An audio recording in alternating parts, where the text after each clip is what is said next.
Ladies and gentlemen, the moment has finally arrived. Upsurge Premier League Grand Finals is finally here, and we've got two Titans ready to duke it out in a best of five to claim the title here.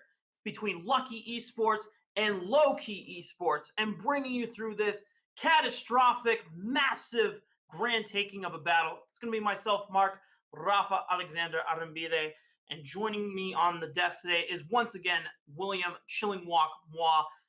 Chilling Walk, this series is going to be hype. Oh yeah, man. We saw Lowkey Esports last weekend. They popped off real well, and now we get to see Lowkey go at it. And we saw them play against Frostar as well. These guys are the two Titans. These guys have similar names. I don't know, man. Now the question is who's going to be on top, because I am excited. Absolutely. And there's so many matchups that we have to cover. There's so many players we have to look at. One of my key matchups that I want to dive right into is between Kenvi from Lowkey Esports and City Witty. Both Kenvi and City Witty have amazingly aggressive champion pools, signature-wise, the Lee Sin from Kenvi and the Rengar from City Witty. Yeah, these two love to play aggressive, love to make sure they are the hero of their teams. However, we cannot think about looking about the top lane, because we have Bow Eater 39 on the top against 3-1 Warrior. We saw 3-1 Warrior go at it on the top side. It was a big major win in regards to their set last week, and I got to see if 3-1 Warrior can take it back, because he was the main one who won the set last week.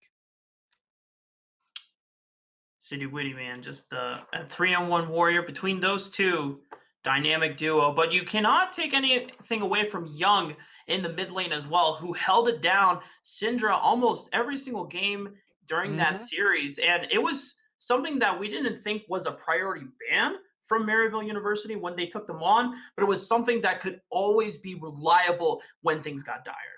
Yeah, I talked about it last week. Game 4, he was the man and he was the rock to make sure that Lowkey Esports wasn't going to lose, and he held his own. This man, on his Syndra, on his comfort pick, they have to watch out.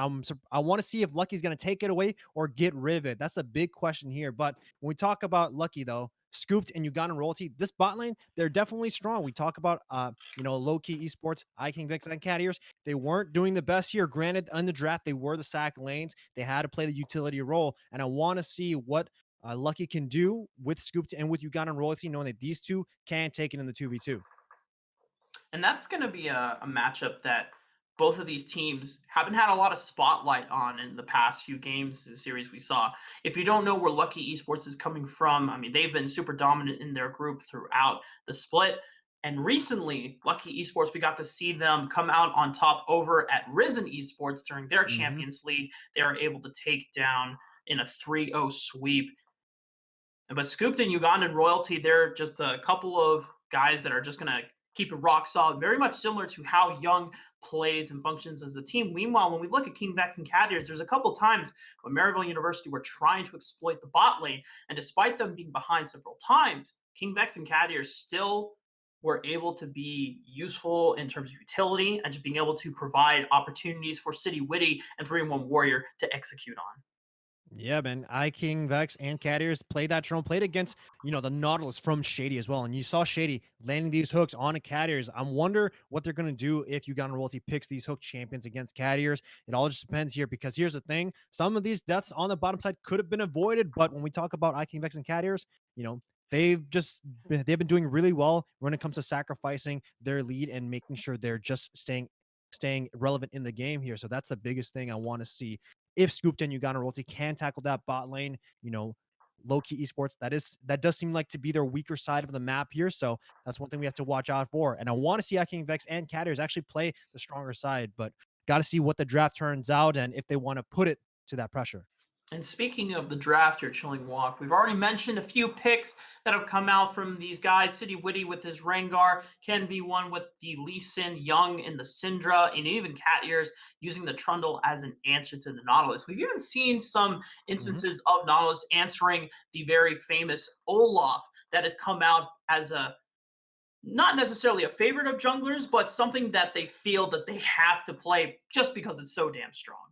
Yeah, a little bit of a throwback counter here, of course. Now we take a look at the bans, though. We talked about the Syndra from Young immediately getting banned away, but of course, Lowkey Esports going to be getting rid of that Aurelion Soul from Always Plan Ahead, one of his most comfortable champions. And, we talked about last week, Akali was the one that won game 4 off of 3-1 Warrior. They're going to take that away as well. Yeah, the draft picks are just flying right now. Syndra and Akali, Aurelion Soul, and Cassiopeia very targeted towards Always Plan Ahead, who we didn't get a chance to mention yet. But if you haven't seen Always Plan Ahead in action yet, guys, his Aurelion Soul is just a work of art to see. There's very few other champions or players, I should say, that know how to really pilot the dragon to such great success that Always Plan Ahead manages to do every single time. Rengar being taken away from City Winnie and the Kled as an answer, and now we have priority picks Rise being locked in for Lucky, Mordekaiser and Lee Sin as an answer from Lowkey. Yeah, quick lock-in, super fast from Lowkey, picking the Mordekaiser, more likely 4-3-1 Warrior, but the biggest thing is that you're giving away that Rise here. Of course, Conqueror did get slightly nerfed, but it's still a strong pickup nonetheless for Always Plan Ahead, or maybe if not for Bow Eater as well. But when we talk about Always Plan Ahead, he likes those global mid laners, the mid laners that love to roam, love to impact the side lanes. That's the playstyle for Lucky Esports, and I want to see if they want to do it again. But in the meantime, they are going to lock in Olaf for Ken V1, and of course Zaya for Scoop, knowing that Uganda royalty could lock in that Rakan, and he is definitely comfortable on that champion as well. Lowkey, they have a chance to be able to pick a strong AD carry before bans start coming through from Lucky Esports in the second phase of the draft phase. Mordekaiser already being locked in. We already know that's going to be going up to 3-1 Warrior. We saw how important that Mordekaiser priority was, as well as just having a strong laner that 3-1 Warrior can rely on. And Lowkey fearing to make sure that their King Vex's champion pool doesn't get banned out too much. They're going to lock in the Ezreal. So now this just means supports are on the table for both Lucky and Lowkey Esports, as well as a top laner for Lucky and a mid laner for Lowkey. Yeah, and we talked about Lowkey Esports. King Vex and Caddy is usually on the sacrificing side of the lane. It looks like picking that Ezreal definitely going to look like that as well. The only thing I have issues with is that I'm not too sure if you can play towards that Mordekaiser as well as you can, knowing that he is one of the top laners that is good in a stacking situation, knowing that he can 1v2 with that ultimate when he turns 6. But got to see what Lowkey can do. When we talk about the bans though, Senna and Rakan ban away from Lowkey, while Lucky going to be getting rid of that LeBlanc here, which kind of signifies this Rise will be going into the mid lane before Always Plan Ahead here. And I want to see what this last bench will be here. And it looks like it's going to be Irelia. That is interesting to see the Irelia ban, as we already saw the Mordekaiser being locked in, although they are speculating that Young could play that Irelia into the mid lane, and Always Plan Ahead just wanting to make sure that he doesn't want to deal with that. Or I'm not sure if a Mordekaiser would be a good answer into the Rise, but it's definitely possible. But now we see the Orianna being locked in for Lowkey, which means that Cat Ears is going to have the final counter pick once the entire draft phase is finished for Lucky. Yeah, and Lowkey Esports is going to see what the support matchup will be, because if they want to have a lane to play towards, the support pick will guarantee that. But Lucky Esports, God, these names are just so confusing, Rafa. Lowkey and Lucky on the blue side. Going to see what they want to pick here. Rakan is banned, and there it is. We talked about the global mid laner. That's going to be Talia for Always Plan Ahead, and Bow Eater more likely going to take that Rise into the Maokai, because that is a winning matchup for him. Now, I'm just going to pick your brain here a bit, Chilling Wonk. I'm pretty sure that you are correct that the Talia is going to be Always Plan Ahead and Rise will go to the Bow Eater in the top lane. But we know that Talia can also be played in the jungle. And there have been rumors of Olaf top being definitely functional and could do well into Mordekaiser. I'm pretty sure that's not what's going to happen, but we've seen Phasers Talia, we've seen Electrocute Talia as well in the jungle.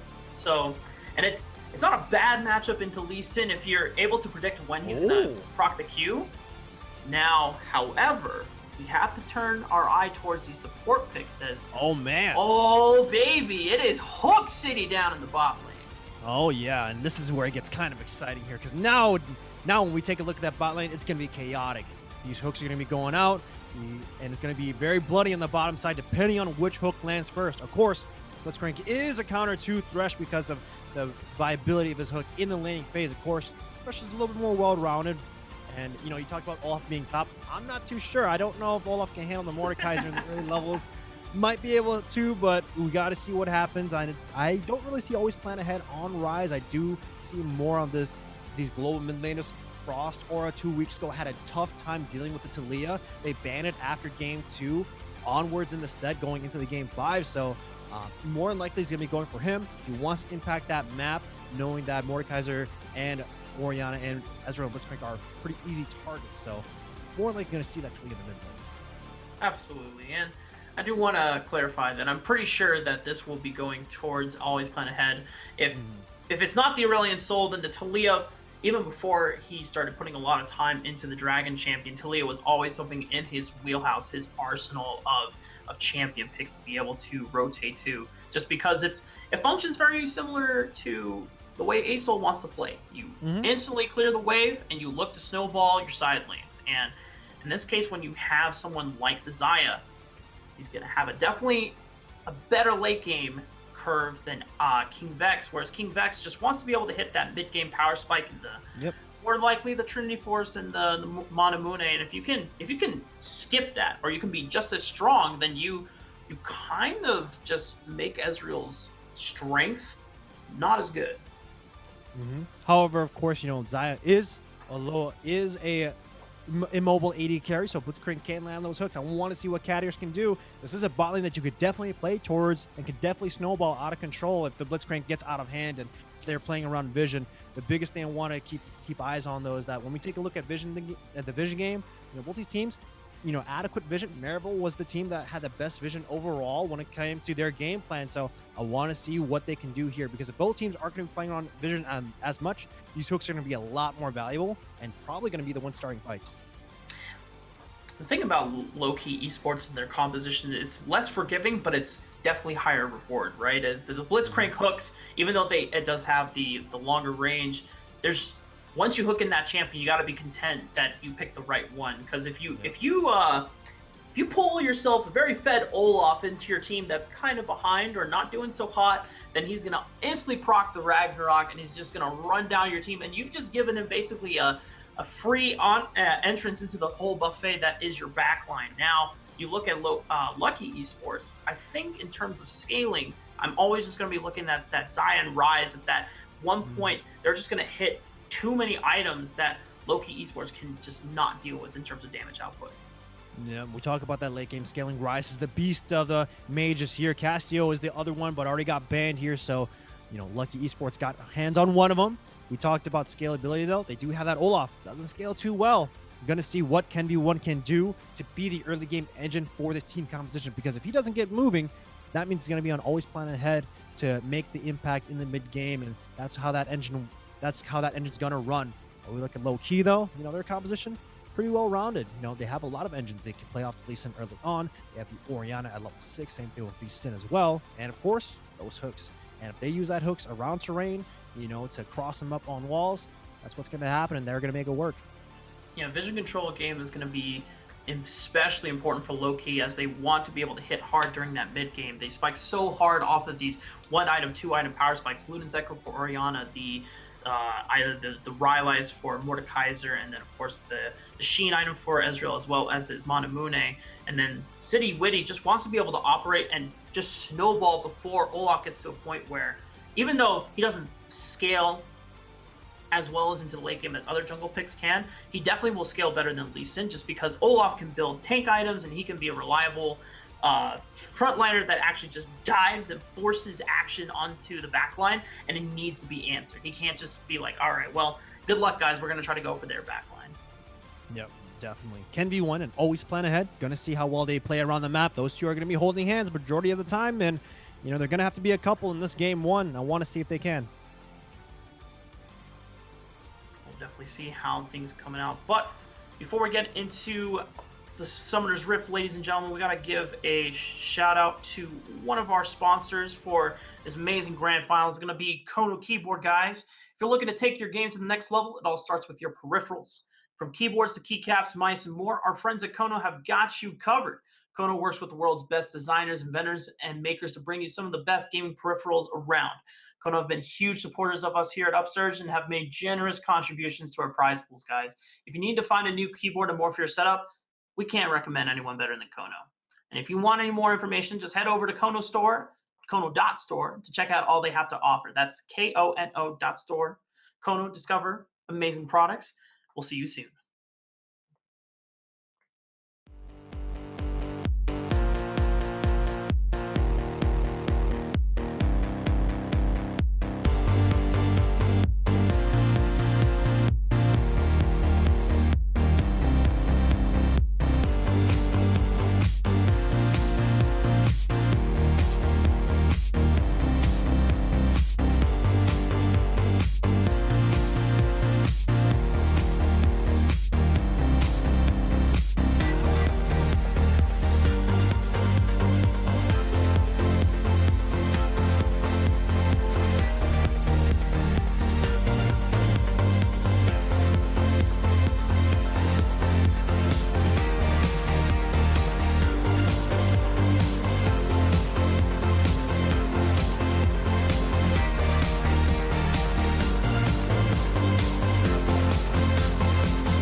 Welcome back, ladies and gentlemen. We are on the Rift for Game 1 between Lowkey Esports and Lowkey Esports Grand Finals of the Upsurge Premier League. And we've got no fancy level 1 invades, no fanatic death brushes going on, just the typical standard defensive 5-man spread. Yeah, man. All of them just chilling, waiting to see what's going to happen. And speaking of what's going to happen, Rafa, any plans for Christmas? Oh, um, Christmas wise, I just gonna see some family. Driving up across the state, and that'll be fun. I'm gonna stay over for the weekend. What Nice. about you, Mr. Chilling Walk? You know, I got the nieces and nephews ready to go at it. One of my nieces graduated from Fortnite and playing PUBG now, so pretty happy about that. Oh, okay. So definitely ev- evolved from a kind of, we're not gonna induce game politics here, but whatever game you enjoy. But we do have some awards being placed down critically from the side of Lowkey Esports. One onto the Raptor camp, right above the red buff of Ken V1, Both and then sides. another award kind of guarding the entrance of the red buff for Lowkey Esports, I guess. Yeah, City Woody's saying, man, you ain't taking my Raptors, not this day. Gonna see what happens, of course. Both drones gonna be starting on the blue side, so we gotta see what happens here, but they're gonna fight a Uh-oh. little bit on the one-on-one. There's no way that he gets out. Ugandan royalty taking a lot of damage from the ignite, and the flash Hook. is just way too late. Cat Ears was able to follow up with an easy hook, and that's first blood. Yeah, we're gonna see if they find him. They are gonna find the first kill. And we talked about the supports going at it.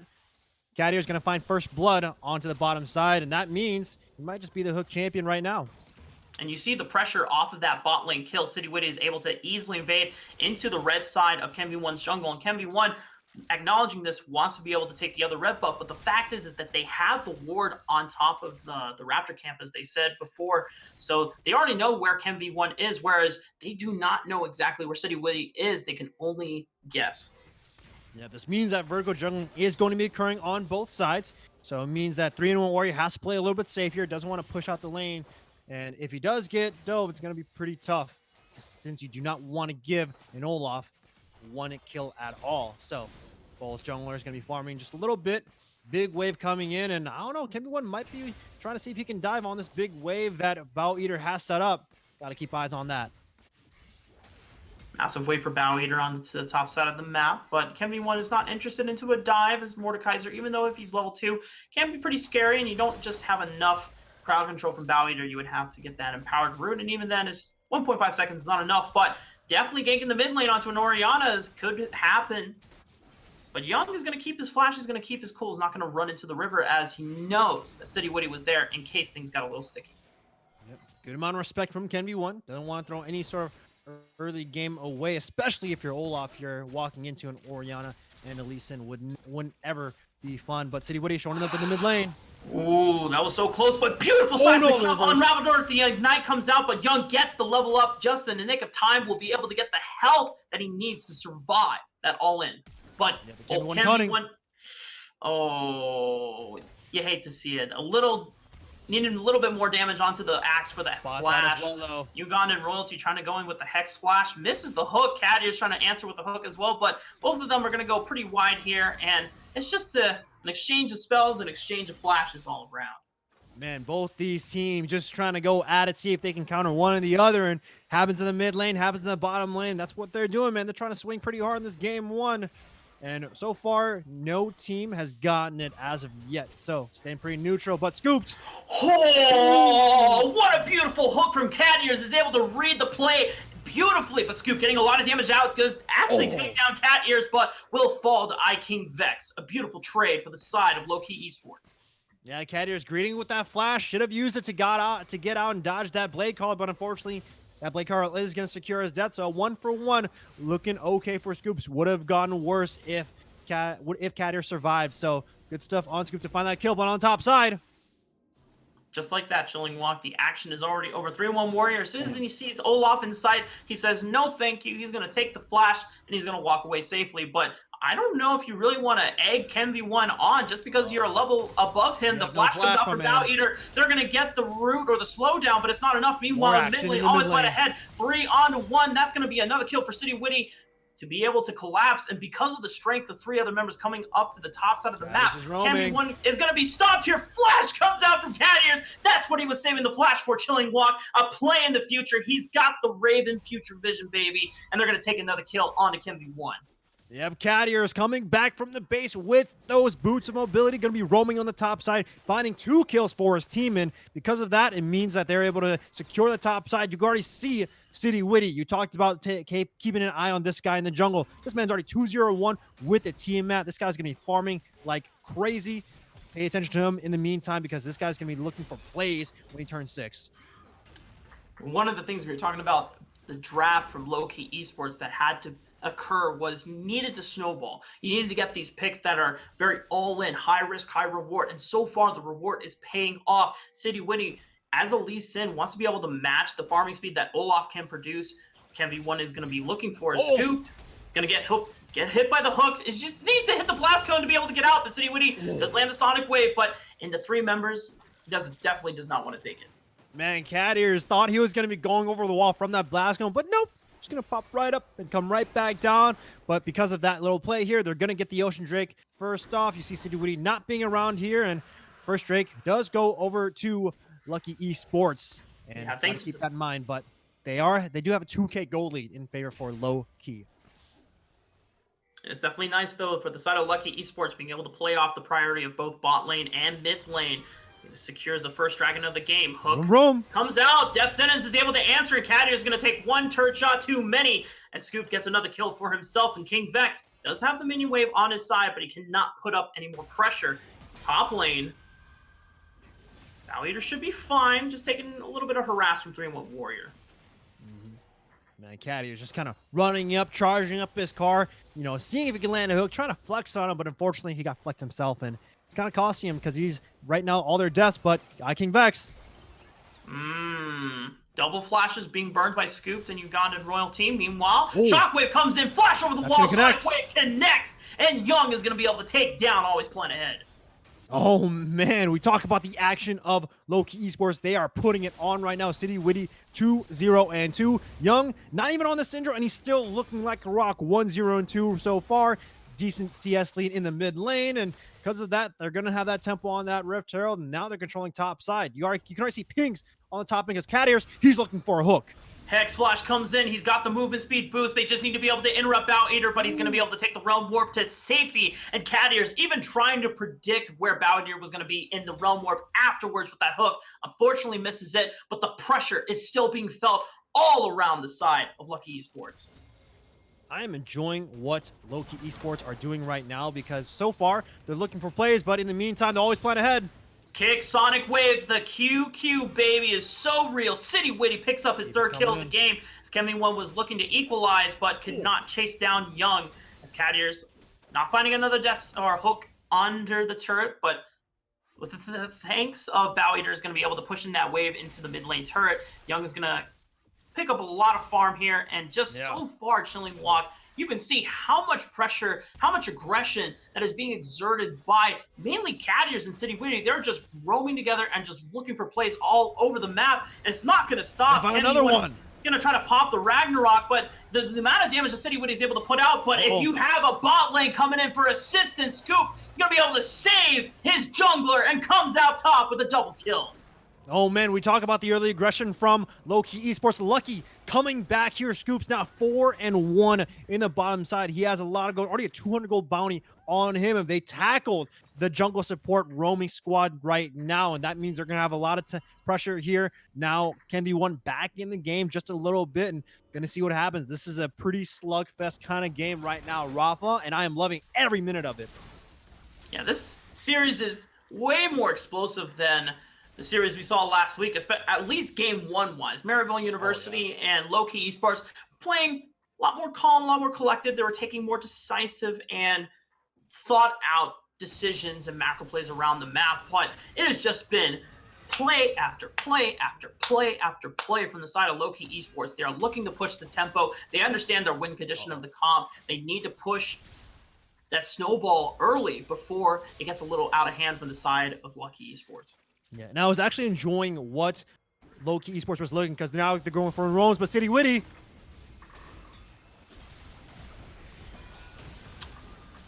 Oh, we have a play coming out, and I can't hear any audio, but Bow Eater is going to be able to pick up the Rise kill onto...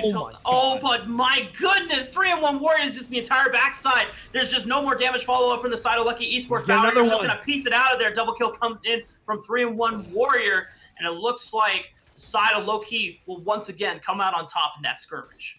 Man, City Witty going for the big old bait, walking to the Rift Herald. They saw a ward on it, but Cat Ears already trying to make sure he's saving his jungle because they collapse on the defensive play. That's what's going to happen. They get 2 more kills, and now 3-1 Warrior, the man who won Game 4 against Maryville University is now 2-0-1. This guy's going to be a menacing team fights approaching 15 minutes. Going to see what happens.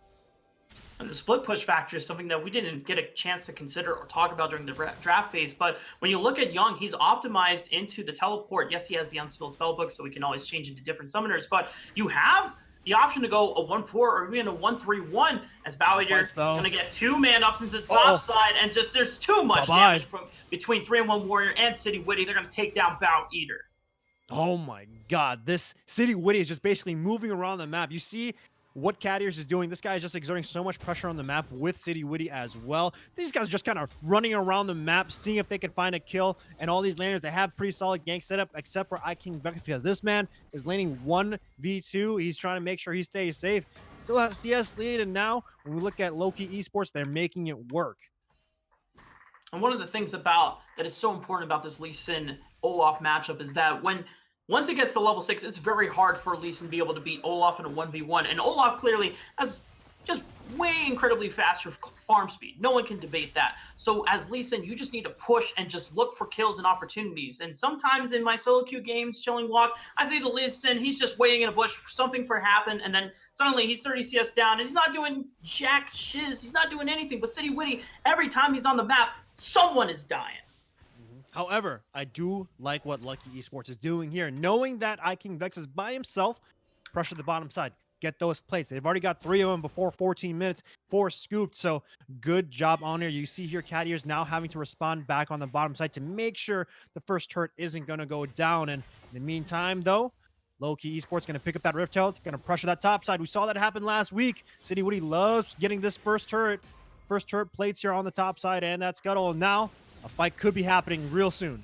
Yeah, Bow Eater's got to be careful. He does not want to disrespect the amount of damage that 3-1 Warrior has, but can be one looking for the flank, but it's also another flank. There's so many flanks coming around, always playing ahead, trying to get in there, but Mordekaiser's going to pop. The Death Realm will send Bow Eater to his grave, but he's able to roam over the wall just before 3-1 Warrior does take him down. City Witty also using the Lee Sin's Dragon Rage onto Always Plan Ahead in the face. Will take him down, scooped. Potential 1v1 onto King Vex. Actually will force the flash as well as his arcane shift. He did not want to take that one. He's got to be careful. That Scoop is sitting on an Essence Reaver, whereas King Vex is just sitting on components at the moment. Yeah, man, but when we take a look at that fight on the top side, it was 2 1-on-1s at the same end. Bow Eater versus 3-1 Warrior, Always Plan Ahead versus City Witty. We always know what happens in regards to City Witty against Always Plan Ahead, because this man was 0-4 before that fight, now 0-5. Now they get these top plates before the 14-minute mark, and they're going to get a lot of gold, but I Can Vex, you're by yourself. Scooped it, forces the 1v1 dive under the turret, has to use his flash, but gets the heal as well out of King Vex, and he survives. Yeah, man. Scoop just walking in a turret, serving up these feathers like it's nothing. Let me give you 5, 10 of them, and let me pull it right back here. But Cadiers. Cadiers does have flash. He's going to flash under the turret, but it's just right into the waiting arms of Scooped. And now, Chilling Walk, we've talked about Lowkey Esports. They've been pushing the tempo of the early game, and they have a massively fed Lee Sin, a massively fed Mordekaiser. But this Xayah is now 6 kills in the game, has the Essence Reaver already, can pick up another... well, it's not Zeal item anymore, as Zeal has been removed from the game, but he's looking for a second item soon, and that late game insurance policy is going to come a lot sooner, but City Witty just have to say something about Bow Eater onto the top lane, just a couple more auto attacks, does not want to have to use Dragon's Rage as Final Q comes in and takes him down. Yeah, man. City Witty just kind of running rampant here. We talked about their top side. Super strong here. 3-1 Warrior, 4-0-1 City Witty, 5-2-5. But Cadiers, he's done a lot of roaming, but this is also the person who had one of the most deaths in their last set. So that's the biggest thing I have to keep eyes on when it comes to Cadiers. He died a lot in the Trundle. He did make a lot of great plays, but this is the person that's, does have most of the deaths on that roster. Got to keep eyes on what Cadiers does, because the more he does these things, the more I'm not confident in regards to the bottom side. Giving these free deaths away to the enemy team doesn't look too good. City Witty and young Cadiers sitting together in a death brush, potentially looking to make a pick onto Scooped, but Young is going to walk forward and doesn't look like there's a real opportunity to be had, as Kenvi1 and Ugandan Royalty looking to maintain priority and pressure around the bottom side of the map, clearing out wards, maintaining vision control, and just getting ready for the third dragon of the game.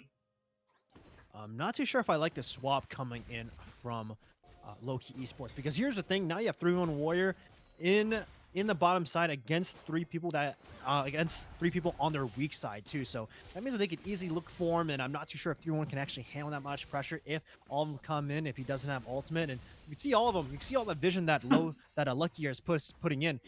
4 wards on the bottom side quadrants, and you can see here they're going to be crushing this bottom tier turret, and this is where it's not too good because now you're just giving Always Plan Ahead pretty much a free lane to just farm up. But as I said before, 3-in-1 warrior, this guy can hold his own.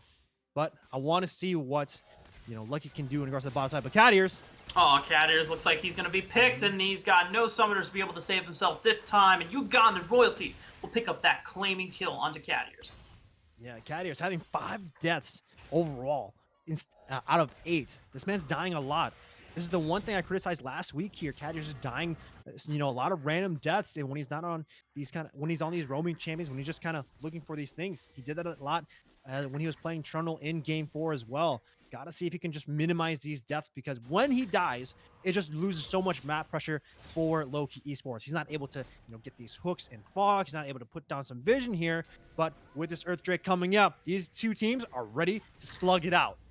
And if this is a dragon that Lowkey Esports give up, that just puts them on a timer. Oh, we're gonna have Ugandan Royalty completely picked off. King Vex is going to be able to get the last killing blow onto him, even despite the flash. And now, with a man advantage, that's going to be another dragon, but this time going over to the side of Lowkey Esports, which means denying that sole win condition for the side of Lucky Esports. Yeah, and you can see here, Cat Ears already looking for another hook and forcing the flash away from Always Plan Ahead. This man spawned a great amount of hooks. Just got to make sure he doesn't die as well. And with that death from Ugandan Royalty, they're able to pressure the bottom side of the map just a little bit more. But second Rift Herald is spawning relatively soon. So got to make sure what they can do here. This is the mid-game spike you were talking about, Rafa. They're entering right now. And when we talk about these mid-game team fights, that means that if any fights of Lucky Esports, if they start any fights in a bad way, they can easily lose here. You see King Vex already putting a lot of damage onto Always Plan Ahead. Yeah, just take a note here that King Vex is looking to back and hopefully complete his Trinity Force. I'm not sure if he has enough gold. He's sitting on 1,700. He's got to be close. If he's able to finish his Trinity Force, it's going to be great. If not, then you look at the other side. Scooped already has his Infinity Edge along with the Essence Reaper. So this Xayah is pumping out massive damage. This is the one thing that Lowkey have to be concerned about when they're taking these fights. Yep, Scooped, a big menace on their side. The one person that can play off of. But, of course, with the tempo advantage, they're going to take that top tier 1 and see if they can set up for this Rift Herald. Solid vision being placed out as well. Already starting it up, putting out that damage, but Doom Warrior doesn't have that TP. I don't know if they can sniff it out when it looks like low key, but they are going to see if they can detect any sort of action. And, yep, looks like a fight could happen, or if not, that a steal. Rift Herald is going to go over to Lucky Esports, which is a huge saving grace for them in terms of objective pressure. They can drop it pretty much mid lane, with either mid lane or bot lane, just to get some more gold into the pockets of Lucky Esports and being able to open up the map. Ideally, if you drop it in mid lane, it opens up the jungle for KimV1 to be able to operate through, as well as give more places of vision to be able to control for Ugandan Royalty and the rest of the squad here.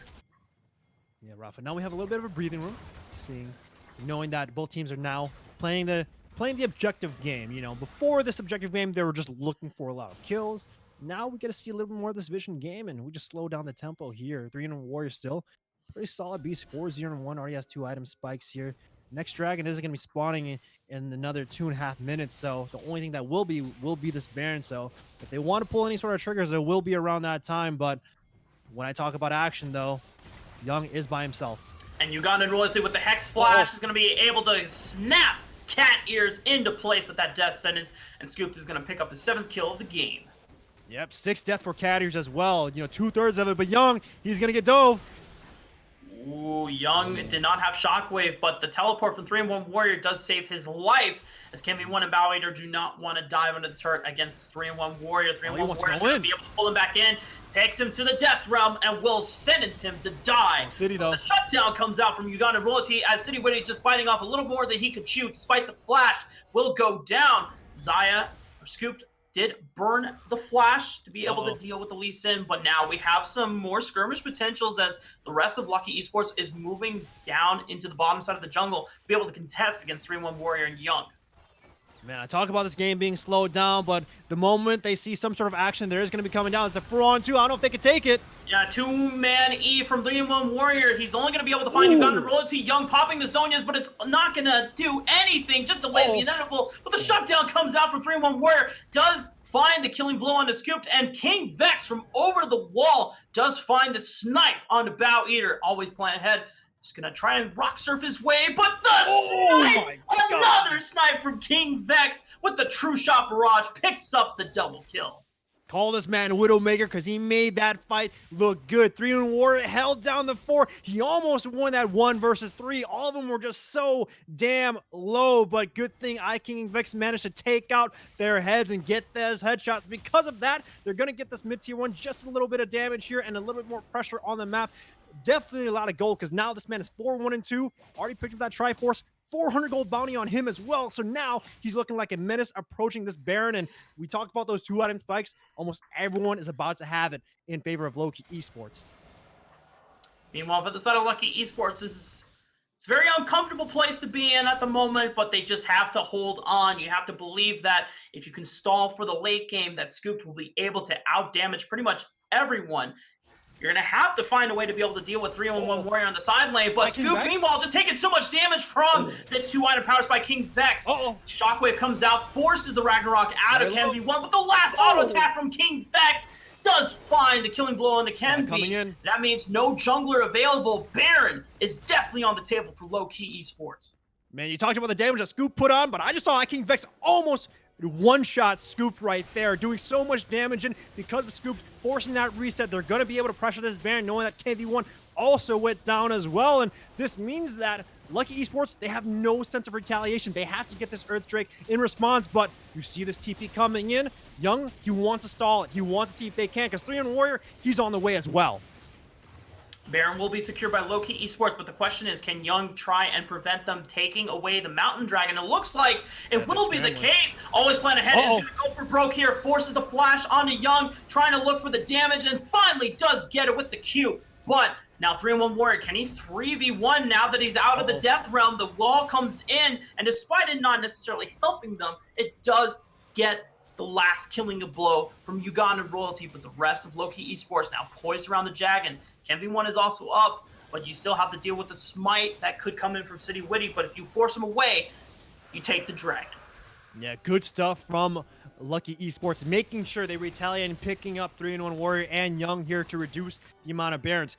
Risky call from the solo laners from them, but then they do have a ward. Yikes, Scooped. Feels bad, man. Yeah, you just see a gigantic metal claw coming at you, hooking you in, and your death's going to be going down. But, we talk about Lucky Esports, they're still flexing it, man. Ken V1 once again having to burn the flash. The amount of pick potential that Cat Ears is exerting, despite the questionable deaths that he has had in that early mid game, he's still making it work. He's still putting the pressure onto the rest of Lucky Esports. And now with the Baron buff on their side, they have the siege potential to start taking some of the objectives. The moment I saw King Vex pick up that Triforce and showed up in the mid lane, I see him Arcane Shift twice and almost blow up 2 people with the amount of burst damage he has. So he knows his power spikes. He's making it work. These mid-game spikes is basically winning King Vex so much of this turn, so much of this map pressure. Already 2 turrets off him because he just chunked 2 people. Also got the Baron off of him as well. And King Vex, we talked about the early game. 3-1 Warrior and Young were holding down a fort, but now this is King Vex's game because he's popping off right now. The entire jungle from Ken V1 is being eaten by Lowkey Esports as King Vex does pick up the red buff. The rest of Lucky Esports are poised around the top side of the map, but you have 2-1 Warrior who is pushing relentlessly onto the bottom side of the map. Someone is going to have to answer him. Yeah, I'm not too sure if I want to be in this position, but King Vex stepping a little bit up. They want to see if they can find something, but here comes the wall. Oh, but Shockwave comes out, chunks out King Vex as well as Bow Eater. They have to turn away. Meanwhile, 3-1 Warriors just hitting the base for free, and as long as Lowkey Esports can just stall or prevent them from being able to back, they've already gone way too far away, but they're just going to collapse together as a unit and try to take down some of these inhibitor turrets. Yeah, Lucky Esports is on the scramble here. They try to see if they can pick a fight, but to no avail from the wall here, and because of that, going to lose that bottom inhibitor turret here, getting a decent amount of chunks on the mid, but there's still 2 people on the bottom side. King Vex is relatively safe here. Now it's a 2-on-2 on the bottom end with some reinforcements. Ugandan Royalty has pulled scooped in, but why would you do that? You pulled him right into 3-1 Warrior, who's super massive. Double kill, triple kill, looking for the Quadra. Is that the Penta that I just see? That was a Quadra. I'm not too sure if it was, and it just might be, but the Quadra coming in now. 20 seconds left. This is going to be game, Rafa, off of the bottom side play, and look at that. Game 1 going in favor for Lowkey Esports. A little bit of some shakiness in the mid game, but they still made it work. 25 kills to 15. Game 1 going over to them. Woo! Chilling Walk. They were looking for the unofficial Penna, but Young unfortunately did get the last killing blow. No Penta for 3-1 Warrior, but all the Lowkey Esports fans at home can say that he has a Penta in their hearts. But man, what a massively aggressive game plan for the side of Lowkey Esports. And we knew it from the draft phase, but they pushed it, and it just didn't seem like Lowkey Esports could match every punch that they threw. Yeah, and the reason why that occurred was the level 1 on the bottom side. Picking up a kill on Ugandan Royalty basically mean that Cadiers was free to move around the map, and you saw what happened.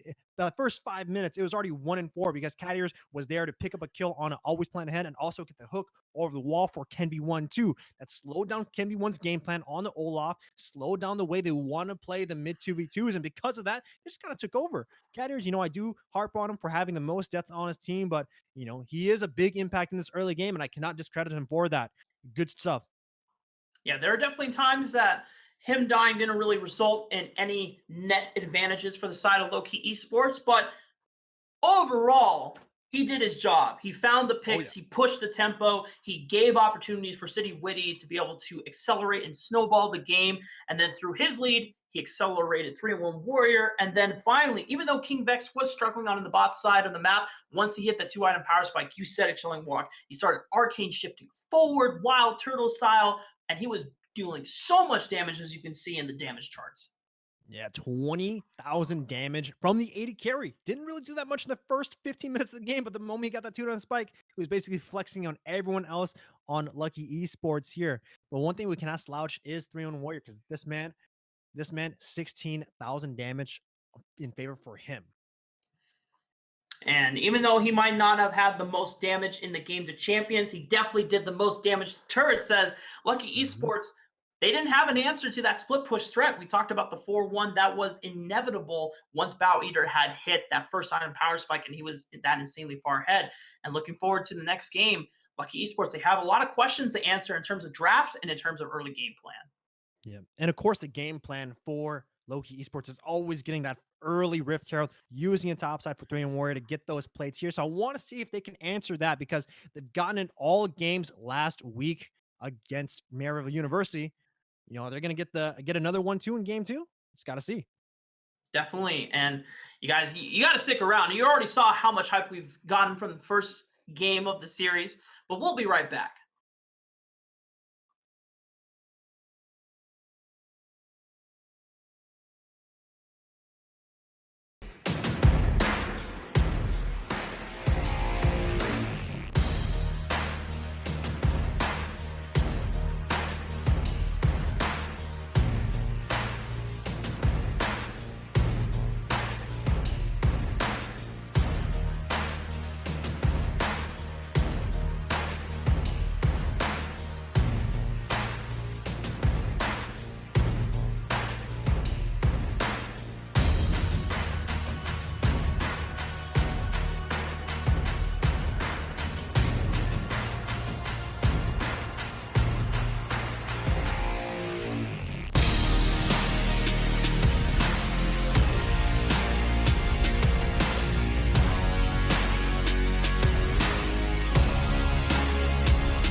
Welcome back, ladies and gentlemen. We're getting ready for game two between Lowkey Esports and Lowkey Esports. And if you missed game one, well, let's just say there's nothing low key about the way they stomped Lowkey Esports in that game. Yeah, it was a high key stomp, Rafa, and I gotta say, 3-1 Warrior, City Witty, King Vex, they're the ones who are doing a lot of work in that game here, especially King Vex on the back end of it. Moment it hit 20 minutes, started Arcane shifting in, started looking for that big damage, and they got that Baron from the 20-minute mark in the 6-minute mark. They ended the game.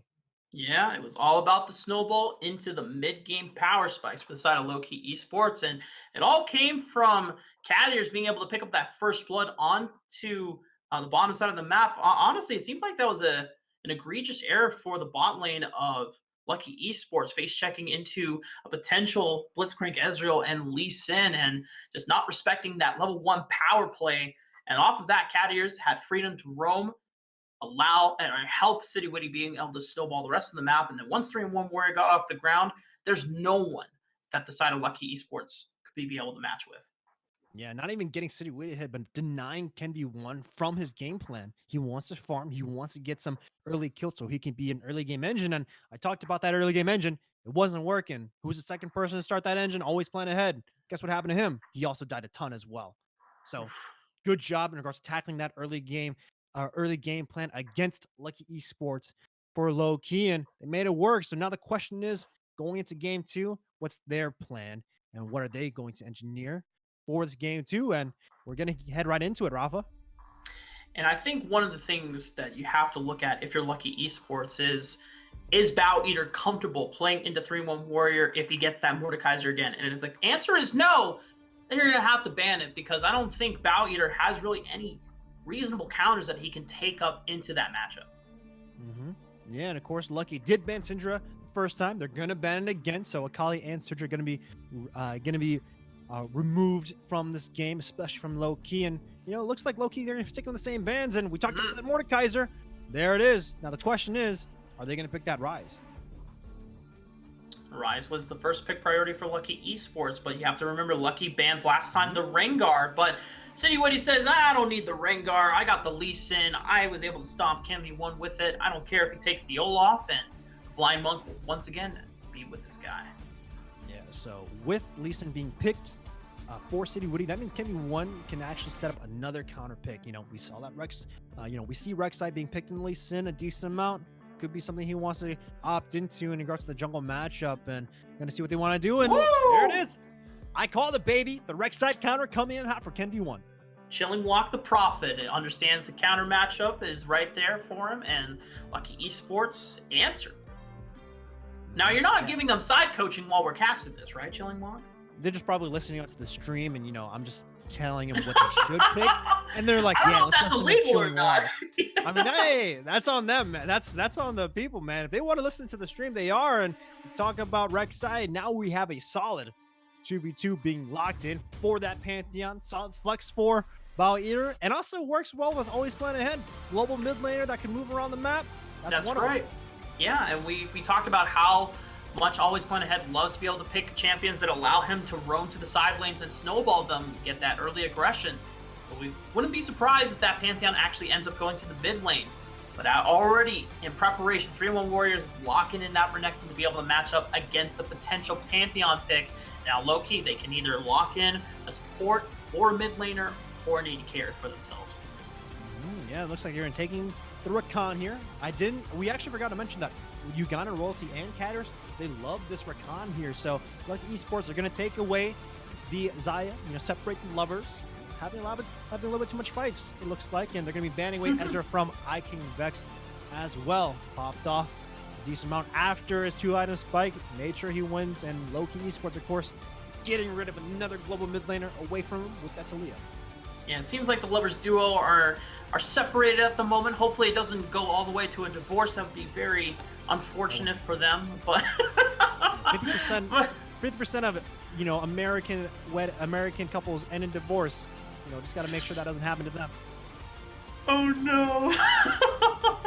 Well, Lowkey Esports are going to not only target King Vex's Ezreal, but as well as the LeBlanc from Young, as apart from the Syndra, that seems to be the other champion that he seems very, very, very comfortable on. But we We saw how well he was able to pilot the Oriana despite matching up against always plan ahead's Talia. Now, Lowkey Esports without the Talia as spoken, or even the Nautilus. There's a couple picks that they could look into, and they're just going to go with a very aggressive support in the Leona. Oh yeah, Lowkey Esports going hard on the bottom side win condition, picking the Leona as a counter pick here. So now Lowkey without a safe AD carry. They're going to be locking, it looks like they want to lock in that Kai'Sa, see if they can take it to the 2v2s here. But the biggest thing I actually want to wonder is that is Lowkey going to opt into a double flex here? Never mind. Looks like they're putting Young back on Oriana. No Syndra for him, so it looks like he's going to be playing another ball handler. The Clockwork Girl. I don't even know her title. Apologies. That's something like that. Yeah. Something. And if it ain't broken, you don't need to fix it. You know, just run it again. Lowkey Esports do have the game advantage, and Young definitely seemed comfortable on it. But now Lowkey Esports, they have the option. Are they locking in something different for this Oriana matchup, or is it going to be Galio, another global? This is their game plan. I have it down to the T. Lowkey wants to play, move around the map, make sure always plan ahead. He's planning ahead towards the side lanes because that's what they want to do. And looks like they're going to be diving mad hard in the bottom side. So, you know, Lowkey Esports, they got to watch out for that Pantheon ultimate and that Galio ultimate. You know, they don't want an early Christmas of Santa Claus coming raining down on the bottom side. So, going to see what they can do to make sure they are A-okay. Engage, engage, engage is the name of the game for Lowkey Esports. Between Pantheon being able to power slide in with his ultimate, followed up by the hero's entrance from Galio, and then, of course, if you even need more engage, you have the Leona to be able to follow up with the Solar Flare to lock them down for even longer chained crowd control. And at that point, Lowkey Esports, Scooped is not going to be the single backline. He might as well just feather storm in. If Lowkey Esports are that far ahead, they can just steamroll and death ball over the side of Lowkey. Yeah, all these guys got a little bit of a superhero's entrance. Got the Solar Flare, got the ultimate from Xayah, got the Pantheon as well. They're all going to be coming in hot. Going to see if they want to dive in. And Lowkey Esports, you know, they don't have a lot of disengage here. It's going to be on Young to see if he can land a pretty solid shockwave for the re-engage. Because if they don't, they might just end up dead in front of the heroes. Yeah, this is one of the few games where I never want to see City Witty trying to do an insect play. Because even if you land on a scoop, he's going to have ways to be able to get out. And then you just have Hero's Entrance to be able to re-engage, counter-engage. City Witty is going to be using his kicks in teamfight phases as get the hell away from my Kai'Sa, please. Get away from my Oriana, get away from my backline. We need to back this up and be able to kite back. Yeah, man, got to use that frame 15 kick here, and you got to use that to get off, as you said, as a get off me kind of tool. You know, so many of them just want to go in, and of course, Kai'Sa has the ultimate, see if she can reposition. You know, you got Cat Ears with the Rakan, something that he's super comfortable on to see if he can re-engage as well, and got to be mindful of it. The thing is, though, when we look at Lowkey Esports and their composition, you know, they don't scale that well. Xayah is the only person who could scale into the late game relatively fine. But here's the thing, you know, Xayah is against a Kai'Sa. We definitely know that Kai'Sa outscales when it comes to the AD carry department. So, like Esports, they're going to have the early game aggressive composition. They're going to have to pull it off. You know, I'm trying to remember if Lowkey Esports played the early game against Frostra, and you know, that memory isn't coming up. But Lowkey Esports, they played game one with a fast tempo and with a fast game plan, and you got to see what Lowkey can do when they're on the defensive for the first 15 minutes. You know, looking at the top side of the map for Lowkey, that's pretty much your most aggressive side of the map that you could play towards. You have some early strength, whereas you look at the rest of the bottom lane, Cat Ears mainly wants to disengage against the Scooped and Ugandan Royalty, as if you engage, this is a classic counter pick into the Rakan, being able to stun you out of the grand entrance and being able to lock you down and follow you with that Zenith Blade, and then you just give Scooped and Ugandan Royalty the advantage. And City Witty hopefully can deter the early aggression from Kemi 1 as he's going to be looking to play towards that strong bottom side of the map. You gotta see what Kemi 1 can do, because if they can track City Witty, that means that Kemi 1 can pretty much play around the map here. And I'm pretty excited to see what they can do, especially when in the first 15 minutes of the game, because if they get this game rolling real fast, they can easily close it out. As we get ready for game two, ladies and gentlemen, we got another sponsor shout out. As we want to give some love to one of the guys that is making this UPL Grand Finals possible. It is going to be Midwest Esports, and they've been around for many years, starting as a small student group out of Wichita State University. And since then, Midwest Esports has grown to be a veteran organizer for tournaments and events throughout the entire United States. They host tournaments for games like League of Legends, as we're playing, Rocket League, as well as Overwatch and even Super Smash Brothers. For more information, check them out at MidwestEsports.com. And as for the game, don't tune away. We'll be right back.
Ladies and gentlemen, we are back for game two between Lowkey Esports and Lowkey Esports.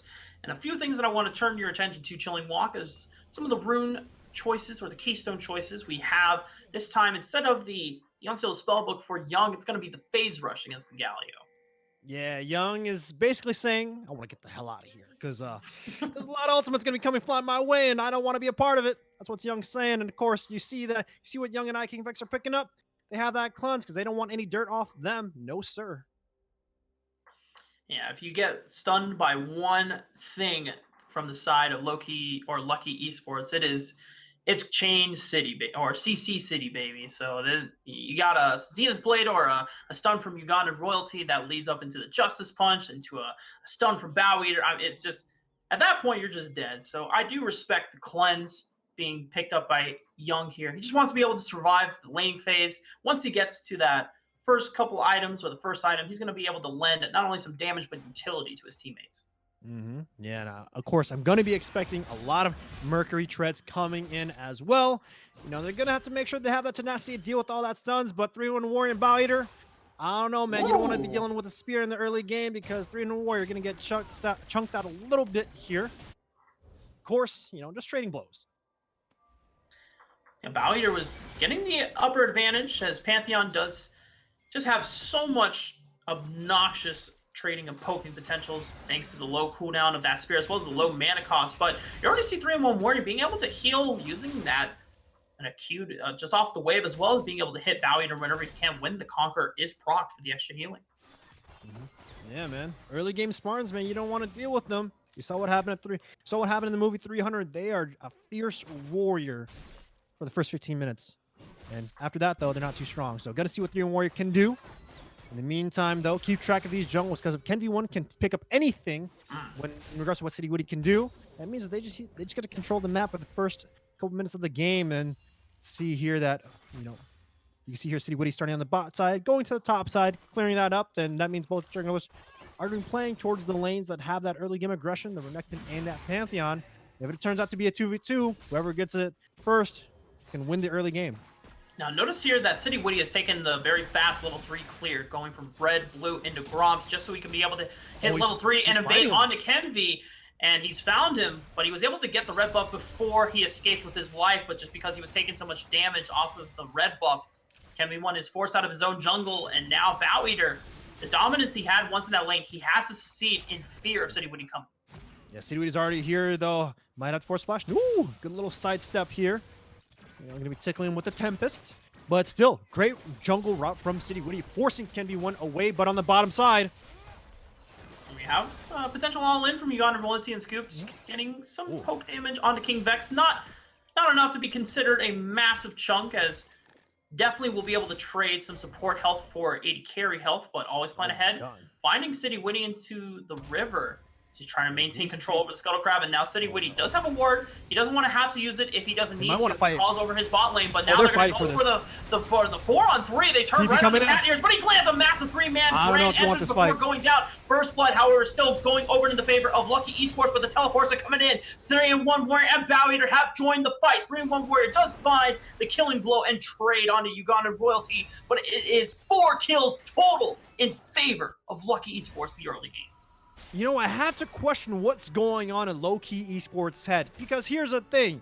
You're dealing with the Leona, you're dealing with the Zaya, you're dealing with the Galio, and a Pantheon, just to add, a cherry on top. You're dealing with all these early game players, and you're going to walk up and try and contest the Scuttle? I'm not too sure about that, because you see what happens? Now they're down 4 kills, and now they have a 1.8k gold lead in favor for Lucky, man. Yeah, the only person that didn't go down was 3-1 Warrior, and he still burned a teleport, so he's going to have to take the long walk of shame to that minion wave that is piling up for him in his turret. But everyone else did take a death to his name, and now KenV1 coming in with the tunnel, but forcing the flash out of Young. They're going to try to kite him away now, getting some poke damage with that phase rush. The movement speed allows him to keep track of KenV without getting aggressed on by always plan ahead. Yeah, this is where now KenV1 has the game kind of in his hands. Already have 7 CS ahead here. Bow Eater kind of flexing it, but he's getting caught out. Bow Eater getting caught out, doesn't have flash. The Q connects, the Sonic Wave into the Resonating Strike. Trying to be able to block as much damage as he can, but Bow Eater will not be able to make it out alive as Young takes him down. Man, I feel bad if I'm always playing ahead, because I was just looking at my team and just die in front of 2 people there. You see always playing ahead, just walk up, say, nah, bro, I ain't helping you. I'm sorry, you're dying. But regardless, though, they saw City Woody on the top side. That means Lucky Esports are going to take the first dragon, the Mountain Drake, in favor for them. A little bit more resistance to the early game. See if they can look for some more early game skirmishes, and got to see if they can push this tempo approaching level 6. Yeah, just based on the next dragon being a cloud dragon, and we know that the dragon soul will either be ocean or inferno. Either will definitely be really well placed for either team. But we're gonna have to see what it actually turns out to be, as a 4-man or a 3-man dive is being planned onto the bottom side of the map. There's no summoners for King Vex. That is the target they want to look for. Grand Entrance is great, trying to stall the inevitable, maybe be able to trade one back onto him, but the turret trading will not be as strong for the side of Lowkey Esports, as Ugandan Royalty will take one turret shot too many, but they do get the double onto King Vex and Cat Ears. Yeah, good dive overall, because here's the cake. Can be 1-2, 0-4, scooped 3-0-3, looking definitely strong here. But on the bottom side, though, Bow Eater getting pressured in level 6 versus level 4 against Bow Eater. So this is where it gets kind of tough. We talked a little bit, before this game started, about the top lane discrepancy, and you see it right here. 3-1 Warrior, almost a 40 CS lead on the top side. Yeah, we know that with the Bound and Drake being secured by Lowkey, they're going to be looking for that Cloud Dragon as well. Thanks to all the bottom priority they do have, diving the turret constantly against King Vex and Cat Ears, and now they're just looking to maintain vision control. And if you can move Ugandan Royalty out of this lane with Can Be One, that is a deadly 2-man combo looking to assassinate anyone that comes through their way. Yeah, and this is where it gets kind of tough, because Bow Eater, this is a lane that you should be winning as Pantheon, but unfortunately now you're in a big losing situation. I'm just trying to remember if Bow Eater played Pantheon against Frost Aura, and the last time I saw this Pantheon in that set, that Pantheon wasn't doing too well. I'm not too sure if it was Bow Eater, but looking on the bottom side, Cat Ears and King Vex, they're gonna get tackled on. Nicely done from Cat Ears, using the Grand Entrance to stop Kenving1 in his tracks, and is able to just battle dance right back to safety at King Vex. And the gank attempt has been scuffed by Kenving1 as a pause attempt comes in. Yeah, and let's kind of break down what's going on in this game, right? Because now it's 7 minutes in. We see level 6 from Kenving1 and always plan ahead, and that means that we're going to be seeing some dives coming in pretty soon here. But the biggest thing, though, is that when they were 1-4, they actually traded 2 kills evenly from that point onwards. When you're 1-4 like that, when you win that early game scuttle, you should already starting to be snowballing a little bit faster, and got to see what they can do for Scoop, because this man's 3-0-3. This guy's gonna be the main person in the late game. But if it does go towards that 30, 35 minute, 40 minute mark, it's going to get tough if they can deal with the amount of damage that King Vex and Young can put out in the later stages. So just got to see what's going to happen. And I'm very concerned about this top lane here in Chilling Walk, because we already know that they locked in Bow Eater, this Pantheon, just so he can match up against 3-1 Warrior. They know how dominant a player 3-1 Warrior can be.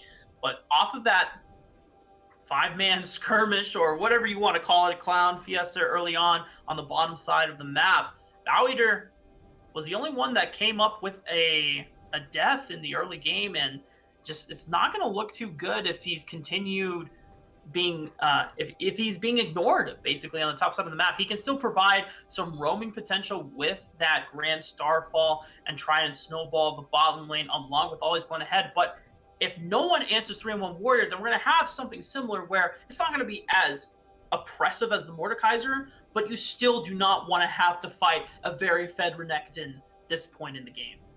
Yeah, and that's the thing. When we talked about that fight on the bottom side for that scuttle, 3-1 Warrior, he did walk his way back, but he walked back to a gigantic wave that he actually managed to set up. Right before that TP, he actually managed to push it in, and the wave actually bounced back when that TP started. Bow Eater had a TP in retaliation because, why not make it a party with all 5 on the bottom side for that scuttle? And because of that, though, 3-1 Warrior picks up a big wave. That's the reason why he's in a pretty sizable lead so far in the top side. Already has 2 plates there. City Witty playing off of them.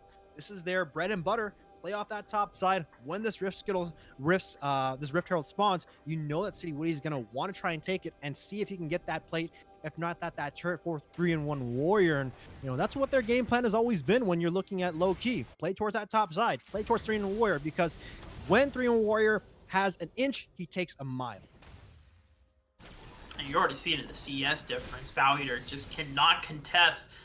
With 3-1 Warrior having that Tiamat, he has the wave clear priority, being able to shove the minions in and just force Bow Eater off the turret. And you already see that City Witty is just moving. He's pivoting towards the strong side of the map. It's another case of vertical jungling where City Witty is playing to his top laner. He knows how strong he can be, He's going to try to take all the camps away from Kemi1, as Kemi1 is just going to be content with vertical jungling on the bottom side of the map. Yeah, you actually see there that Can Be One and Uganda Royalty. We're going to see if they can look for a potential dive onto Young here, playing on the bottom side. But we talk about that dives. They want to find some more.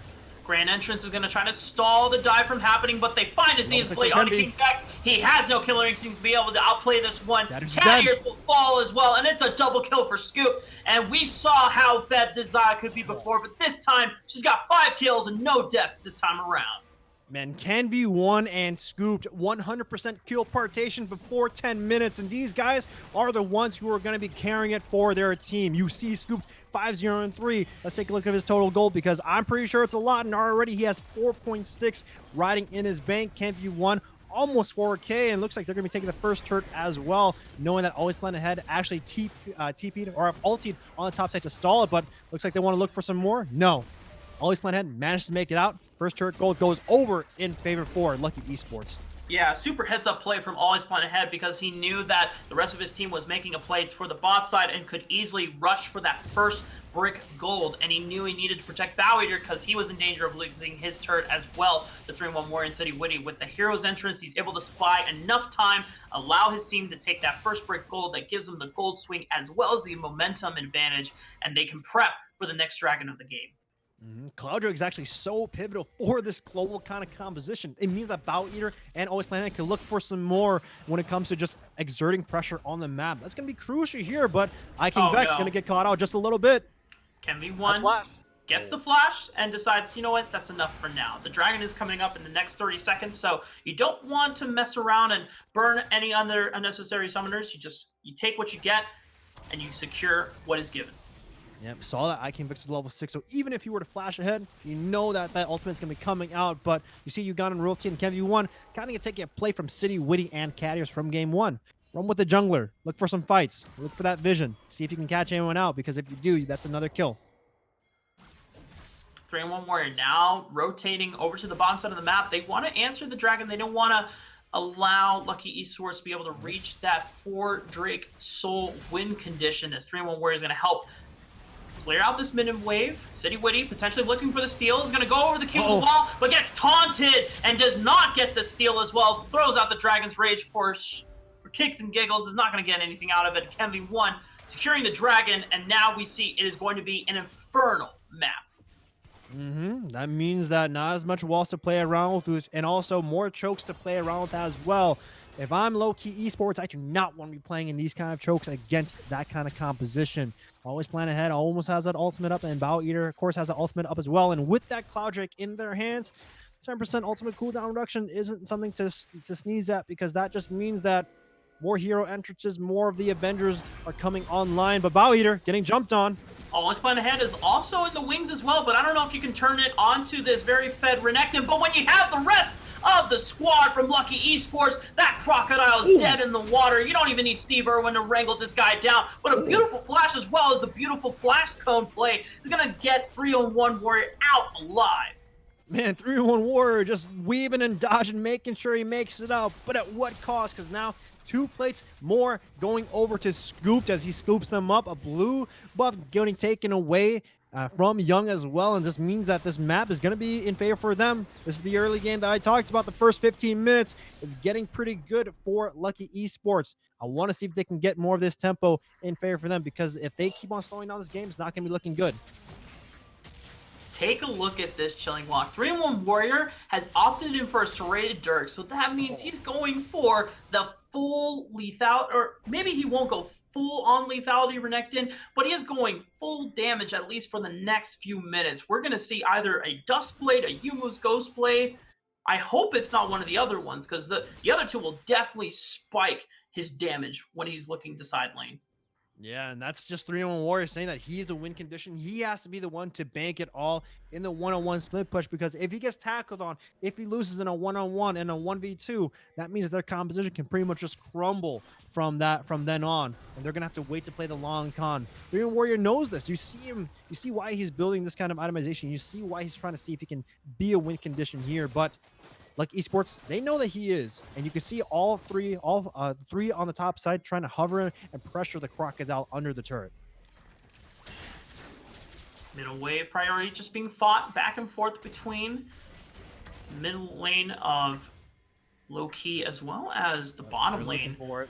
Can be He's cut one off. looking to make the dive into 3-1 warrior. They know that they don't have flash from Yes, before. ulti. He's going to pop the Dominus, going to try to clear the minion wave. He wants to be able to get the turret aggro now, but He's they here. will finally proactivate it. 3-1 warrior will fall as well as City Witty. It's a double kill for Can Be One. 5-0-6 on the Rex side, but beautiful shockwave on the 4 members, and the charm is going to rip them all apart. Now King Vex is up to you to clean up the pieces, but if you get train controlled and locked down like that, it's not going to be as easy. They still find a killing blow and always plan ahead, as well as Uganda Royalty.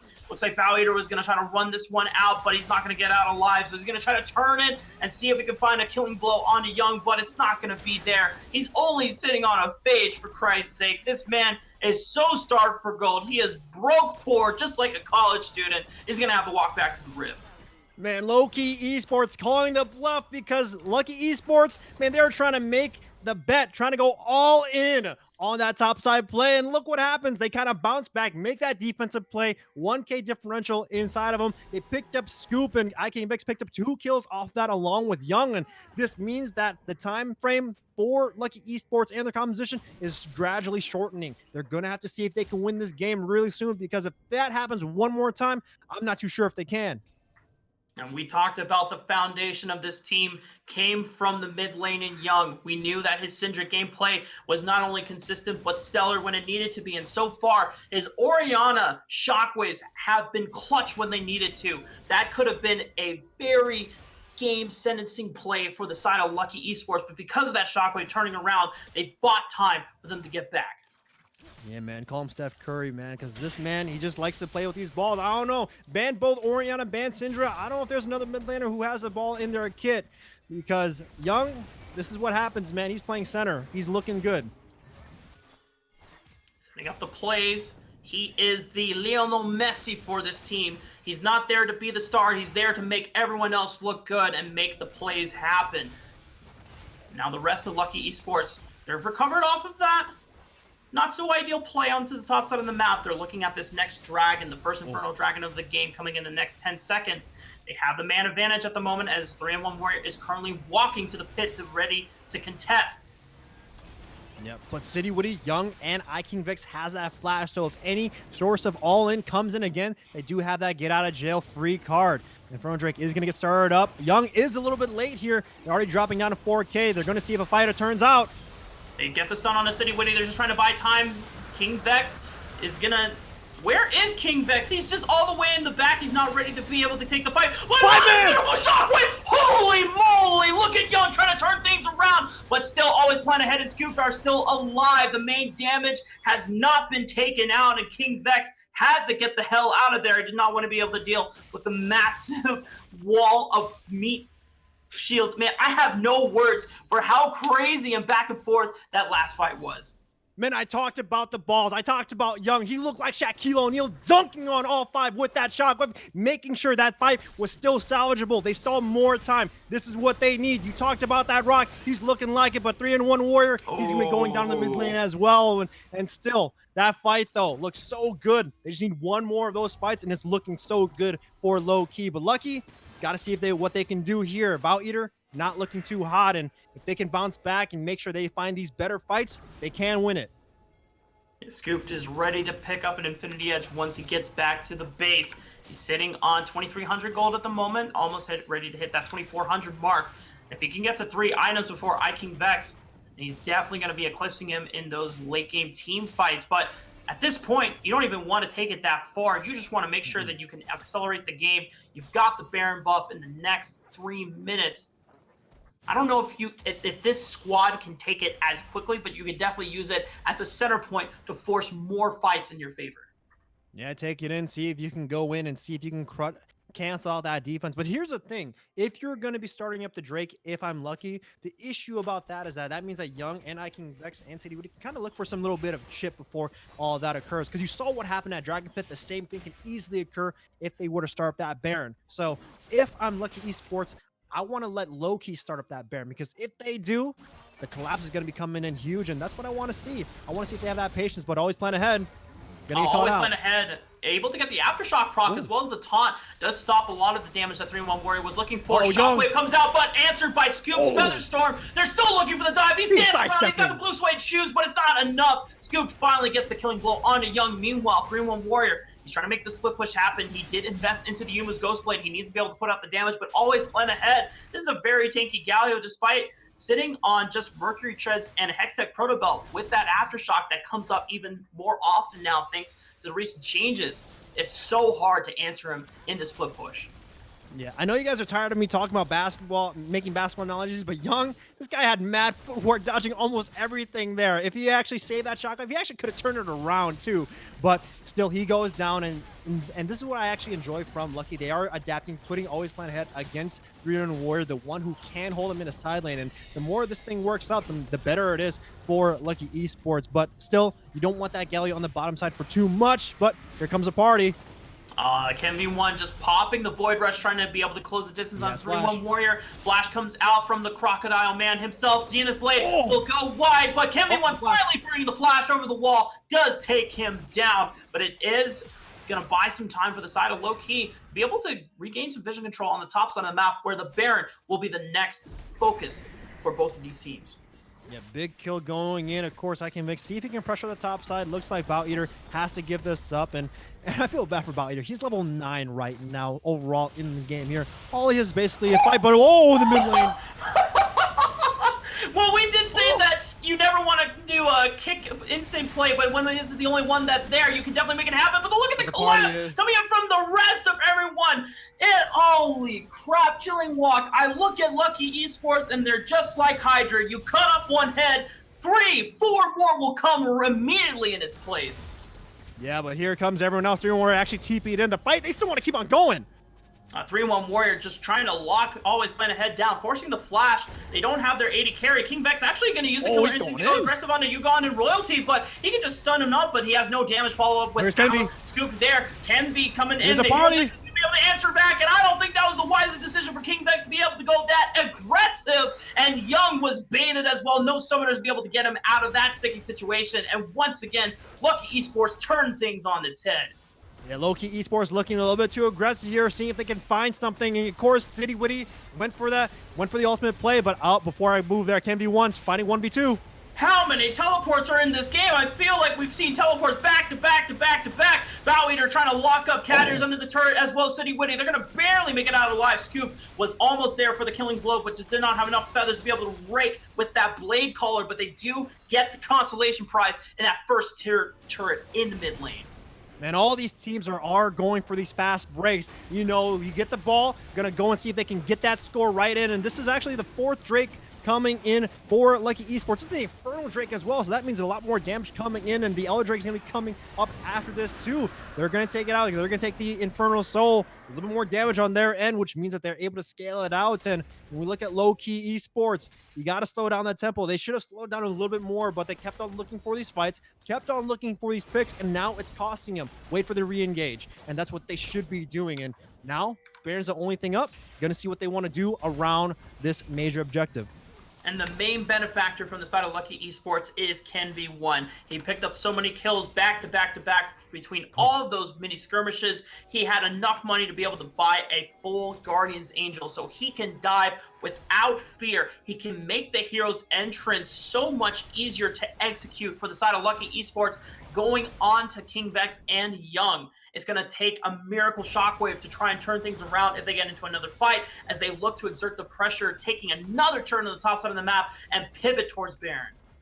Let's talk about KenV1 real quick, Rafa, because this man, 9-0-10, deathless, 95% kill participation. This man hasn't even gone down. This man isn't getting focused on. This man's pumping out the damage. I want to see what happens at the end of the game, even regardless of win or lose, to see how much damage he actually did. Because this guy, he's the only next person doing the damage on his team outside of Scooped, and he's the one carrying. Got to keep eyes on him in this next fight, because if he goes in with that tunnel, setting up that hero's entrance, he's gonna make it look good. And I got to see what happens. That first game we saw out of KenV1, he couldn't get off to the start that he wanted to on the Olaf, as City Witty played a beautiful early game along with the rest of his team. from just keeping him down in terms of farm, as well as being able to scale and hit that mid-game stride that they were looking for. And now this time, Cam1 is the one looking to put the pressure down onto Lowkey. They barely miss City Witty as he's able to dodge the Zenith Blade, but the vision control is going to be in favor of Lucky as they continue to black out the rest of the vision for the side of Lowkey Esports. This is a good move overall, pressuring the Crocodile from split pushing here, giving some room for Bow Eater to get some gold in his pocket as well. Hasn't participated a lot, only 4 assists here, but his team is definitely making sure that their top laner isn't left out in the dust. And because of this insane amount of map pressure, that's what they're doing. They're going to see if they can choke him out. Because again, they don't need to start the Baron. If Lowkey Esports starts the Baron, they can easily collapse on it. So why not let them start the Baron? Let Lowkey Esports collapse on it, and that's what they want to do. Either they want Lowkey to start the Baron, or they want them to face check into the billions amounts of crowd control that they have from all their teams. But when it comes to the siege and split push, it is a little tough for them, as Bow Eater still cannot answer this insanely volatile Renekton, who has the Black Cleaver picked up along with that Yuma's Ghost Blade. I mean, this Renekton's going to deal so much damage in a 1v1, of course, but cannot deal with a 2v1, especially if Ken v1 is there to equalize the odds and turn things on its head. But 3-1 Warriors, mainly their one thing that's keeping them in the game and allowing King Vex to scale and stall out the game.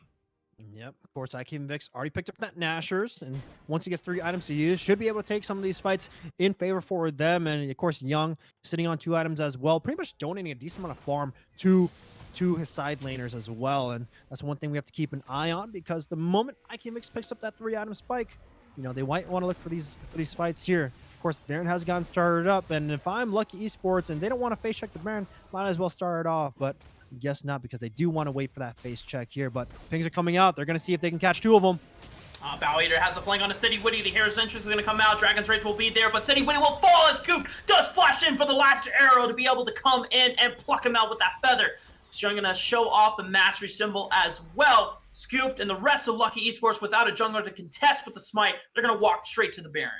Yeah, Scoop's dabbing on him, dabbing on City Witty, because without any jungler, that means that this Baron should be theirs. However, this is make it or break it for Lowkey Esports. They're going to have to see if they can look for the collapse here. Cadiers has that ball, and here comes the quickness. Oh, keep in mind, beautiful 3-man shockwave from the Grand Entrance as well as the charm, but always went ahead, still turning its head onto Young, and there is the double kill from Scoop, and there is only 1 member falling for the side of Lowkey Esports. It was the 80 carry, but the rest of Lowkey Esports come out on top. But keep in mind, City Witty is now on the table. He has a chance to make the hero play and steal. He is 2 levels down, but anything can happen here, Chilling Walk.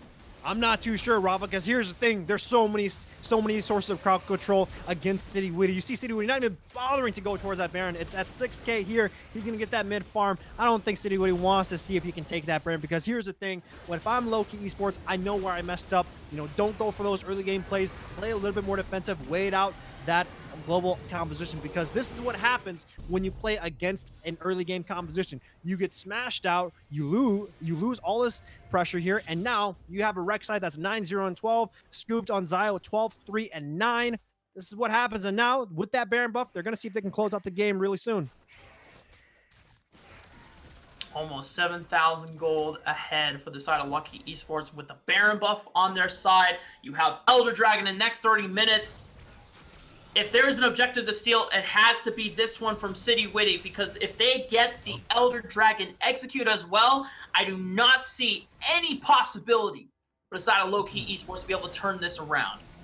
Yep, and of course here, Young did land a 3-man shockwave. He has landed great shockwave so far in this game here, so he's going to have to see if he could dunk on the enemy team as well, but that's what they have to look for, and looks like they're going to see if they want to start a fight. Zenith Blade connects onto King Vex. He's going to pop the cleanse immediately, being able to run away from the Hero's Entrance, and City Witty now advances to the front lines, but the priority that was gained from mid lane allows them to take down the second tier turret. 3-1 Warrior also on the front line, but this is not a team fight built Renekton. This is a split push Renekton. He's squishier than most Renektons would be at this stage in the game, and it just means that they're going to actually try a Hail Mary. The rest of Lowkey Esports are just going to rush down the base, where City Witty wants to be able to stop and to claim the Elder Dragon so they don't have it, but someone has to answer the base, guys. You cannot just have Young wave clearing it by himself. City Witty does get the Elder Dragon, however, they're going to be able to get the kill low on to Kenby1, but can they finish the game? That is the question. Young takes out Ugandan Royalty. The GA is going to come out. Kenby1 will officially fall, but Lowkey Esports, they're doing the base defense. Scoop trying to turn things around, however, is not going to have the execute though, and King Vex, he just needs to auto a couple more times, and there's the Elder Dragon executed just like that, killing block. Lowkey Esports, they find the ace onto Lucky. Oh my god, I saw this vision before. I saw this in pro play. TSM trading Elder Drake for the Nexus. It was going to happen, but they actually get the Elder Drake. They use it to turn around the fight. The Elder Drake execution, death sight to all of them, and a 5-man ace in favor for Lowkey Esports. Man, this is a redemption arc if I've seen one.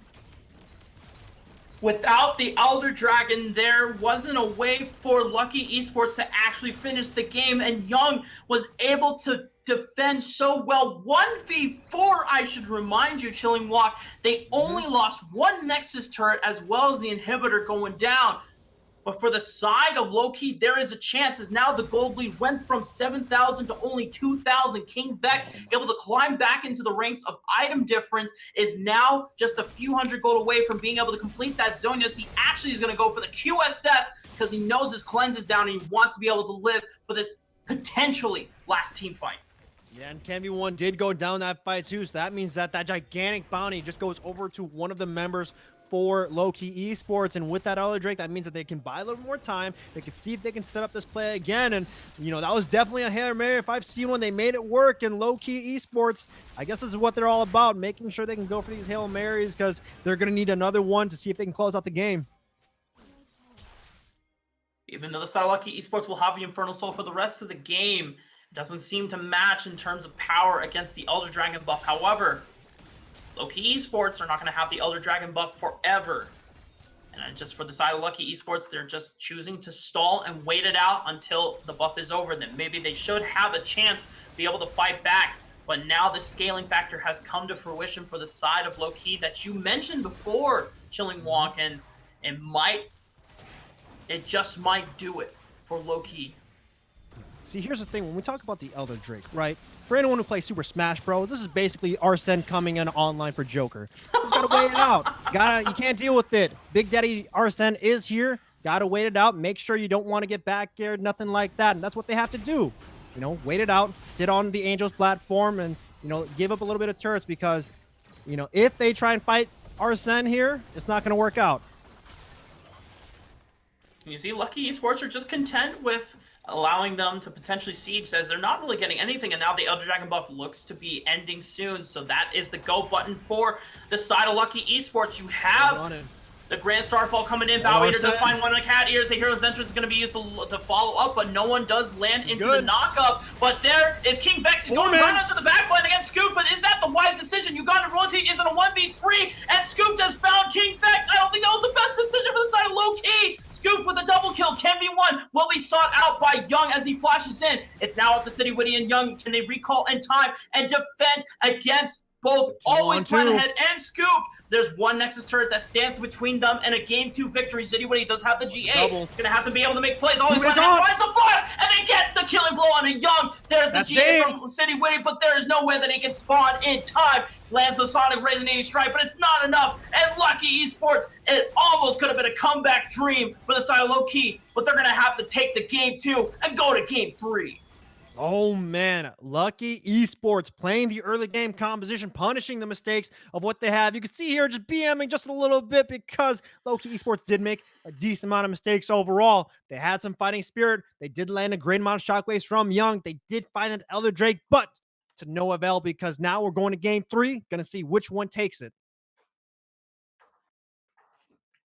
Whoo boy, we have a very aggressive early Game 1 from the side of Lowkey Esports, and then we had a very aggressive Game 2 from Lowkey Esports. It's nice to see the flip of the coin, how both of these teams can play to that style very similarly, but that using different champion pools. And now as we're going to Game 3, there is a lot of potential mini meta things that can go around. Certain picks are going to have to be banned or traded away, or even just disregard and say, you know what, we can't afford to ban that. We're going to have to let that go. And and at the end of the day, it just came down to draft, right? Because Lowkey Esports picked Lee Sin for City Witty, and right in retaliation, Kennedy one locked in that Rek'Sai, a good matchup for him. And of course, we got to talk about the level 3 5-man team fight for one Scuttle. Right, it's a bold play from Lowkey. If they got it, maybe could have swung them the game because they tackled the early game as best they can, kill all 5 of them, right? But if all 5 of you die or if all 4 of you die, you're just giving the early game composition a little more goal to play around with. And that's not what I want to see. I want to see game 3 being a little more smart, being a little more calculated. It was a hype game, not going to lie, Rafa. We have a lot of fun here, but got to see a little more calculated calls and not taking that much of those risks, in game 3. And hopefully, just a little talk with their coaches between both Lowkey Esports as well as Lowkey, we'll be able to clean up the shot calling and the decision making that comes within the late game, as things can get very tense.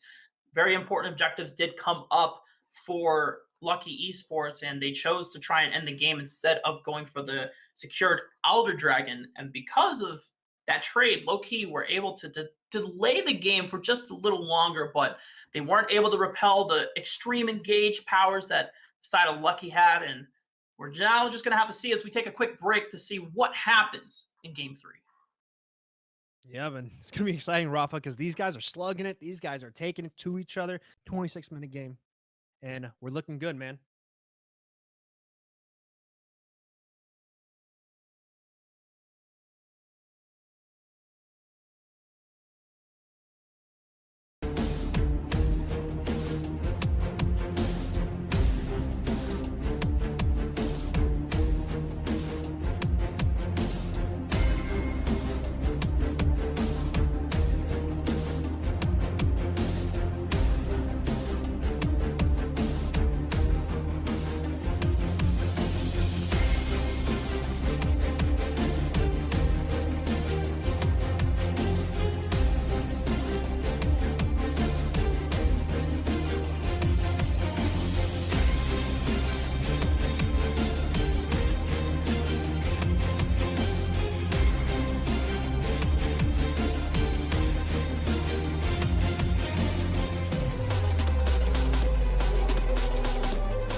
Ladies and gentlemen, welcome back for game three between Lucky Esports and Lowkey. This best of five is absolutely insane. We're 1-1 in the series, both teams having their one game apiece.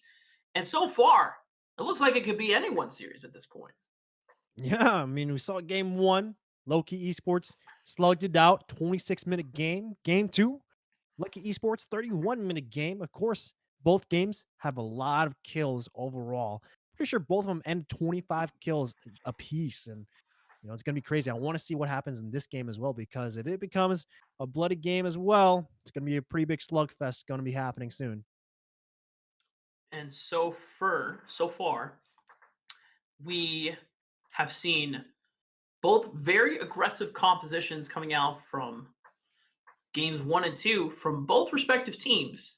And no surprise. The early aggressive composition is what came out on top. So I think between both of these teams, they're now trying to pivot towards who can have the better early game in terms of their draft. Yeah, and it looks like both teams just like to play the early game too. They want to come out swinging. They want to see if they can take these fights. And you said it exactly, Rafa. Maybe these teams are just going to both draft early game compositions. But, if that happens, that means that the games are going to be going pretty fast. And that means the series is going to be ending pretty soon, too. And I want to see, to just play devil's advocate, I want to see if one of these teams want to draft for the late game, draft for the defensive composition. Because if they do happen to take a 40-minute game, that just means I got to spend more time with you. And people seems to enjoy both of us, man. Very smooth, chilling walk. I was about to say I don't mind seeing fast and loose and very very bloody and just bloodbaths all across the rift. But I like how you snuck in. That's cute. But getting to that draft question that you pose, you're absolutely right. I think low key is the best team that could. It seemed like they were pulling off strong defensive maneuvers to try and scale for the late game. It didn't come to fruition though for them near the tail end of that second game of the series. But I would believe there would be the ones who wants to try and draft for a late game, because we saw Lucky Esports try to draft for a late game. I mean, Mhm. Scooped was killing it on the Zaya, but the rest of his team just wasn't holding the weight to be able to keep up.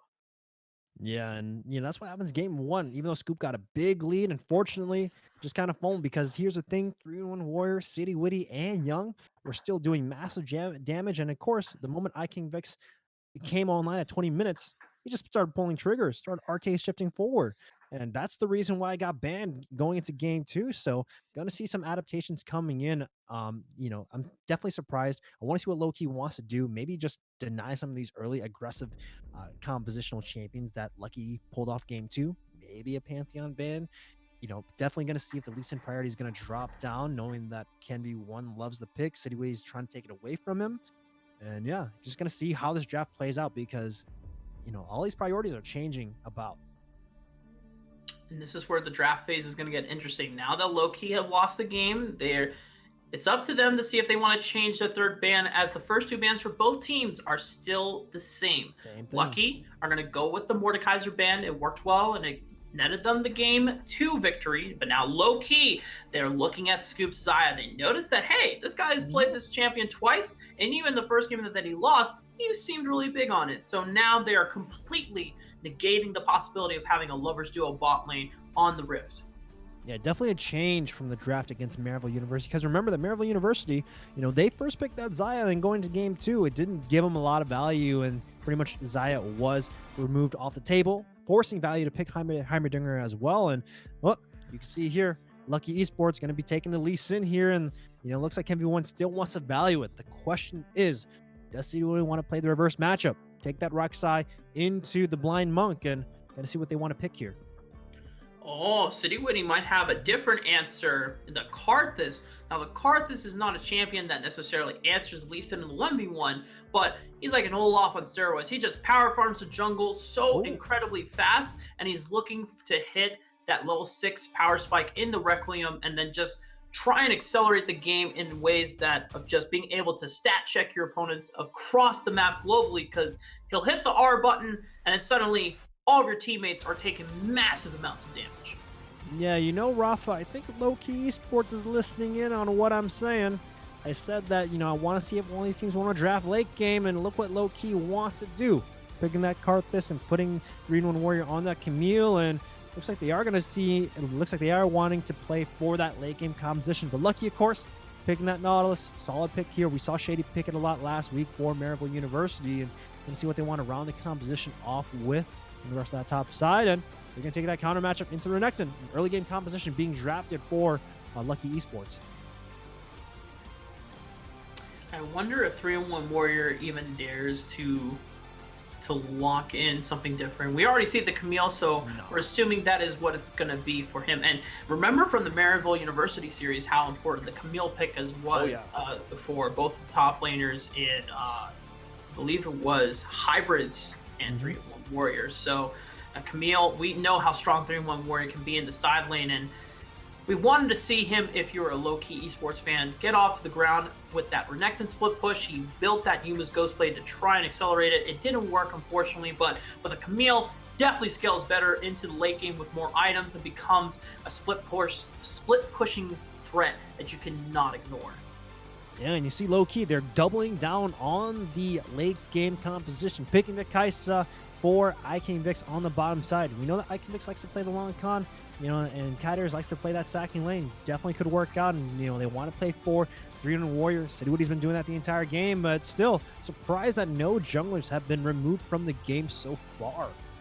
Rek'Sai was something that Cameron pulled out, played very well on the early game, only had one death overall, and surprised that none of these these bans in the jungle haven't gone through yet. Instead, banning Kaiders out right now. It just means that Lucky Esports know, or are just gonna safely assume that Lowkey are going for the Karthus in the jungle, that there's nothing really to look for. Did not get a ban come through. Looks like they're saying it was the Aurelia that they're taking away from Lowkey Esports, away from Young in that mid lane. Lucky Esports still have an 80 carry and a bottom laner, or an 80 carry and a mid laner to pick up here. Yep, and of course, we saw Young play Orianna game 1 and game 2. The question is, do they want to go again? Does definitely have a solid ball delivery system off the Camille, and instead, we're going to see the Cho'Gath come in. No, never mind. Instead, we're going to see the different tank Ornn for the top side. Wait a minute, but if this is an Ornn, then who's going top? Is this an Ornn support? Is this a Camille support? You're right. Lowkey Esports, they're just flexing on all of us right now. This Camille could technically go top, mid, and bottom. Could go bottom as well. It definitely has the unstoppable against the Nautilus when the hook comes out, and could work out well. I haven't seen a lot of Ornn supports, and if Cadiers can pull it out, he is the one who wants to make these early game plays, and could be something that works him out well. Talked about that late game. Ornn offers that as well. Upgrading everyone's items up too. So, yeah, Lowkey Esports, they're doubling down on it. I'm not going to lie, I'm a little sketch on it if it's Ornn support, because the support is not going to get as much levels, and the thing is that Ornn wants to be able to level up as fast as he can so that he can start upgrading everyone's items. I wouldn't be surprised if that would be Ornn in the top lane, and we even see maybe a Camille in the bottom lane, but with Braum being locked in, that means it is going to be Nautilus mid for always plan ahead. And even though this is not a global mid laner, I mean, we saw how well Doinby was able to pilot this pick at Worlds. He is a CC bot. He's able to clear the mid wave so easily. And then he could just look for rooms as he can spider knot his way to either side lane. And now we have a Trundle. Who the hell is going where? Is this a Camille mid lane? All right. I got this. I'm pretty sure it's Camille mid lane. But here's the thing, though. You don't want the Camille to match up to wherever Renekton is. So you're going to have to be mindful of see what they want to play when it comes to the mind games and the mind swaps here.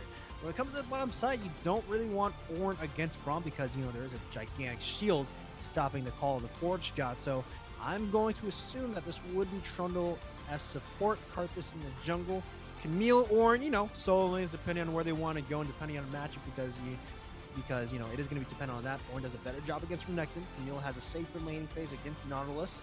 And yeah, Lowkey Esports though still doubling down on that late game composition, and we're going to see where the solo lanes are going to be because it can be a gigantic swap overall.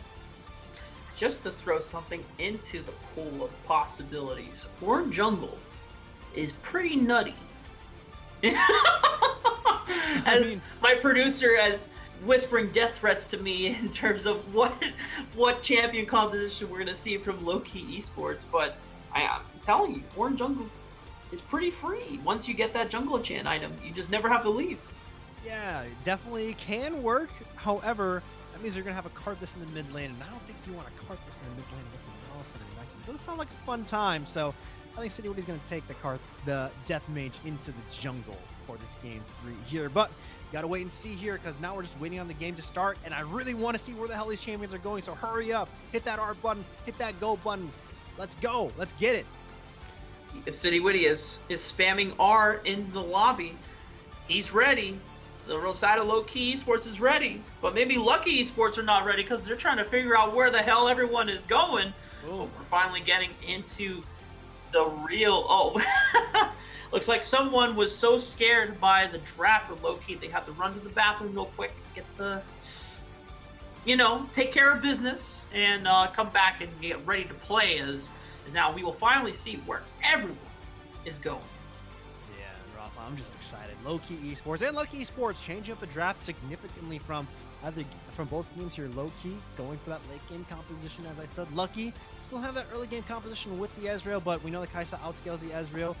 Pretty solid mid game spike from Lucky Esports, and if they can pull the trigger around the 15-20 minute mark, they can definitely take it. The aggressive team composition coming out, and of course they're taking a sweet time with the bans, playing around with the casters. We just want to see the picks and the bans. We want to see where these champions are going. Hurry up. Let's get the show on the road. Now, the bans are complete in the real Champion Select client. We now see, come on. It shouldn't take long. Come on, guys. We know where Renekton's going. Yeah, they're just playing with us. They're not only are they delaying the time of just typing a champion and clicking I want to pick this champion, they also have, of course, the 60 seconds of swapping around where they're going to. And even then, they can still swap in game too. We could see Bowyer going in the mid lane. We could see Young going in the top lane. Who the heck knows? Mm-hmm. All right. This means that this is a good time for side bet. So Roth, a side bet. Who's going where? Twitch chat. Who's going where? All right. Well, I'm currently looking at Exhaust Smite from City Witty. And I don't know if I've ever seen Exhaust Smite from Karthus before, but I could understand it as there's no point in flashing away from Lee Sin, as he can always just ward hop or hit you with the Q, Resonating Strike. He just needs to walk up to you and start auto-attacking you in the early game, so there's no reason for him to start off with the Q until he's ready to burn that flash. So at this point, City Witty is just saying, you know what, I need to take the exhaust so I can try to out-damage him with my Skittles, make him taste the rainbow, and just maybe that'll give him the edge. So I'm inclined to say that where we're seeing everyone's champions right now is where it's going to go. Yeah, let's hope. Let's hope and pray. Again, we could just see a lane swap, a player swap as well when it comes to where they're going. And of course, we do see when Karthus is in the mid lane, we do see him running the flash and the exhaust. So definitely something a little bit different, wanting to run that exhaust, because all City Witty has to do is get into the fights. And if he exhausts someone before he even dies, that means a lot of damage can be pumped out. As you said, Skittles do hurt. Gotta be aware of those cavities, and gotta see here. 40 seconds counting down, Twitch chat. Let's see if there's any swaps that can occur at the 1 second mark, because I think those are the rules.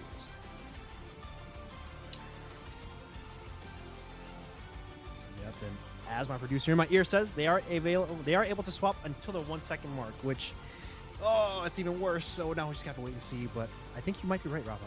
They're sticking to this game plan out either on Renekton, Dream Warrior on Ornn, and of course, City Witty on Karthus, and always plan ahead Nautilus, Young on the Camille. Yeah. I mean, I was looking forward to some Ornn jungle. It's always fun to see. Just no swap. Always, yeah, no swap. All right, it's confirmed. Now, as you said though before, Chilling Walk, they can always swap solo lane matchups. As you said before, the Renekton wants to match up to the Camille, and the Camille doesn't. And vice versa for Ornn and Nautilus. The Ornn would rather go into the Renekton, as he can definitely is one of the few champions that can survive the early lane aggression and will just absolutely scale into a massive tank front line and engage source as well. But before we get into game 3, ladies and gentlemen, we've got one final sponsor shout out, and it is none other than Sector 6 Apparel.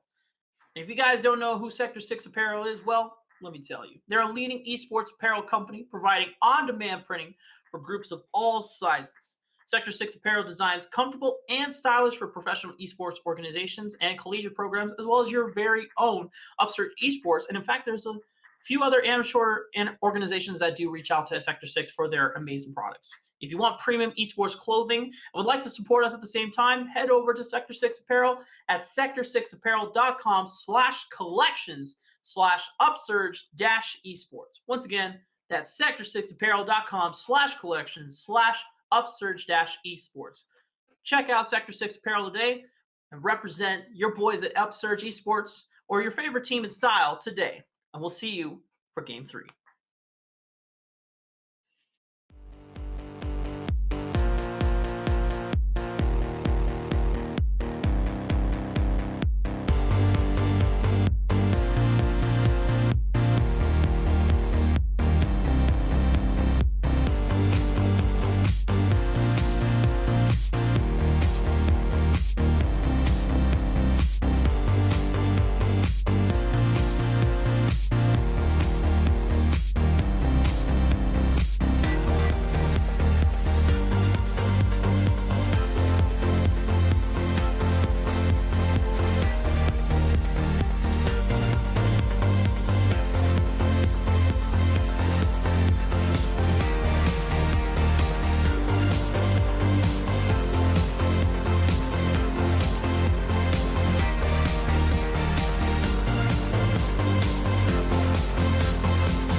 Ladies and gentlemen, we are back for Game 3 and officially on the Rift. And City Witty stuck with the exhaust, so we are going to see this Smite exhaust Karthus with the Dark Harvest, of course, as well. You're going to be scaling infinitely well into the late game. But for the side of Lowkey Esports, their game is not the late game, Chilling Walk. Their game is the early mid game. They have the Ezreal this time around. They have the Nautilus, which, yeah, you can start building tank items, but ideally early on, you want to go for that proto belt rush, and you just want to accelerate the game pace before the side of Lowkey just outscales you. Yeah, and the one thing I am afraid of when it comes to Lowkey Esports is City Witty, because here's the thing: you're dealing with Ken V1 on Lee Sin. You're also dealing with Always Plan Ahead on Nautilus, and when we take a look at those 2v2s, definitely going to be in favor for Ken V1 and Always Plan Ahead as long as they're hitting one person. Of course, City Witty did place an early ward onto his Raptor side, and he did spot all three of them putting a ward on his red. So, the vision game is in favor for Lowkey so far, and more likely with that talisman, looks like he's going to be starting these Raptors for his first camp, and a pretty solid start. Oh, 3-1 though. We do have an invade here, however. Always Plan Ahead is trying to prevent 3-1 Warrior from walking back, and they actually did get the swap as well between Always Plan Ahead of Bow Eater. Bow Eater will be able to answer Young in the mid lane, Renekton into the Camille, and Always Plan Ahead is now going to face off against the Ornn, and we haven't seen Nautilus top in quite a while, and I have to say I miss it. Yeah, but here's the thing, Nautilus base damages kind of a lot. You already see 3 Warrior already down to 200 health, and he's Jesus. taking more damage as well. And this is where it gets tough here. You don't want to deal with an early game Nautilus in here, but still gonna be in favor when it comes to the lane status for Lowkey Esports, setting Bow Eater in the mid lane with the Renekton. And that means that the mid 2v2s is going to be more in favor for Ken1 and Bow Eater approaching the early game. We're looking at the early pathing. Kevin1 started on the blue buff, is now finishing up his wolves. Is going to be looking. I'm surprised he didn't go for the Gromp right away, as it would have been an easier camp with his execution health pool. But it's going to be finishing wolves, and he's actually going to go into the Raptors. But meanwhile, bot side of the map, fall in first blood from Scooped and Ugandan Royalty. You cannot ignore the power of the concussive blows early on into the game. Yeah, I came back disrespecting Ugandan Royalty's Qs, and that first blood's pretty big. Going over to Scoops, it means that the early game is going to be looking pretty solid. We did talk about the weakness of Lowkey Esports. Their bottom lane is the one to watch out for when it comes to these early game deaths. Vex, doesn't really die a lot. That's the first time he actually died. Oh! But the mid lane, Young barely able to make it out of the Y, but had to flash, as there was a flash play from Always Flying Ahead, making the roam from top side, pushing in. It doesn't matter where he is. Top lane, bot lane, mid lane. You know what he's going to do. He's going to shove out the wave, and he's going to look to make a play around the map. Always plan ahead, man. It always wants to move. Why not just name change to that? Always want to move. Because this is the guy who likes to play gold mid laners, and he's also moving from the top lane to the mid lane. And so far, the early game composition is pulling off super well so far. 12 CS lead in the mid lane, a kill going over to Scoops as well. So now the question is, can Lowkey slow it down? Young is back, having teleported, but Bow Eater now has a summit advantage onto the Camille. And even though Young has 2 Dorn items instead of just the one for Bow Eater, Bow Eater can always call Ken V, set him up for that easy Q thanks to the point-and-click stun that Bow Eater will have access to. And without any sums, it could be a kill onto the mid laner. Of course, now the tanks having a good old wet noodle fight. This is the greatest thing about top lane tanks. Both just kind of doing a decent amount of damage, even though they're both building some resistance. But still, bottom line, Vex, though, doing a good job CSing. 10 CS lead, even though he did go down. So, still some life on the bottom side, and biggest question here is what Ken1 can do with the mid 2v2s and the top side strength that he has. Actually, even the bottom side as well, because this is the early game composition working for them. City Witty just being called to the top side just to help 3-1 Warrior push out this wave so he can get his recall off and be able to reset. He is sitting on about 500 gold, so not too much, but he just needs to start building towards that catalyst so he can have the infinite mana and just never have to leave lane for the rest of the laning phase. Yeah, Ken1 managing to sneak into the Dragon Pit, see if he can get this Earth Drake here, knowing that City Witty showed himself on the top side, and I don't think they have any source of knowledge knowing that Ken1 is here. City Witty is moving towards it.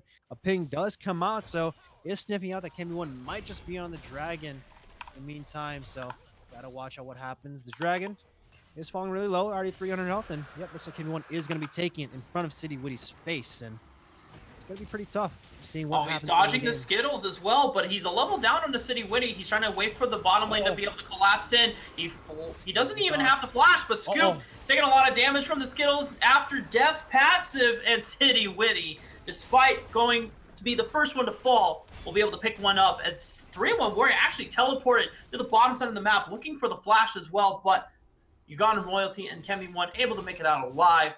They get the Dragon. They only give up Scooped in the end. Yep, 1 kill for 1, but the Dragon was worth so far. Next Drake will be the Cloud. And still, not a lot of action compared to the first 2 games here, but Cadiers, they want to find the bot lane. Oh, looks like Scooped and Ugandan Royalty were trying to find a debate onto King Vex, but the Ignite coming out from Cadiers turning things around, but not before Bow Eater answers with his own teleport. No teleport to be answered by 3-1 Warrior or Young. That means King Vex and Cadiers will be left to the wolves, and they will go down.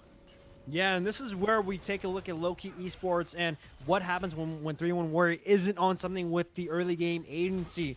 Putting that time on Vex and Cadiers. Now the bot side 0-3 overall, and this is where they are the weak side. They do tend to die a decent amount on the bottoms of the map, as per the Maryville match. Maryville set against them, and looks like it's costing them so far. They're gonna have to see if they can slow down the fight. Always playing ahead is just having a great time in the top lane. He gets the neutralized 3-in-1 warrior. He's spamming the emotes, gets the wave clear against this guy, and he has the Kindle gem. I'm curious if Always Playing Ahead is still going to rush the Proto Belt, or if he's the one that is answering 3-in-1 warrior, does he just go into a more traditional tank build? Yeah, I'm not too sure, but we're taking 2 turret shots here. Always Playing Ahead, not 6 yet, but oh man, Canv1 managing to land the snipe. Looking good for Lowkey Esports so far. 5-1, Rafa. Yeah, no flash to be had from 3-in-1 warriors. He already burned it on that dragon skirmish we saw earlier, and having already expended the E, it's just super easy for Kenvi1 to be able to land it. Now, City Witty trying to contest his own red buff, but Kenvi does have the Dragon's Rage. He wants to look for it, and bam, there it is, in the face. City Witty, yeah, he was able to technically steal the red buff, but it goes right back over to Kenvi. Yeah, but look at Ugandan royalties. Might get sandwiched here in regards to cat ears. I'm not too sure. Young trying to be able to force the opposition onto the backside. Ugandan royalty goes down thanks to the Hex Tech ultimatum. And City Witty was trying to assist with the Requiem, but Young did so much damage to Ugandan that he just went down in an instant. Yeah, Lowkey Esports having a little bit more signs of life in the early game. 6-2 right now in favor for Lowkey Esports. However, keep in mind that City Witty 1-2, and Iking Mix and Caddy are still down as well. Young did pick up that kill. He is the rock in the mid lane. Can't discredit him, but it's still looking pretty tough on everyone else. And 3-in-1 warrior. Pressure is still on. The Call of the Forge God is going to come out, but 3-in-1 warrior, he misses it onto both of them. Canv1 says, I don't know about that one, buddy, but he takes the killing blow. Lowkey Esports kind of scrambled a little bit. I'm not too sure why 3-in-1 warrior tossed the Call of the Forge God away from him, but it's going to be pretty tough here in the bot side, though. They're looking for action. City Witty is in the wings, but City Witty doesn't really offer that much in terms of crowd control for ganks. He just has to come in and start popping Skittles on them, but if Scooped and Ugandan royalty are just dancing around, then the gank is not going to be really that effective. City Witty is waiting for something to happen, though. He's waiting for Scooped and Ugandan royalty maybe push up a little too far forward, and Cadiers can potentially punish with a well-placed pillar. This is a very different game from game 1 when it came to the red side of Lowkey Esports. I don't know, this game looks like they're just kind of fumbling around right now. 3-in-1 Warriors 0-2. This is the first time I've seen him at a deficit, outside of the loss against Maryville University. This is where Iking Vex and Cadiers are down. The only person is Young. Oh my God. On top side. This is the bullying that they just wanted to do this game. Kenv1 with the kick flash. 3-in-1 warrior having no flash to be able to answer with. They release the Rift Herald cracking onto the top side of the map, just putting 3-in-1 warrior into the dirt. They know how strong this guy is, and even on Ore, they do not want to disrespect the power he could have on a tank pick. And now Cadiers getting all in potentially. The Ignite comes down, but thanks to the Subjugate, is able to lifesteal enough health off of Ugandan royalty. Scooped and Ugandan, however, still coming out on top in the 2v2 trade, and Cadiers is going to have to recall. Yeah, but that means it's going to be another plate for Lowkey Esports. They're looking pretty dominant right now. We did talk about, Lowkey Esports, the underdog, Lowkey, the favorites to win the grand finals. And this is game 3. This is a pretty big pivotal match when it comes to this game here. And this early game's looking a little bit snuffed out. They still have that late game, though. They can still get to that 40-minute mark, but if you're going to be giving all these plates away, it's not going to be looking too good.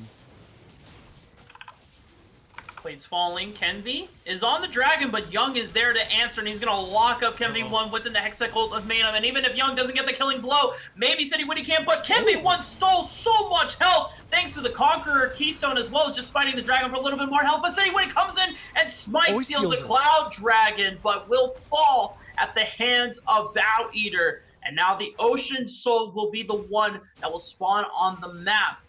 But the rest of Lowkey Esports, they're taking kills, they're taking names. They lose the dragon, but they have the tempo advantage. Is Always Playing Ahead, looks to all in and take down 3-in-1 warrior in a solo kill.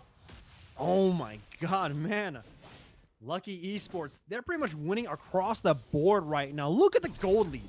Almost 5K in favor for them before 15 minutes. They're even dying. Caddies are going to be going down too. I don't know This what's is going on, Rafa. They're just winning. We talked about Can-B1's Lee Sin before. He didn't get it for games 1 or 2, but this time around, Can-B1 is putting on a Lee Sin clinic. He's pulling out the kick flashes, he's pulling out the plays, landing the sonic waves. There's nothing that this man cannot do, and he's taking advantage of the early game powerhouse that Lee Sin can be. Yeah, I did say in the beginning of the game, I want to see what happens when one of these teams drafted late game composition. Something a little bit different and a little bit deviating from the original game plan. I don't know if I want that anymore because here's the thing. I don't want to see another team putting a clinic in the early game. This is a game. This is 15 minutes before 15 minutes in, almost a 6K goal lead in favor for Lucky right now. An early game composition, which they do have a decent amount of early game tools, but against a late game composition like this, if this happens again in game 4, whoever drafts that late game composition, man, Rafa, I just want to see 2 early game compositions, I guess, man, because I don't want to see one team just dying like this. Yeah, now to play devil's advocate, no. it is not completely out and over for the side of Lowkey Esports. They still have time to be able to buy, but when the rest of Lucky Esports collapse this aggressively into the jungle, there's no way for City Witty to get out. 3-1 Warrior just trying to delay the inevitable, but Bow Eater is going to be able to lock him down and get another kill for himself. The first time that Bow Eater feels like he's able to take down his lane opponent as well. 3-0-2 on the Renekton, 7-0-4 on the Lee Sin for Can-B1. The entire roster for Lucky Esports, they're looking great this game 3. Man, Can-B1, 7-0-4, 11 out of 14 kill rotation from all the kills so far on their side. This is a clinic, Rafa. I'm not too sure. I don't know if you can make it out of this game. I know you have the late game scaling. I understand. But you're this far behind. You lost both side lane turrets right now. Mid lane turret's about to go down. You have entire control in regards to the jungle entrances right now. You're even taking camps away from City Witty too. And keep in mind, City Witty's only 1-4.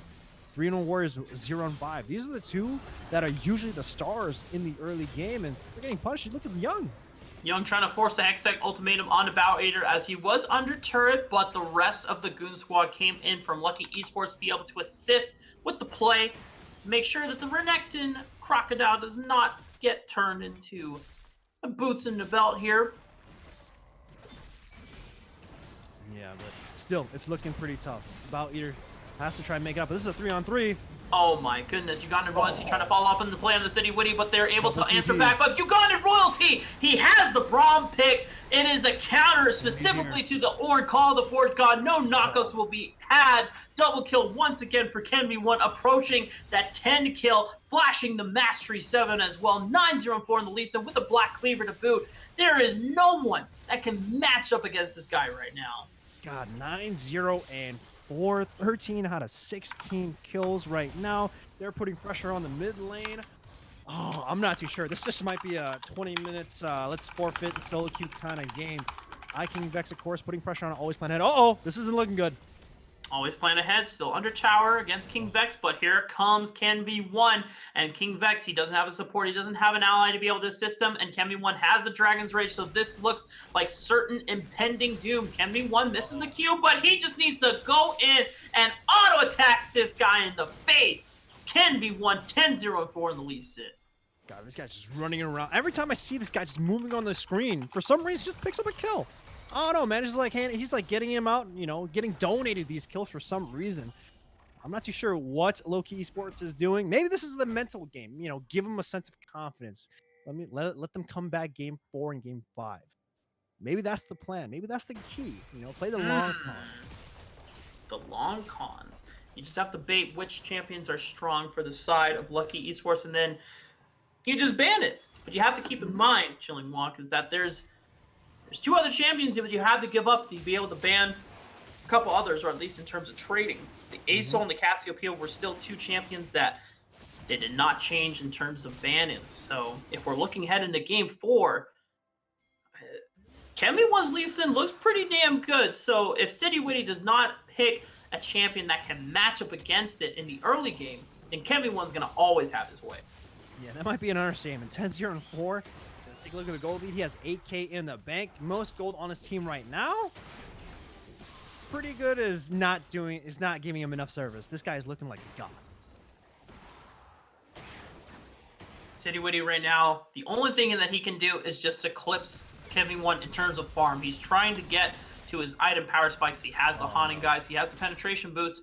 Bow Eater up against 3-1 Warrior. Even though 3-1 Warrior has a current health advantage right now, Bow Eater has the Conqueror. Gonna be able to heal right back on up. And for the first time, Bow Eater can finally lane against 3-1 Warrior and actually beat him in a 1v1. Yeah, you're right. This is the first time that Bow Eater, was definitely a big impact in the early game. Even though he doesn't have that many assists overall, he did hold his own against Young, putting the pressure to him and also moving around the map and getting some kills in these small little skirmishes. Credits to him, but approaching this next Rift Herald, Cavity One's going to pick it up as well. We did see City Witty and 3-1, not play towards their game plan of getting the early Rift Herald. Well, because mainly the champions they can't use can't really get that. And still, you're going to have to wait out for the 40-minute mark to see if their composition can come online. But when we take a look at the draft, Rafa, when you're drafting a late game composition, you're going to need some sort of early game engine. And, this is one thing we didn't really criticize when it came to the draft, but this is something that I am criticizing now. When you're drafting a late game composition, you're going to need something early to make sure you get there. And with these 5 champions, I don't know if you have that. Karthus can be a powerful pick, but against something like Lee Sin, it can just be run over and abused. And as you said before, you need either strong lanes or something else to be able to bridge that gap to the late game. Otherwise, there's going to be no game in the late game. As City Witty is going to get found in this jungle once again, as he's just trying to do his best to power farm, but it's going to be exploited by the side of Lowkey Esports every single time. Yeah, of course, they're already using the second Rift Herald in the mid T2. You already see here 3 turrets in, about to be the 4th here. King Vexing, he's by himself. Rift Herald is going to crash and take down the second tier turret. Nautilus is going to go in with the engage, always playing ahead with the Death Charge. Will lock down 3-1 Warrior for Scoop to be able to pick up the killing blow, and now it's just a 3-on-5 as the rest of the members push in, along with that Rift Herald for the inhibitor. You have Bow Eater on the top side of the map also pushing in for the second tier turret. More objectives falling at the wayside. It's an 11,000 gold lead before 20 minutes chilling walk. Yeah, I don't know if you can come back from this. I mean, you can in game 4. I don't know if you can come back in this game specifically, is what I'm saying. Because here's the thing. 11k gold lead, mid inhibitor down 1 minute before 20. Like, that's pretty good time to take the inhibitor, because now mid priority is always going to be guaranteed. You're going to have that Baron buff coming up as well. You can definitely start it. I'm not too sure if they can actually even team fight around the Baron, knowing how far behind they are as a team. Look, you can take a look at 3-1 Warrior. First item isn't even established yet. Same thing with City Witty, only has the enchantment. Stormrazor finally getting picked up for King Vex, and even then, everyone else on Lowkey, they're already at their 2 items. I don't even think you can even contest this next Baron. When you're just looking at the items that are coming in for Lowkey Esports, 3-1 Warrior, poor guy, hasn't even completed an item yet. Apart from Mercury Treads, he's working on that Sunfire Cape. He didn't get a chance to finish a Catalyst to be able to have that extended laning phase because it didn't get to happen. Kennedy 1 set up a tent on that top side of the map with always playing ahead and just continuously locked him down for kill after kill after kill, breaking open the top side of the map. And now the rest of Lowkey Esports are able to do whatever they please, because the one threat that they always had to deal with that was consistent from the side of Lowkey is now falling severely behind. However, Lowkey Esports did set up some good defensive vision around their topside quadrant, so they do have some sort of a little bit of an avenue to defend this Baron here. But when we take a look at a Scoop tier, 201 to 185 on King Vex, pretty solid so far. And yeah, and even then though, scooped against 3-1, 203 to 91. That's huge. Trinity Force and Muramana fully stacked as well. That Cutlass, he has 40% CDR, I believe. Yep. That's nuts. 7 turret lead right now in favor for Lowkey Esports. Game 1 and Game 2 were a slugfest. Game 3 is a clinic. I want to see, maybe I guess Game 4 is going to be a clinic. 2's a pair. I would imagine that if we get to Game 4 and this is just the simple closeout from Lowkey Esports, that both teams are going to strongly contest for early game compositions. And that means, Chilling Walk, we're not going to see scaled out games. We're going to see slugfest back and forth, punch after punch after punch. Both teams are going to fight profusely for the tempo. Give me that Darius in the top lane. You want Hell early game? yeah. Give me him. Give me Pantheon. Give me everything else. That's what I want to see. And Facts. give me that Draven too, man. That's the early game that I want to see. Oh man. The Blood Brothers on the Rift. I don't know if one Rift could hold that much power in one game there, but we'll have to see if we actually get to that point. But man. Infernal Drake comes up to Dying Summoner's Rift in red. Oh. Ladies and gentlemen, if you're just tuning in and wondering what the hell just happened, you see 19 and 2, you're like, how did this happen? Let's just say KenV1 got Lee Sin. That's all you need to know, boys. And I think that's all that Lowkey also need to know as well.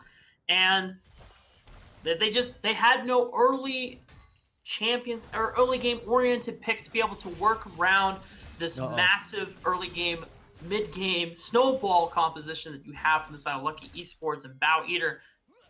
He's also pushing in 3-1 Warrior, the first time that series, as well as now Lowkey Esports pivoting and poising around this Baron. Yeah, Bow Eater does have that TP. Baron is going to get started up. You can see here that Uganda Royalty clearing out a ward too to make sure nothing gets stuffed out. Lowkey Esports, they do know that Baron should be started up, but I'm not too sure if they can actually even walk up. It's getting pretty scary, and you can see Ugandan just zoning him out. And Baron's already at 5k here. They have the read. Uganda Royalty is going to try his best to be able to kite this one and defend this one, but he's going to go down. Teleports are coming in for both 3-1 Warrior. Bow Eater KenV1 now onto the back line. Has killed the back line. It's a double kill for the Lee Sin God himself. 3-1 Warrior all collapsed all by himself. City Witty falling at the wayside. That is all 4 members from the side of Lowkey going down. Cadios was able to escape with his life, but the rest of Lowkey, they don't care about the damn Baron. They're turning towards the Nexus. Man, Lowkey Esports, they knew that the fight was going to happen over the wall. They all flashed right over it. You see always plan ahead, flashing over the wall, making sure it goes down. Of course, Ugandan Royalty being the pawn, the sacrificial pawn of that entire fight. But even then, it doesn't matter because the only thing left is 5 seconds Come left. on, man. You can see KenV1 and Cadios. You're just Bruh. face here, saying some, That's so having a little bit of fun. A little bit, but even then, though, the respawn timers are a little bit short, so they are going to pay their respects. I'm not too sure what KenV1 wants to do here. It's his pet. It's his pet. Let him live. Oh, never mind. Jesus. I guess, Lowkey Esports feel that confident that they can just play around and let Cat Ears kind of stall out the game for a little bit, but they're going to now turn towards the Baron. Cat Ears not spawned on the Rift yet. Scoop's going to go over the wall as King Vex will have to flash just to survive the onslaught that is Lowkey Esports. But City Witty will be able to take down Uganda Royalty. KenV1 going in for the kick flash play, but he doesn't have enough damage or help to be able to support the comeback. Wait, King Vex is actually still alive, and they cannot do the Baron anymore. Yeah, Lowkey Esports kind of playing with their food. Sometimes this happens when you get a little bit overconfident when the game's kind of free, but keep in mind that they are a late game composition. You don't want this to happen. 3-1 Warrior stuck in a rock in a hard place, and bye-bye Ornn. Okay. Well, we have some interesting decisions being made by both teams here as Lowkey Esports, they want to go for the highlight, the montage reels. I understand you just want to have some fun on the Lee Sin, but KenV1 could have gone deathless this game. Unfortunately, will now sport a death. The perfect KDA dream has been ruined. But Lowkey Esports, they're still in the driver's seat. They just got to close out the game. Yeah, they're just limit testing, playing with their food. This is maybe the mental game, We're going to let you live this time, but next time we fight, you're going down. This is what they're doing. They're taking all the camps out. They don't even want to start the Baron. You just got to wait for KenV1 as well. Still 12k gold lead, but, sometimes this could bite you in the butt. If you let this composition get to 40 minutes, it could cost you. I want to see him end the game cleanly. That's what we all want to see. No jokes. Win the game. Ocean Soul is on the table for the side of Lowkey Esports. KenV1 missing the Sonic Wave, but does get the kick down. Young trying to use the Hextech Ultimatum to buy some time, but is not going to be able to get out alive as always plan ahead will get the killing blow. And now without the mid laner, it is a 5-on-4. Ocean Soul seems to be an easy claiming contention for the side of Lowkey Esports. Yeah, you can see City Witty already just moving to his top side, seeing it just to pick up a wave here to himself, 198 to 138 in the jungle matchup. But honestly, it doesn't matter because Ken one 13, 1 and 9. 22 kills out of 25 when it comes to kill, 27 out of kill when it comes to the kill participation. But still, they're kind of playing with the food, man. Just end the game, group up, team fight, do something. I don't know why you're stalling it.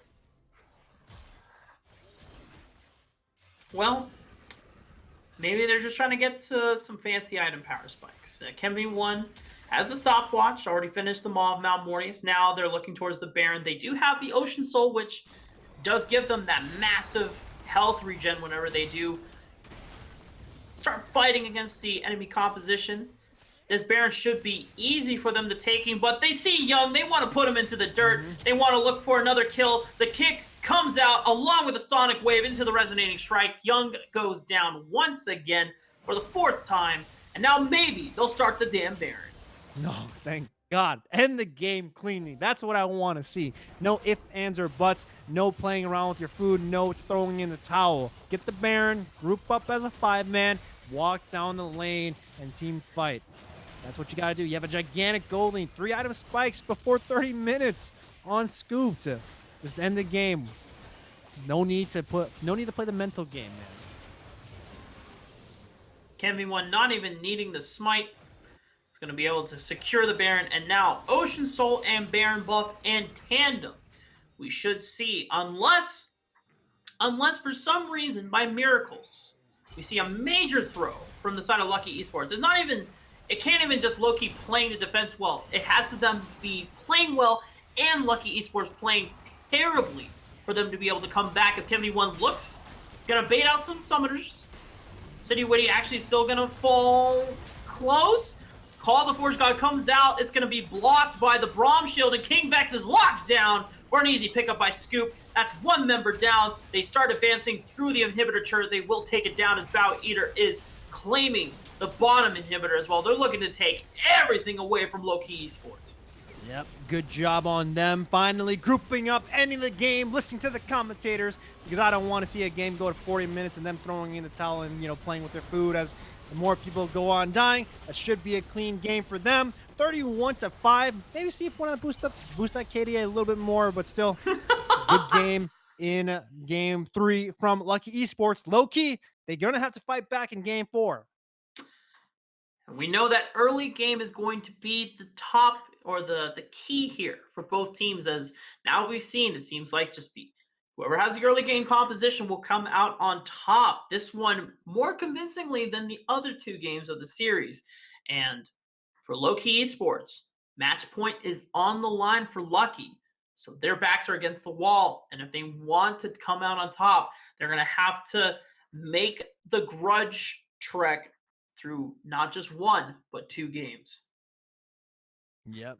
It's pretty tough. Let's go and take a look at damage real quick, because here's the thing. Scooped at 24.7k, and you can take a look at Ken D1, 17k as well. Of course, City Witty playing Karthus did a good amount of damage too, but everyone else across the board, less than 10,000.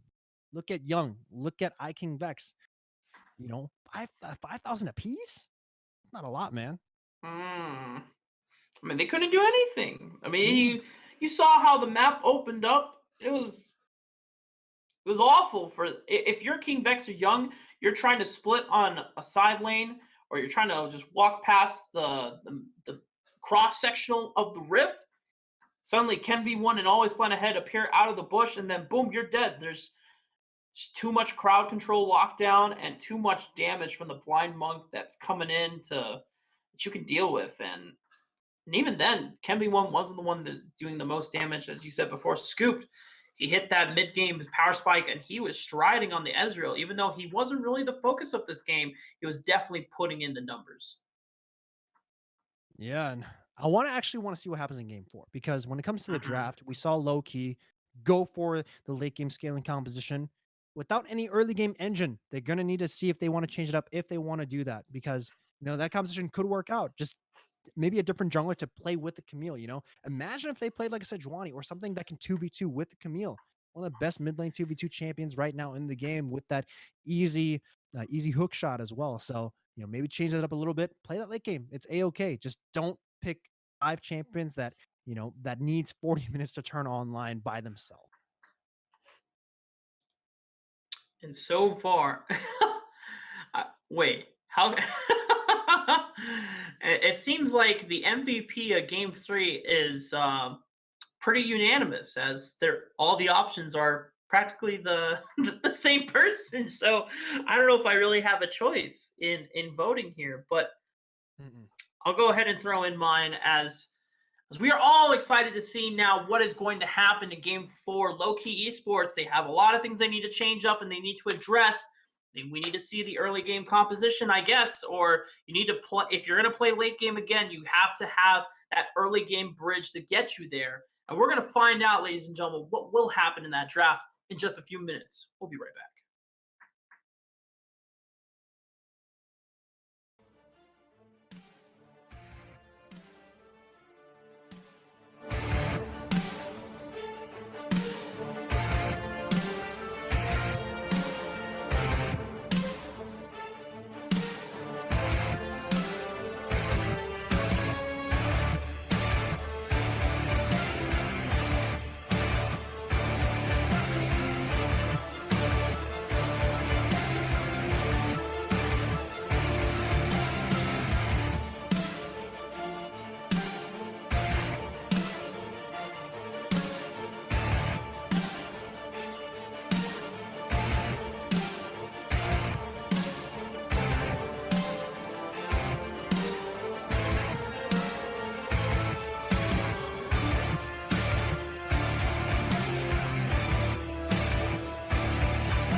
In today's video, we're going to look at the Hall Tail.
gentlemen, we're getting ready for Game 4 pick and ban phase.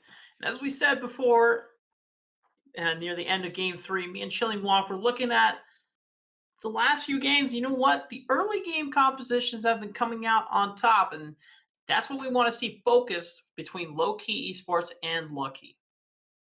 Yeah, we saw what happened game 3. It was a clinic. Lucky Esports was just kind of, surgically, dismantling them, mainly off of the hands of Ken V1 too. So, his Lee Sin was definitely a factor in regards to how that early game played out. Of course, that draft as well, wasn't something that Lowkey Esports maybe wasn't comfortable with playing for that late game. So, I want to see a change up here. Are they going to go back to the, early game composition, or do they want to stick to their guns with a late game composition? So, gonna be pretty exciting here. Lucky Esports probably gonna stick to their roots, but low key, they're gonna got to see if they want to change anything up.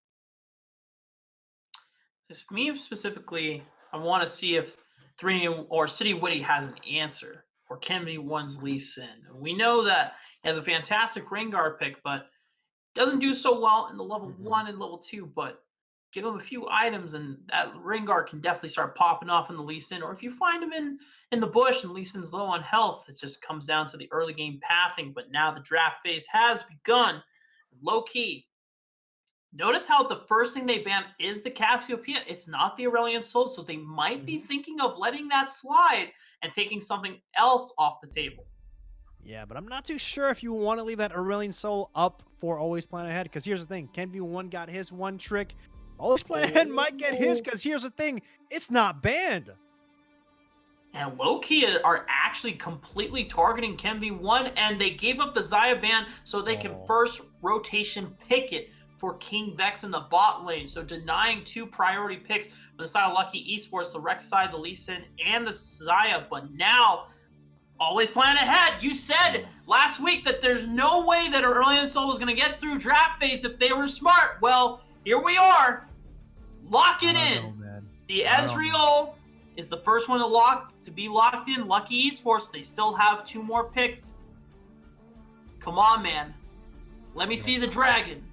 Oh, man. If Always Plans Ahead gets this Aurelion Soul, I'm not too sure what Young has in his pool. Of course, Orion does work well into it, but here's the thing. You're playing against an Aurelion Soul. How much practice do you have against that specific champion? A champion that can get priority level 1, a champion that can move around the map so much. That's where it gets tough, but Lucky Esports, they're going to be going with what they did in Game 3, going for that Ezreal and that Braum. We haven't seen Braum a lot. Did get a little bit of some buffs, some quality life buffs to him. Is working out a little bit better here. But, the Lovers duo is there, and low-key, they are going to lock that in. Well, low-key also taking the Olaf as well. So 3 very strong early game junglers are now taken and stripped away from Ken V1. And finally, we see the Aurelion Soul locked in. The dragon has come alive on the Rift, and Lucky Esports now going to start pivoting a lot of their bans towards the mid lane, I would presume. Yeah, and this is actually the greatest time to pick it, because when you're red side, you're picking the mid laner. Now you can double ban mid laners that Aurelion Soul doesn't do too well, and the Long is there. Orianna does a decent job against the Aurelion Soul as well when it comes to just fighting one-on-one, especially when it hits 6, because you can slow him down and stop him from activating the W. So that's where it gets tough here, and I want to see what Lucky Esports want to get rid of. Okay, of course, looks like they were hovering the Kled. Nothing being written in chat, and instead they're going to keep the Aurelia ban still there, away from Young. Kled being taken off the table, as well as potentially the Kennen, whereas Lucky Esports seem to have banned the 2 most problem champions to deal with in the mid lane for Always Plan Ahead on this Asol in the Aurelia and the LeBlanc, and specifically some of Young's favorite picks now with the Syndra and the Akali off the table as well. It means that Young might have to go back to his Orianna to be able to face up against the Aurelion Soul, unless he has something else that we have not seen yet. And of course, the 5th ban from Lowkey is actually going to be the Jace here. And here's the thing, of course, on your screen you do see 2 bans not being in. It's going to be Kled. It's going to be Kled and Jace. But here's the thing, when you see that in draft, it might be a little bit shaky, because that means that they're being indecisive of what they want to ban here. Lowkey, might have some nerves going on in the ban phase right now, as Lucky Esports are going to be taking that Elise into the Olaf. Lowkey Esports still managing to pick up an early game-oriented jungler, and Elise is still one of the junglers that can actually take it to Olaf in the early game before level 6. At the level 3, you can get your full combo off. You can burst down the Olaf before he gets a chance to respond, especially if you can catch him farming in one of his camps when he's trying to do it with very low health pool. But now the Kennen will be locked in for Lowkey, presumably for 3-1 Warrior in the top lane. Now, what is Young's answer into this Aurelion Soul? Should be Orianna, rounds off the composition pretty well. You know, you have a lot of area effects here, and instead, Kiana for Young. We haven't seen this at all. It was banned in game 3, and gonna see how well he does. Someone pull out the true damage song, because Kiki is back, and she's ready to rain terror onto this dragon. But the Aatrox is gonna be Bow Eater's champion of choice into this Kennen. And to be honest, I'm not sure how this matchup plays out in the top lane. I would assume that Kennen should do fine with the range advantage, but you can never count out Aatrox when he hits all of his sweet spots on the depth stand, or the Q. Yeah, when we talk about this top side matchup, it's actually pretty damn volatile. Of course, Kennen's gonna get pushed. He's ranged, you know, he can throw out those shuriken to deter Aatrox from coming in. But here's the thing. If Bow Eater is able to get 1 or 2 kills onto the Kennen basically just loses its value. And that's the issue. But we talk about the top side differential. Even Warrior has been the one to be the better top laner compared to Bow Eater. So it's up to him if he can hold on to this matchup and if he can get a kill onto the Kennen here. But here's the thing, though, that we have to keep in mind. This Aurelion Soul can join anywhere and can snowball any sort of side lane. You know, this Kennen, even though it's a 1-on-1 on the top side, it can easily show up on a 2v2 because the dragon could be coming. I'm not gonna lie, as excited as I am to see Always Plan Ahead on this Aurelion Soul, he's gonna have to put in a lot of work to go up against this composition that Lowkey have drafted, because not only they have ways to answer Lowkey in the early game with this Olaf and the Blubber's Lane duo, but they also do a decent job of scaling, to be honest. Xayah's going to be great in the late game, especially against an Ezreal who's just looking for that mid-game power spike, but because she also has Rakan, you have a lot of crowd control early on to be able to set up and have that lane priority even against Ezreal and Braum, and that's what City Witty needs on this Olaf to be able to act through and be able to start stealing camps from Kenby, because even though he's on a powerhouse or an early game powerhouse like Elise, fortunately Elise just doesn't farm nowhere near as fast as Olaf does. Yeah, it's going to be on Kenby to see if he can find City Witty in the jungle here, because if he does, that means that Olaf can get shot down. For Lowkey Esports, though, they definitely have a pretty solid 2v2. Kiana is one of those champions in the mid lane that can easily weave in and out of Aurelion Soul's, you know, stars. And that's what I want to see here. Can Young take it to Always Plan Ahead's, you know, infamous Aurelion Soul? If he can tackle this dragon, that means that the global pressure that Always Plan Ahead wants to do is going to get shut down. It means that Silence can play the way they want. You saw what happens when the Silence are just in their natural state. Rune Warrior usually comes out on top. Same thing with the bottom. Same thing with the bottom side. You know, same thing with the bottom side as well for Scooped and for Ugandan Royalty. So gonna see what happens. But 3-1 Warrior on an aggressive top laner, City Witty on an aggressive jungler. That's what I want to see. Look at the confidence. Unless Always Plan Ahead changes the summoners, he is running with Ignite Flash against the Kiana, who's also running Ignite. So Always Plan Ahead is saying, I dare you to all in me. I dare you to. Because you're going to see what happens when I give you this Dragon Breath. Yeah, it's going to be pretty bold if you want to run that Ignite into the Kiana. It just means that you can take it on the 1v1. And when it comes to the mid lane 1v1, if any kill can easily swing the 2-on-2s as well when it comes to the mid-jungle duo. And that's where it can get pretty tough. But, you know, looking at Lowkey Esports, they might be a little bit shaken up from that game 3. You know, we saw what happened here. Unfortunately, they had to type in their bans. It was a little bit late on them. Got to see if they can bounce back. Notice here, both of the bot laners are taking teleport as Scooped on the Ezreal. No need to try and contest for the early game, as he's going to just want to be able to get that tier back for priority and a good reset. And King Vex knows that he does not need the heal to be able to contest. He wants to have the teleport as well, in case that you just start having globals all over the place, as Aurelion Soul tends to have that pretty easily in the bag once he starts roaming with that E, and just having the extra teleport gives opportunities and possibilities for both teams to be able to answer certain rotations and objective calls around the map. But once we're looking at this game 4 overall, I have to say I'm just super excited to see how both of these teams play it out. Chilling Walk, we're gonna have to see how this turns out. I don't know, who are you looking at in terms of who's gonna take it out? Oh man, honestly I don't know, because both these teams, they're playing the early game compositions. Always playing ahead on his infamous Aurelion Soul. Always been banned out so far. Marital got rid of it, and Lowkey Esports kind of taking a gamble, banning KV1, not banning, always playing ahead in the first 3. I'm just excited to see what happens, Rafa. Yeah. Well, chat, let us know who you think is going to take it all as we take a quick break and get ready for the Rift on Game 4. Is this a lucky win, or is we going to Game 5? You let us know.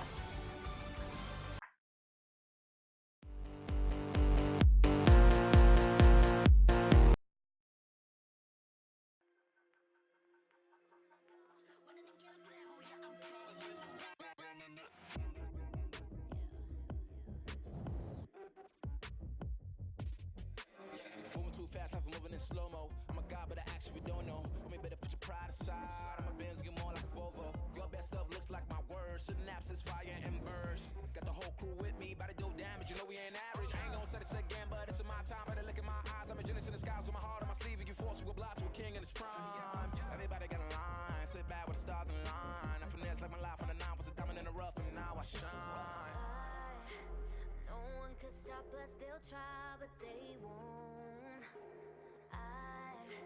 Nada nos puede parar. Oh no, we're wide awake now. Our eyes are wide open. We're running this world. We're keeping it turning. We're living like giants. Yeah, giants. We're bigger than giants. We're giants. Oh, sleeping giants. Sleeping giants. Yeah, shutting it down. Been in the grind, and my people all up in this place. Spinning this thing, go to my rank, royalty up in my veins. I'm loco, think I'm so cold, I say something, ain't no going back. Now they ask where Kiki's at, I'm like, you can't hang with that. 쏟아져 빛이 멀게 된 눈이 멈추지 않아. Once we go, 내게 더운 날로 모든 뼈 빨리 달려. 넌 못 따라와. True damage we do it. True damage 보여줄게. 뭐든 쉽게 이기든 지든 my crew make the beat. No one could stop us, they'll try, but they won't. Nada nos puede parar. Oh no, we're wide awake now. Our eyes are wide open. We're running this world. We're keeping it turning. We're living like giants. Yeah, giants. We're bigger than giants. We're giants. It's not the way we're weak, but we coming right back. This time you're gonna see how we do it like that. We're living like giants. Yeah, giants. We're bigger than giants. We're giants. Oh. Sleeping giants, sleeping giants. I keep on shattering time. I might just leave you behind.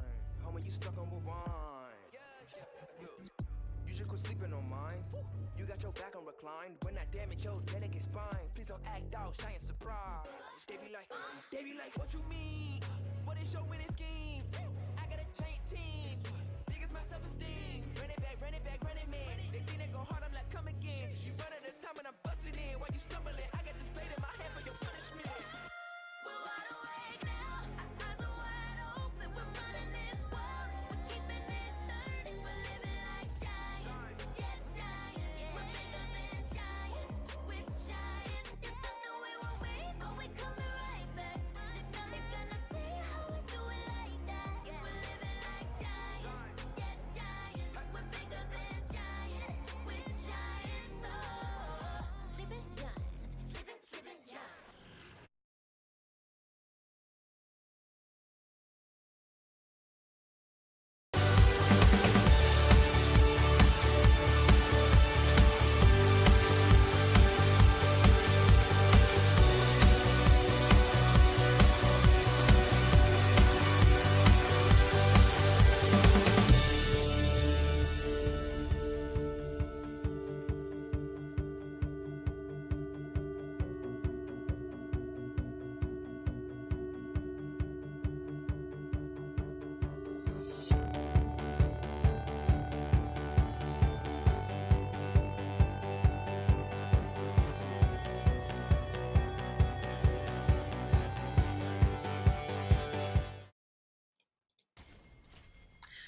Keeping it turning, we're living like giants. Yeah, giants. We're living. Oh, we're on game 4, ladies and gentlemen. Let's go, baby. Well, we're gonna see if Lowkey Esports will come out living like giants, or if Lowkey Esports are looking to bring it to Silver Scrapes for game 5. But it's the typical defensive 5-man spread. You know, Ralph, I respect that a lot. I respect you for singing Giants and referencing Silver Scrapes, because this is a pretty solid game 4. You know, I respect that a lot. I'm not gonna sing. You know, I have an okay voice, but you know, just give me the echo part. I might rap. Okay. Well, maybe we can fire up the beat during a slow part of the game, but unfortunately, I don't think that's going to happen this game because no. both of these teams have very aggressive compositions with avenues to play through for that early game tempo. And Bow Eater looking clean on that victorious Aatrox skin, as was awarded this year. Now, we see City Woody potentially going for a Raptor start, and this would not give any info to whether he started topside or bot side, as both lanes will be able to appear in lane early on. Yeah, you see City Witty, you know, starting off at the Raptors, getting a quick little level 2. You know, fun fact here, you can actually clear, you know, you can actually leave 2 of the small Raptors up and you still get level 2. You know, kind of a little cheeky little thing if you want to start their red buff, but always plan ahead, man. Running that electrocute with the ignite. He's going to see if he can flex on Young on the Kiana, and I'm excited to see what he can do on Aurelion Sol. Man, it is very bold to take electrocute and ignite as a typical control mage into an assassin, but Aurelion Sol is no standard control mage, and this is always plan ahead's main champion of choice here. This is what he always spams in solo queue, and it is just, I'm ready to see the dragon come alive this game. You know, I'm actually surprised that Bow Eater didn't run Conqueror on Aatrox in the top side. You know, Conqueror is actually a pretty damn good keystone for the Aatrox. You know that, you know, you get 2 stacks per Q. You know, knowing that you can just get an auto attack as well after full cycle from W as well. So they're just different, interesting little thing. But you could see here that 3-gun Warrior kind of flexing on him. 12 CS to 4 right now on the top side. Talked about the discrepancy. It's already starting to happen. Already, we're seeing the Lovers duo bot lane get the lane priority as foretold in the prophecies of Chilling Walk. Being able to push in that wave and gives them an opportunity to see if they want to start poking around, see where Kendi one has cleared. And surprisingly, he's gone for a full bot side clear now onto the red buff. He hasn't made a chance or made an effort to gank anywhere on the sides of his top lane or mid lane quite yet, but he will be able soon once he finishes these Raptors. And look at that. City Witty taking a reset pick and a Doran's Blade, man. No, you know, no machete. You know, just want to go for that early game base stats just so he can fight a little bit. And, you know, I definitely respect that a lot. The biggest thing, though, is that you're going to have to look for those ganks here. It's kind of tough to gank. It's kind of tough to gank the bottom side. But if you can find anything in the mid lane, you know, punish the dragon, it's going to be looking pretty good for City Witty. Yeah, this Royan Choi meta-esque build has been inspired by Tarzan. He talks a lot about it in his jungle streams as well as his jungle videos, that he just loves the Doran's Blade for giving you that early stats on champions like Olaf who just want to be able to snowball the game. But now we have a 2v2 in the middle side river. Kemi won. Looks like he didn't get the cocoon on any priority targets. City Witty and Young not taking that much health damage, whereas Kemi won took a decent blow to his health bar, but thanks to Always Man Head, is able to bail out his jungler. Yeah, and of course, he didn't even take the reset as well. So, you know, as long as nothing actually occurs, he takes the reset here. He's going to be going towards the top side. Krugs and Top Skittle are up for the taking here, and they could meet up on the top side, but Bow Eater should be moving towards the river, placing a ward, see if he can scout out the Viking around the jungle area. So, you know, nothing too crazy here. A lot of respect in the early game right now. Cat Ears going for a little bit of aggression, but Uganda Royalty, the threat of the concussive blow stacking means that Cat Ears cannot stay for long as he just battle dances the King Vex, and it's just a minor health trade for now. But the Lovers duo bot lane is playing out as we would expect it to. But Uganda Royalty and Scoop still keeping up with CS and making sure that King Vex doesn't get too far ahead in this matchup. Yeah, you see here, City Witty already up pretty much 12, 4 camps. I mean, yeah, 4 camps. No, 3 camps. Apologies. In regards to the jungle matchup in Ken 1, you talked about the clear speed. Olaf definitely has it in favor compared to Elise, but still, gonna see what City Woody can do. Both junglers are on the bottom side now, and Frodrake is up.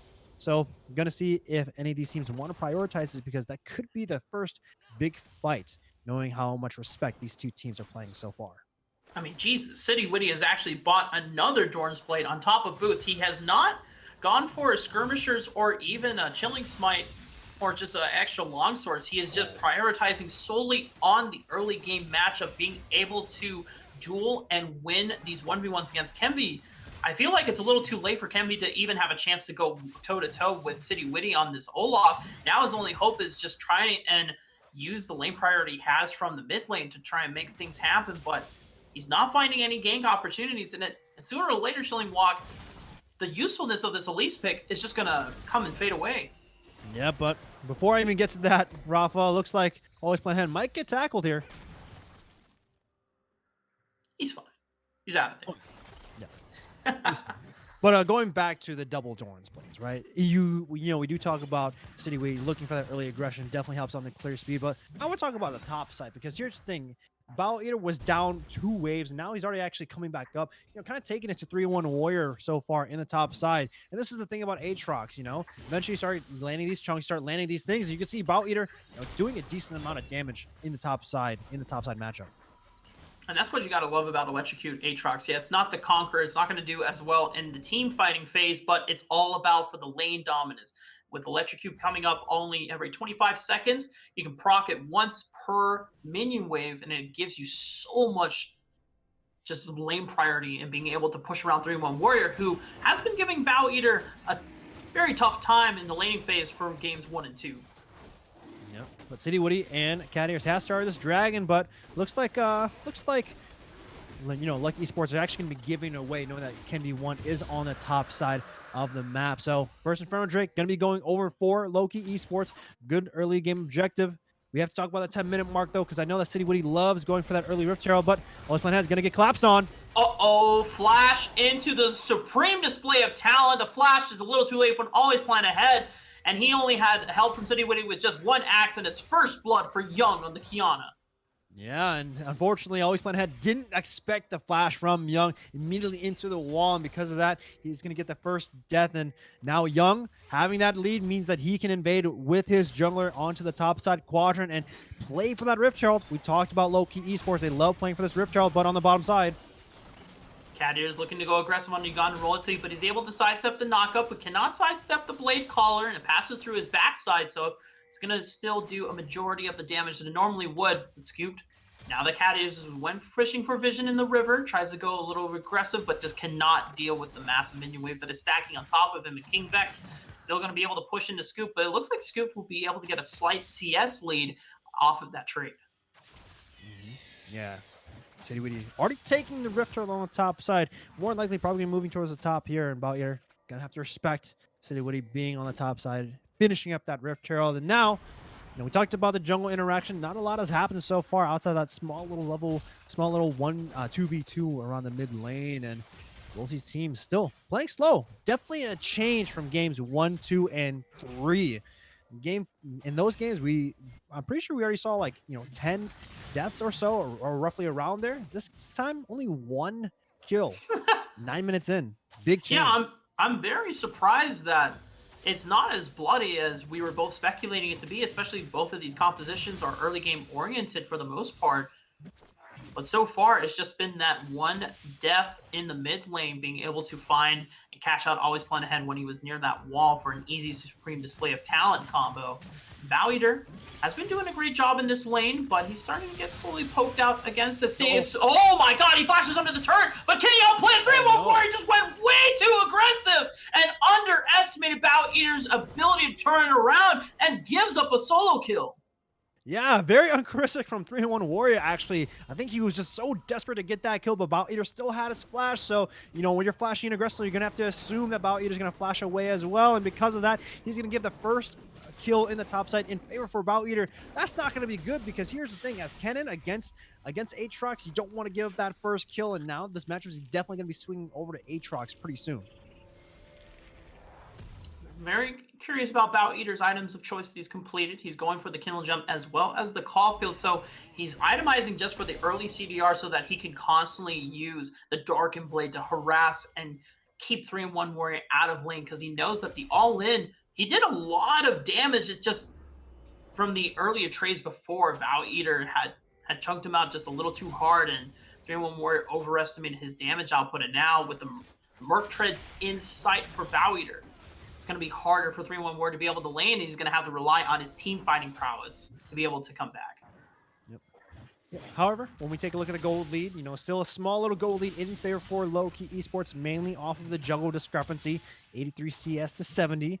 And the bot, and basically everywhere else is pretty much even, you know, just a couple of CS, you know, just a couple of handful of difference when it comes to it. Of course, 1-1 so far, and the jungles might be meeting up here. It looks like they're going to be using Rift Herald on the bottom side from City Witty. Might be looking for a contest right here. Teleports are both available for Bout Eater and 3-1 Warrior if they want to make the trip down to the bot side of the map, but 3-1 Warrior is dealing with a stacked wave onto the top side. Meanwhile, Rift Herald does go down onto the bottom turret, took down a few plates. It forced the all-in as well onto King Vex, who had to trade the Featherstorm, but now there's just 2 plates left. It's scooped. Now trying to take advantage. King Vex having to flash away as Cat Ears just walked away a little too early, trying to clear some vision, and King Vex was left all alone, now down to Summoner. Yeah, but on the top side, though, it looks like these guys are still duking it out. And, you know, I gotta say, when City would use that Rift Herald on the bottom side, definitely a change. He is always using it on the top side to boost 3-1 Warriors lead with those plates here. But before I move out of top side, Bout Eater does not have the flash, but he wants to pop in, and he just needs the movement speed to give him that big fat auto for the kill. Another solo kill for Bout Eater, and what a progression over the series for this top laner. yeah, game 1 and game 2, he was going down in CS, especially in game 2 when the Pantheon was going up against 3-1's Renekton here. But this is a big change. 3-1 Warrior kind of looking shaken up, 0-2. In this top side matchup, Bout Eater now has complete control here. Gonna need some help, but this dragon is getting started and TPs are coming in. Looks like they might want to contest for this next Drake. Yeah, it's a mountain dragon as well, but poor King Vex had no idea what was happening. He saw the teleport, he thought it was just scoop, but KenV1 was waiting there the entire time for the bamboozle. City Witty is able to secure the dragon, but King Vex does fall to the jungler. However, 2 dragons getting picked up in favor for Lowkey Esports. They're making their way towards that soul. All just depends on what soul they want. And this is definitely a big change here. Lowkey Esports looking pretty solid in the early game. 500 gold lead, though, separating both teams. Biggest difference is what can they do against Bout Eater on the top side, because you don't want to deal with their fed Aatrox in these team fights. Meanwhile, City Witty trying to do the best he can on this Olaf to accelerate the game in terms of objective control. Now we know that it is going to be an Ocean Soul once again in this series. And they already, Lowkey Esports, have the dragon leads. They just need to pick up 2 more to claim the soul. Whereas if that is a condition that Lowkey Esports want to strive for, they have 4 dragons they have to climb through. But you're looking at the top lane, as you said before, Chilling One. Bout Eater looks so damn strong on this Aatrox, and you can have him split lane push, or you can have him team fight, and he's going to do great work either way. Yep. Of course, always plan ahead by himself, but he's going to get collapsed on. Ooh. Oh, Good use of the ultimate. definitely could have been spooky for always plan ahead, but pops the Fuss Rodod to say, get the hell away from me. He's able to disengage that one, but bot lane cannot say the same, as they're going to have to give up the priority, as Young was rotating over. Still have the supreme display of talent, is scooped and gone to royalty. Unfortunately, have to give it up. Young with the priority. Ooh, the steal. Ugandan royalty denies blue buff away from Young, and KenV1 just trying to pick up the pieces in his jungle, making sure that he doesn't get starved on jungle CS and farm, and still, despite Olaf having a massive superior clearing speed, Kemi1 is doing a great job keeping up on this Elise. I'm actually surprised when it comes to always plan ahead, because here's the thing, this is a champion that he's notorious for, but he hasn't actually done a lot of roaming as of yet. He hasn't looked to snowball barrier, he hasn't looked to salvage the bottom side when they're getting pushed in, and this is something a little bit different. Of course, they are 3-1. The goal is still pretty much the same though, and that's where it gets tough. But Gunnar, Royalty, and Catters are going to detect each other with those red trinkets. And trying to gain priority over this Rift Herald. The vision control is in Lowkey Esports' favor at the moment. As always, plan ahead is going to answer this massive bot wave. And 3-1 Warrior is going to potentially say, you know what, I don't like the way you treated me and manhandled me on that Nautilus in Game 3. I'm going to be able to lane against you for now. But always plan ahead, rushing the Rylai's. This is something that we haven't seen on ASOLs in the past. It usually was one of the catalyst items to rush into the Rylai's, but always plan ahead loves just going for the straight utility pick on the Aurelion Soul and doesn't necessarily worry about his mana management. Yeah, definitely going to need those slows to deny 3-1 wards. Just basically deny a lot of the members of Lowkey Esports when they're coming in. So, playing the utility role, he did play Galio, and Galio is known for the utility aspect as well.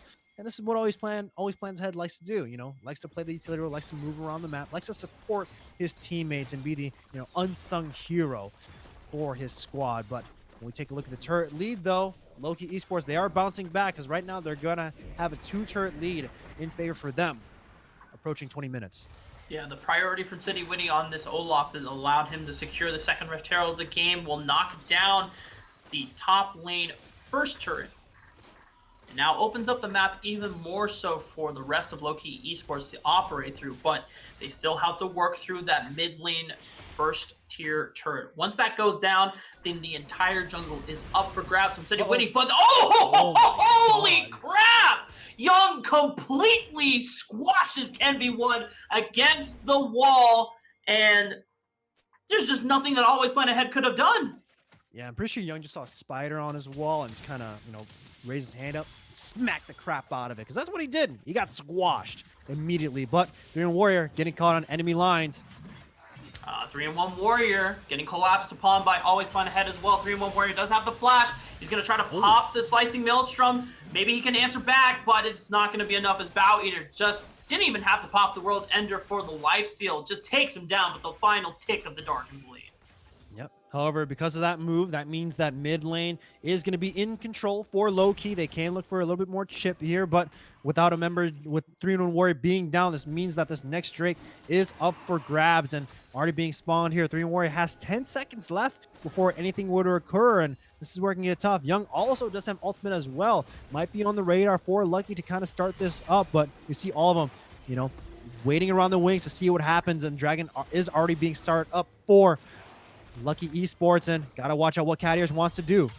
3-1 Warrior does have teleport, but he doesn't have Slicing Maelstrom, so Lowkey want to stall this out as much as they can so they can buy time for that ultimate cooldown, but Catters is going to try to start off the engage, but Bow Eater is just way too damn strong on this Olaf, and finally we see the first move from City Witty, and it's just him running the hell away from Bow Eater as he flashes in for the final cast of the Darkened Blade. 3 members go down on the side of Lowkey Esports, and Lowkey Esports, they take the kills, and they take the dragon. My God. When you see Always Plan Ahead set up that stun right in front of Catters, it was already too far gone. Catters was unable to get in with the quickness and with that grand entrance. The engage was practically stopped off of that little play right there, and because of that, they pick up 2 kills at the cost of 1. Uganda Royalty being the sacrificial pawn, and because of that, they're able to get that dragon, get the turret, and kind of close out this turret lead here. And now it's 19 minutes. Now they have a 1K gold lead, and it's looking good for them with 4 kills in favor for them. Scoop defending 1v2 against 3-1 Warrior, King Vex, and now Cat Ears. Fortunately, the reset was not in their favor despite getting that massive fight onto the river. And they give up this first tier turret in the mid lane, and now the map has been opened up, but off of the strength of that, Bow Eater, as you said, is 5-0-1 on this Aatrox. Black Cleaver completed, looking for the Death Stance. No one can match him in the side lane. I don't even know if you can 2v1 this guy. You might have to bring 3. Yeah, it's so tough, because here's the thing. He has that Black Cleaver making his way towards that death stance. The moment he picks it up, it gets pretty tough, but Ken V1 barely makes it up to the ceiling to dodge him getting squashed. Fool me once, shame on you. But you can't fool Ken V1 twice, as he was ready for the supreme display of talent combo that time with a well-timed repel to dodge it out. And now Young, a lot of his damage output and burst for a pick is gone. 3-1 Warrior is going to try to wait. I don't know if you want this fight, 3-1 Warrior. You got to get the hell out of there. Always plan ahead. Fires the Fuss Roda, and as well as the True Shot Barrage from Scoop, is not going to be enough damage thanks to a well-timed battle dance from Cat Ears. Given 3-1 Warrior the shield he needs, but now he's going to get chased out of the jungle, and the vision control around the Baron is now up for the taking. They're not going to rush the objective quite yet, but trying to turn out the lights for the side of Lowkey Esports. This is a game of uncharacteristic. But before that, Ken V1, you dodged the supreme display of talent, but you cannot get away from Ragnarok and Grand Entrance. With City Witty taking a lot of damage in the Ragnarok form, will fall to always plan ahead. Beautiful Featherstorm from King Vex will allow him to escape with the flash as well, but they lose both the junglers. And now Slicing Maelstrom with the re-engage. Cat Ears does not have the Grand Entrance once again, though. He already using the ult in the jungle. And now mid lane turret is up for the grabbing. Bow Eaters in the World Ender form will pop soon, but it's just enough time for actually another re-engage flash coming out from the Grand Entrance, and Young finds a kill on the Scoop. Everyone had focused on always plan ahead, and no one saw the Kiana diving in onto the Ezreal. Yeah, that fight was just an elongated skirmish from both teams here. We saw a slicing mission from 3-1 Warrior going in, didn't catch anyone, but they were all very low. They punished Scoop because of not taking that reset here, and they wanted that mid T1 so badly, but unfortunately Scoop had to go down right before it actually did, and because of that, that means that both teams are pretty much back at neutral ground, pretty much at a stalemate. Only less than 1,000 is separating these teams here. It's neck and neck right now, Rafa, and this is where it can get very bloody very soon when both these teams are ready to pull the trigger. And I find it so surprising that Ken V1 might have found City Witty, and he doesn't want to pop the Ragnarok. It's just a little too late. He will eventually go down, and Ken V1 getting the bamboozle onto the Viking. That is massive in terms of vision control around this Baron objective. We don't have another dragon, though, for another minute. It looks like they're just going to use the pressure to try and take down, finally, this mid lane turret. When we talk about the evolution of this series, game one, we look at Lowkey Esports, 3-1 Warrior, and City Witty, especially in their set against Marvel University. These guys were the ones who were, definitely the carries here. And going from game 3 to game 4, these guys are showing some uncharacteristic things, kind of crumbling under the pressure. 0-3 right now, 1-3 for City Witty. Baron gonna get started up. They're gonna have to see if they can contest here. Fighter has that TP. He's got to be careful, though. The Baron is going to shred their magic resistance, and Young trying to get in there with the supreme display of talent. Does find a 3-man stun, but the Slicing Maelstrom has been denied by Always Plan Ahead with the Fuss Roda into the heart of Kennen. And now Always Plan Ahead trying to go deeper into the back lines, but it went a little too far. No mana. Ken V1 trying to flash over the wall. What the hell are you doing, Lowkey Esports? You're throwing away the advantage. The Ragnarok comes out. I might have taken that back. King Vex taking a lot of damage. The Ragnarok is going to end. City Witty cannot fight against this squad, and Scoop does find the killing blow onto King Vex. 2 members left alive for Lowkey, and the priority goes over to the side of Lucky as they look to take this dragon.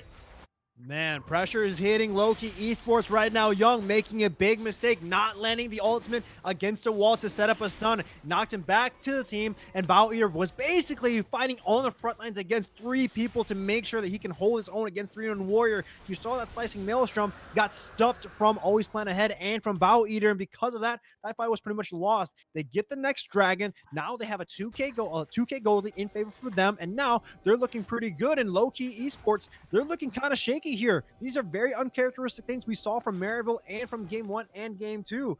Got to see what they can do to bounce back. Things are getting very tense here on the Rift, despite the massive tempo swing in favor of Lowkey Esports. It's only 2,000 gold in advantage for them. You look at King Vex's gold, he's still keeping well in pace with Scooped here on the Ezreal, having the Infinity Edge and the Essence Reaver, looking for the 3rd crit item of the game.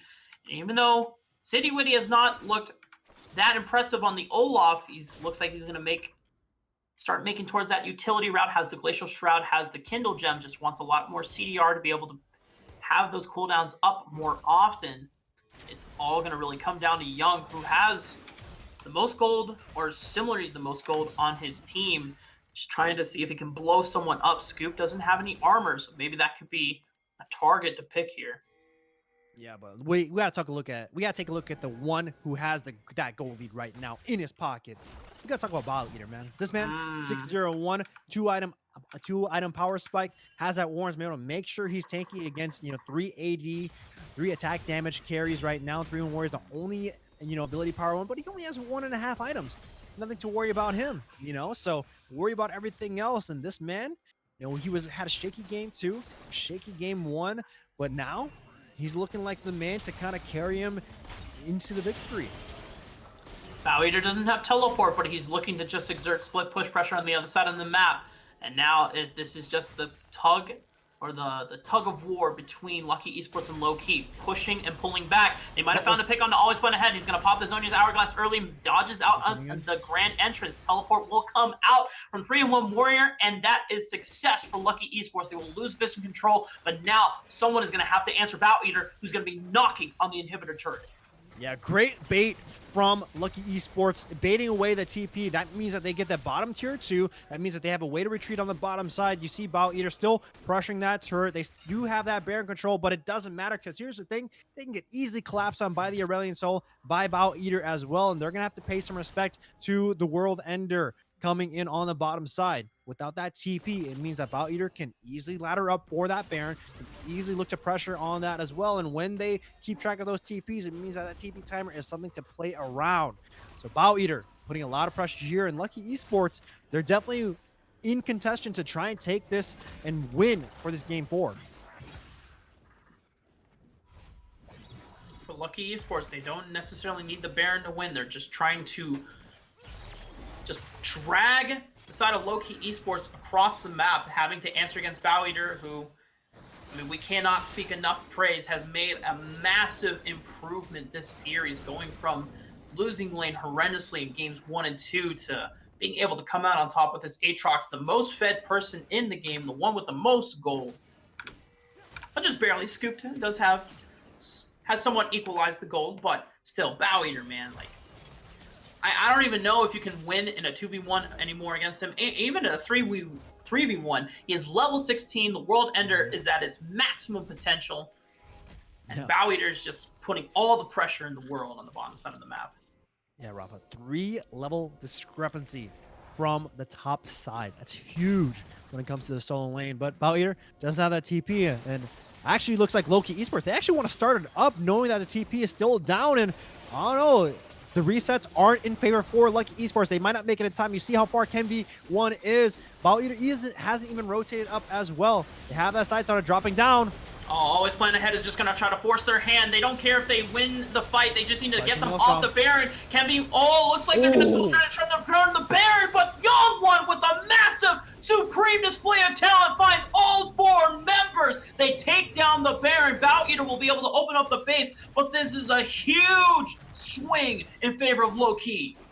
Man, when I talk about Lowkey Esports, they were looking so good, but then when we talk about Lowkey Esports, they come swinging back. They overlord towards that Baron play. 3-1 sits in the bush to make sure he can use that slicing Maelstrom, and Young lands a gigantic ultimate, hitting all 3 of them for that gigantic stun, and because of that, they get to go swinging. They're looking at that middle inhibitor. Only 10 seconds left for the members of Lowkey Esports. It looks like they are able to get this. They should be going for that reset, and that 3rd Drake is coming up. You see Young already in position for it. They're playing the objective game, and it's working out well so far.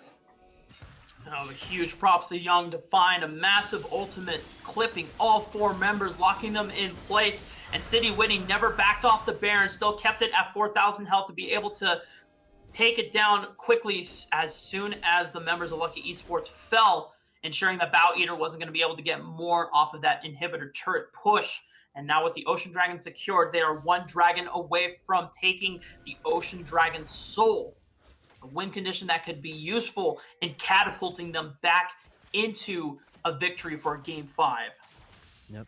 We talk about those souls, man. Ocean Drake is the one that is the most powerful. You get so much healing just from doing some sort of damage to your opponent. It allows you to just basically stay in the fights for as long as you can, and that's where it gets pretty tough here. Knowing that both these teams don't have a traditional tank here, they can't really stall at these fights. Ocean Drake can mean wonders for both teams so they can survive, and because of this Baron, that means that a big breathing room comes in. A gigantic swing of gold is now in favor for Lowkey Esports, now a 2K gold lead in favor for them. And this means that they're able to kind of even up this gold lead, see what they can do to find out. Now they have the tempo here. They're bouncing back, and Young, we have to mention him. This is the man who's the rock on all the games so far, and he's still being the rock right now. 5-2-4, holding his own. The one person who's making these clutch plays and making these clutch catches in the early stages of the game. And Lowkey Esports, they have it in their sights to win this game. It's definitely making it work. Being able to pull off the ultimates when he needed to. This guy is a massive clutch factor for Lowkey Esports. We're gonna have to see if it's enough to be able to come back, as Baron buff is strong, but it's not going to last forever. But the Ocean Dragon Soul will, and that is going to be the next thing on the table in 3 minutes. It gives some time for the side of Lowkey Esports to regroup and regain some vision control around that objective, but it might be enough time for Bow Eater to start splitting massively on the top side of the map. And with the Randuin's Omen completed, even Young is not going to be able to deal with him in a 1v1.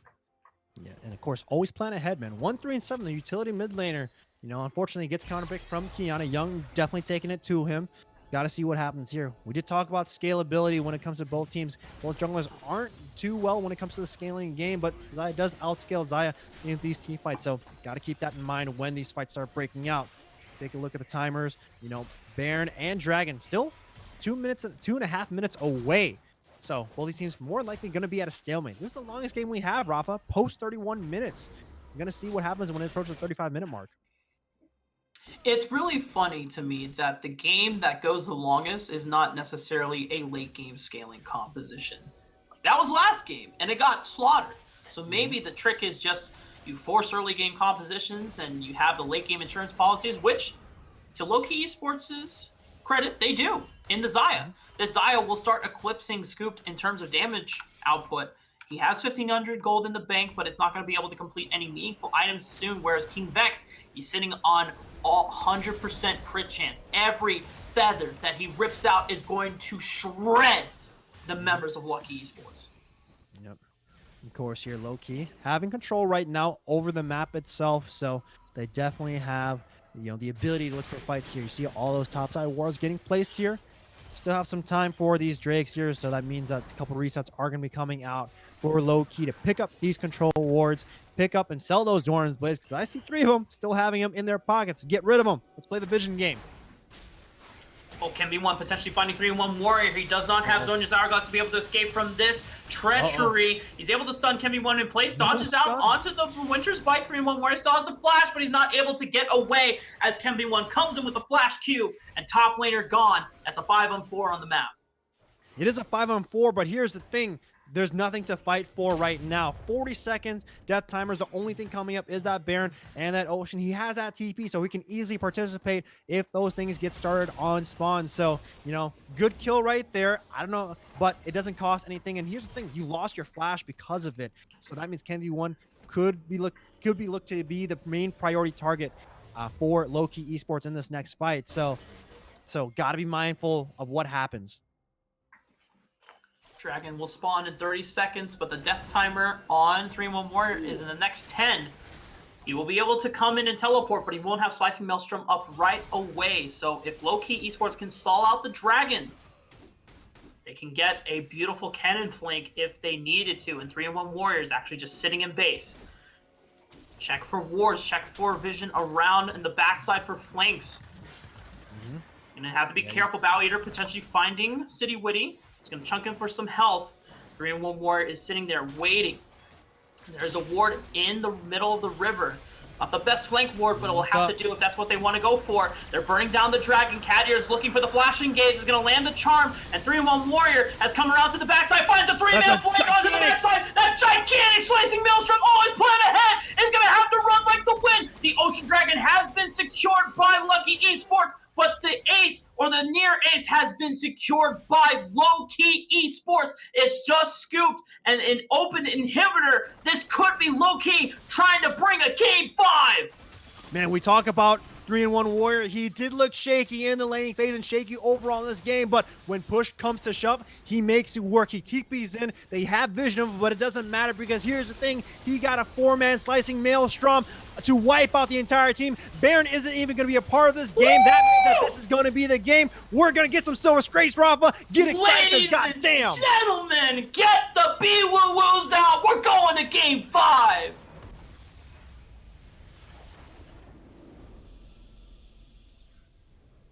Oh my God, man. 3-1 Warrior coming back in, man. Young, still there, still looking pretty solid. And let's take a look at the damage charts because that's something that we always have to take a look at.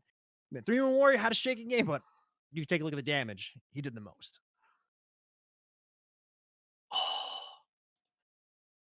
Despite losing laning phase, despite everything that was going wrong for him, he still managed to make more of an impact than Bow Eater did this game. That's nuts. It just goes to show that winning lane doesn't mean anything.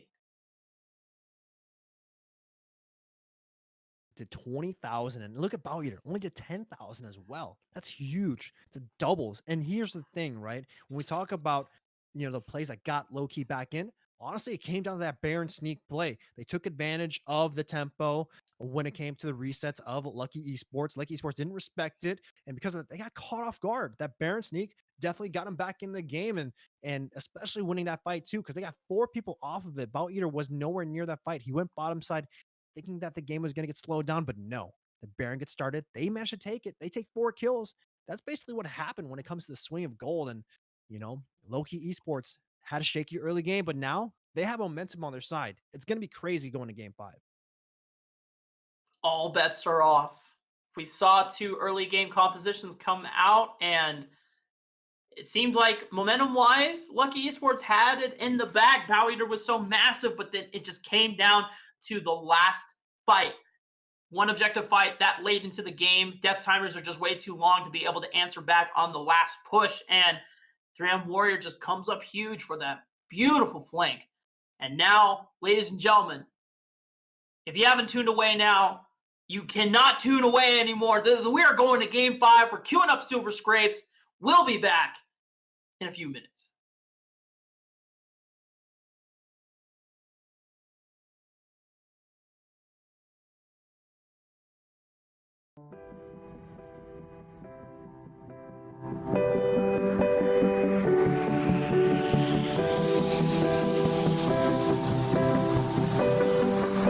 Hit it!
Just happens.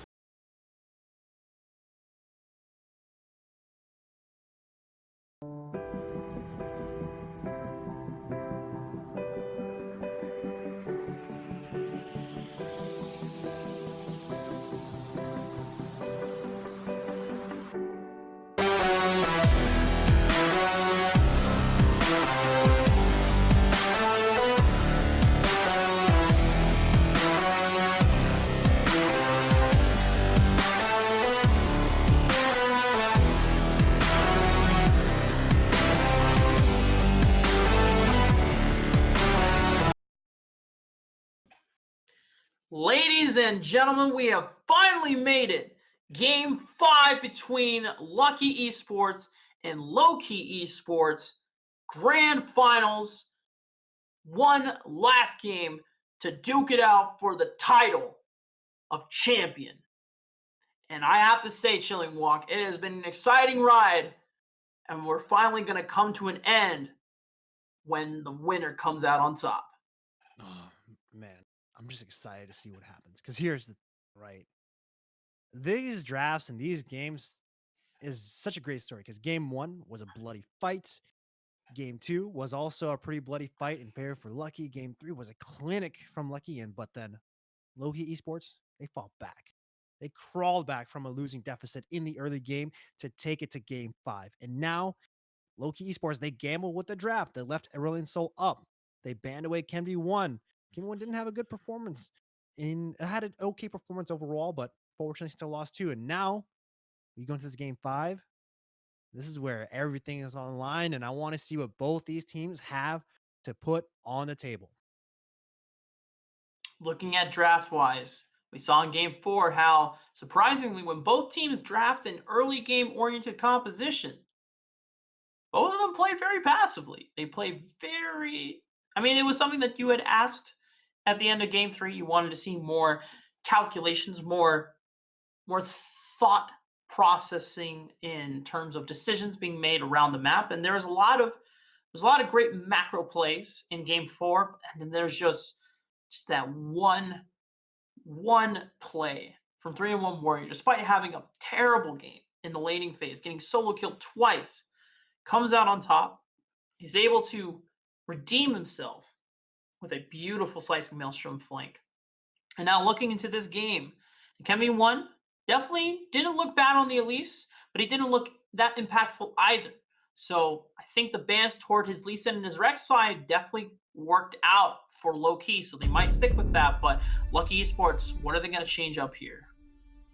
Yeah, I'm not too sure, because here's the thing. Akali, Syndra, and Mordekaiser are definitely strong bans overall against Lowkey Esports. You don't want 3-1 on the Akali and on the Mordekaiser, but Lowkey, they're sticking to what worked in Game 4. Let's leave that Aurelian Soul up, and let's see if Always Plan Ahead wants to take it again. But Lowkey, they're going to be taking Xayah for Scooped again. We saw what happened when Scoop was on it, but IKVX, he still has that Ezreal in his pocket too, so going to be seeing what Lowkey wants to pick in response, and looks like they're going to be separating the Lovers duo for Game 5.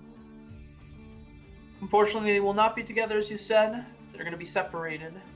And Lowkey now have an option to pick up the Olaf if they want to make sure that Ken V1 does not have the stronger scaling jungler that's just pretty much good at all phases of the game. Or if they leave it up, what do they pick instead? The Kindred, actually, in early response of what Ken V1 might be thinking of taking the Olaf into, but this changes things up. Yeah, it definitely does. I haven't seen City Woody on Kindred in a while, but you know, definitely gonna see what he can do on this champion. But here's the thing, right? Does Ken V1 have a Gragas in his pocket? Does he have the, you know, traditional counter into the Kindred when team fights occur? Use that explosive cast to knock everyone out of the Lamb's respite. I'm not too sure if he does, because Ken V1 likes to play that aggressive jungler's end. Oh, Then though, he might you were be willing saying to hover in. I don't know, man. If he wants to take it, he can. But still, we have the Nautilus for Ugandan royalty, and yeah, that Gragas comes in. Hey, you know what? I said that this is the traditional counter pick. It could be picked up. I just don't know if Ken V1 can pick it, and he does. I feel like every solid amateur jungler can play the Fat Man. I mean, this Body Slam Flash is such a critical combo. It should be in every jungler's toolkit. It's like bread and butter.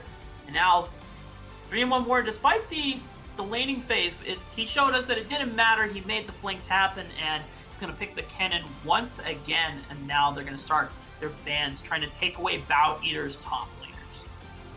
Yeah, and 3-in-1 Warrior, you know, we take a look at the victories of the champions that he has played, right? It's mainly the champions that can hold its own in the laning phase, but also when it comes to team fights, he's able to participate in it, right? You know, we saw the Mordekaiser, you know, getting some kills in the early laning, but then comes into the team fights, makes an impact. This is his kind of, you know, play style, his fundamental gameplay, you know. Let's look for those early laning kills, and then let's move on. Of course, Lowkey getting rid of Pantheon and Jace, and Lucky, of course, getting rid of Young's, you know, assassins in the mid lane, getting rid of Kiana and LeBlanc as well. Question is Young going to fall back on that Orianna, or does he want something else? The Aurelia is up for the first time this series now that Young hasn't picked a mid laner, because before, when they were pivoting towards mid lane bans, LeBlanc and Aurelia were the choices, but this time they had to take away the Kiana. King Vex is going to roll with that Ezreal. We saw in game 1 when Scoop, despite him having a lead, as soon as King Vex hit that 2-item power spike, he went super aggressive. He spiked immediately and played towards that power spike. Let's see if he can do it again. Bow Eater, though, he had a great time on the Aatrox. He just didn't really make use of the advantage when he needed to in terms of the team fighting phase, but great in lane. As long as he can do well in 3-1 Warrior, it alleviates a lot of pressure. Yep. However, keep in mind that in that game 4, they were, you know, 3-in-1 Warrior and City Woody looked like they were, you know, looks like they were playing that game, you know, with a little bit of shakiness, you know, but with this momentum swing, you know, got to see if they want to go back to their old play style of playing towards that top side. And Lucky Esports giving always playing ahead his comfort champion, that Aurelion Sol, you know, looks a lot like the composition from game 3, and as long as they play towards side lanes, I want to see always plan ahead, you know, move around the side lanes, move around, help out the Xayah and that Aatrox, and if he's able to do so, Lucky can take it. Lowkey Esports, they have that done. We talked about that Aurelia. We're going to see Young's Aurelia for this game 5. It's been banned all series long, and now, when everything matters most for Lowkey Esports, Young has the confidence to say, there's a reason why it's been banned. I'm locking it in, and we're taking game 5.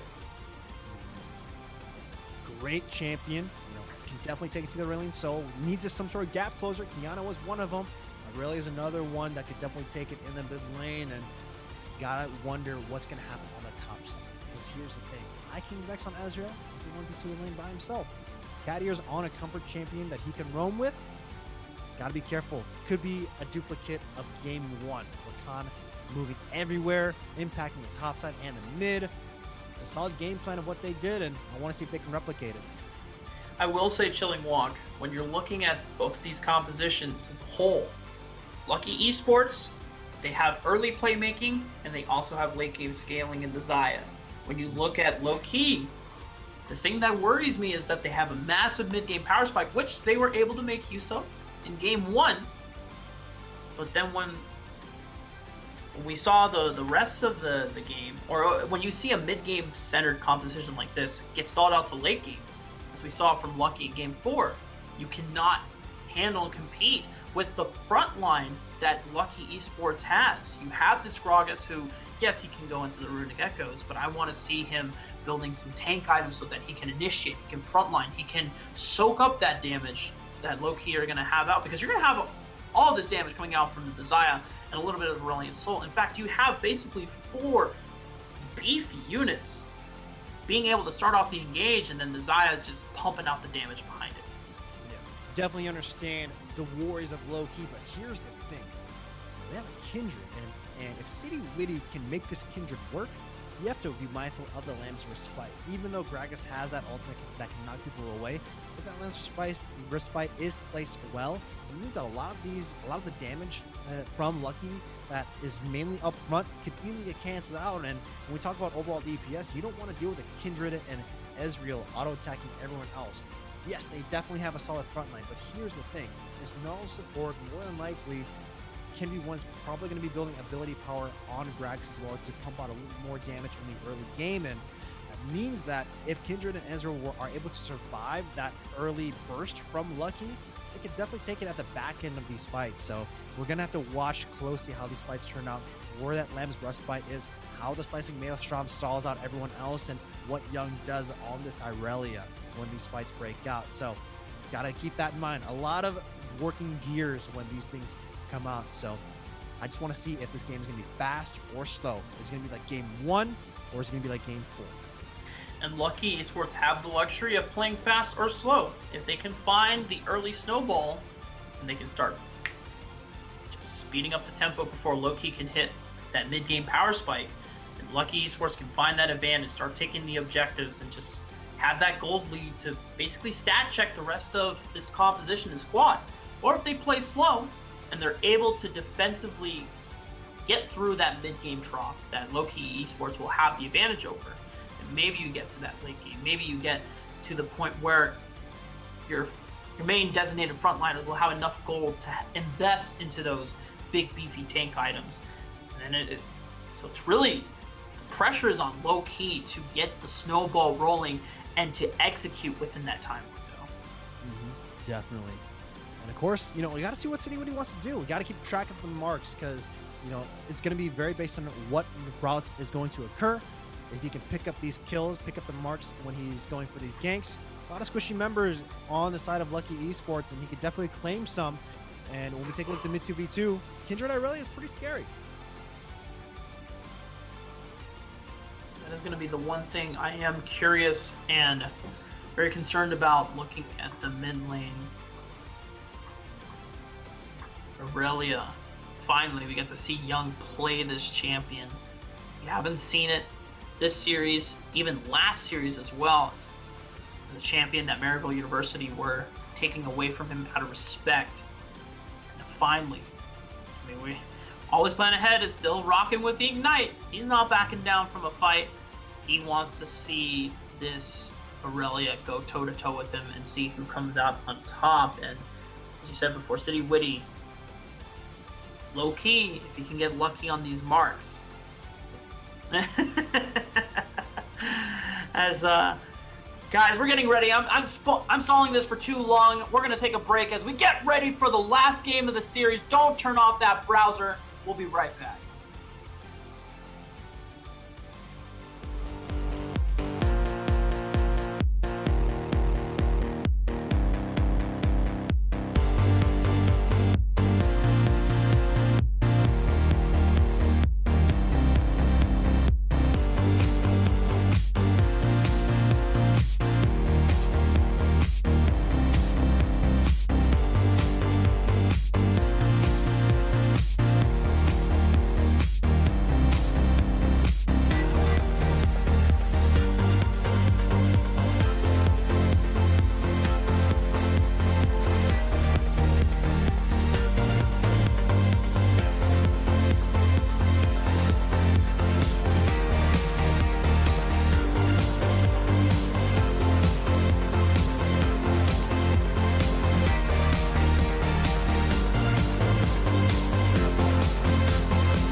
All right, Twitch chat, I want to see hashtag LK win or hashtag LK win. Who do you guys think is taking it all in this final showdown? Game 5 is going to be a freaking blast. And already we're seeing a potential spicy level 1 invade from the side of Lowkey Esports. Yeah, Ref, I'm pretty sure there's a Y somewhere in those LKs. Gotta make sure we're representing Lucky as well, you know?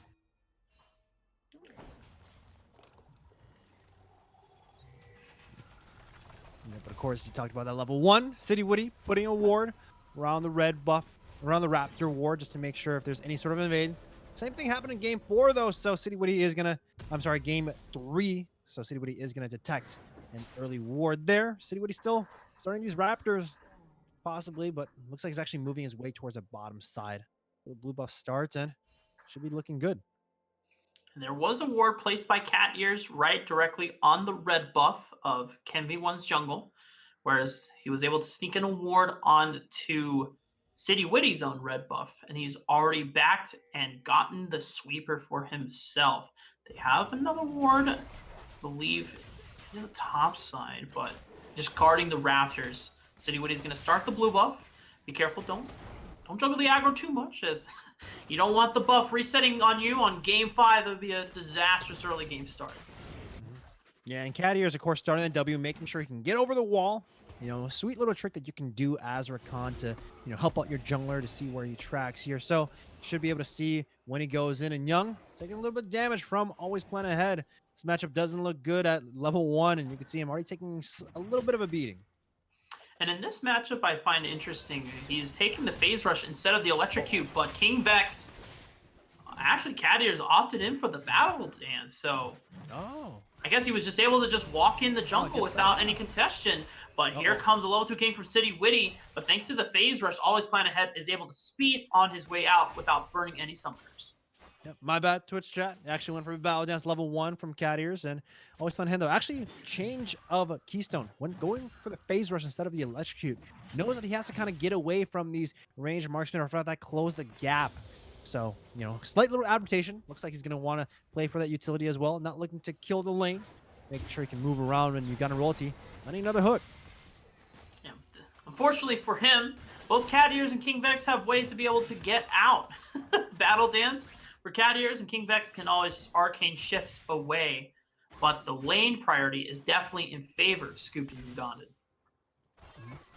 Yeah, and of course, City Woody actually throwing that gank means that Always Plan Ahead is going to lose a little amount of CS here. Going to get stunned up as well, but should be able to pick up this wave too, depending on what happens. Oh, but all in! All in coming in from Young, but he flashes in with the Ignite. Is he able to dirge out on the turn shot as well? Young, this is why the Aurelia was banned away, and he picks up first blood in game 5.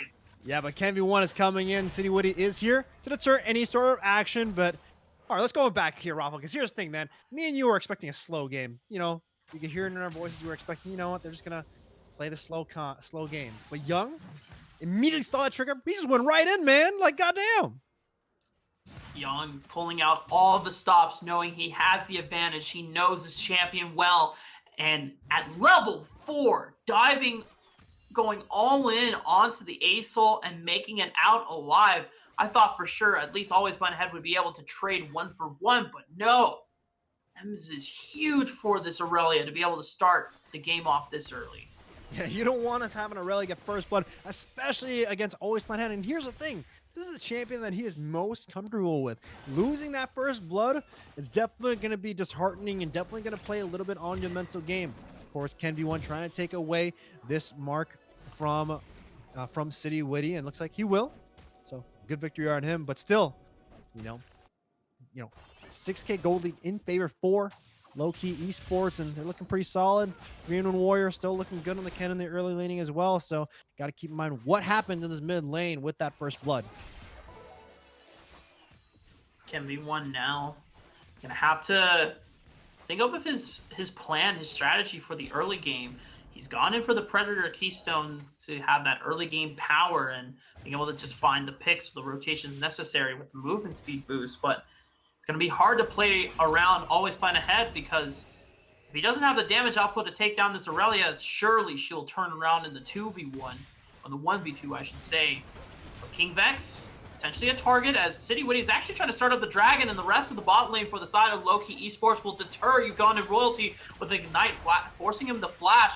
Mid lane priority coming out from Young is going to have the first rotation, but here comes the Spirit Bomb. Giant Q coming out from the Ace-Ult, but they're going to go try to lock down King Vex. Young is going to have to flash away, but here comes the teleport from 3-1 Warrior, but he doesn't have the Slicing Maelstrom. No team fighting prowess. Bow Eater will get a ball with the flash, gets the final Darkened Blade, but Young coming over the wall with the Blast Cone. It is an all-out scrap fest between Lucky and Lowkey. Two members being traded back to back. Always plan ahead. Ugandan Royalty going down on the side of Lucky Esports and only losing 3-1 Warrior.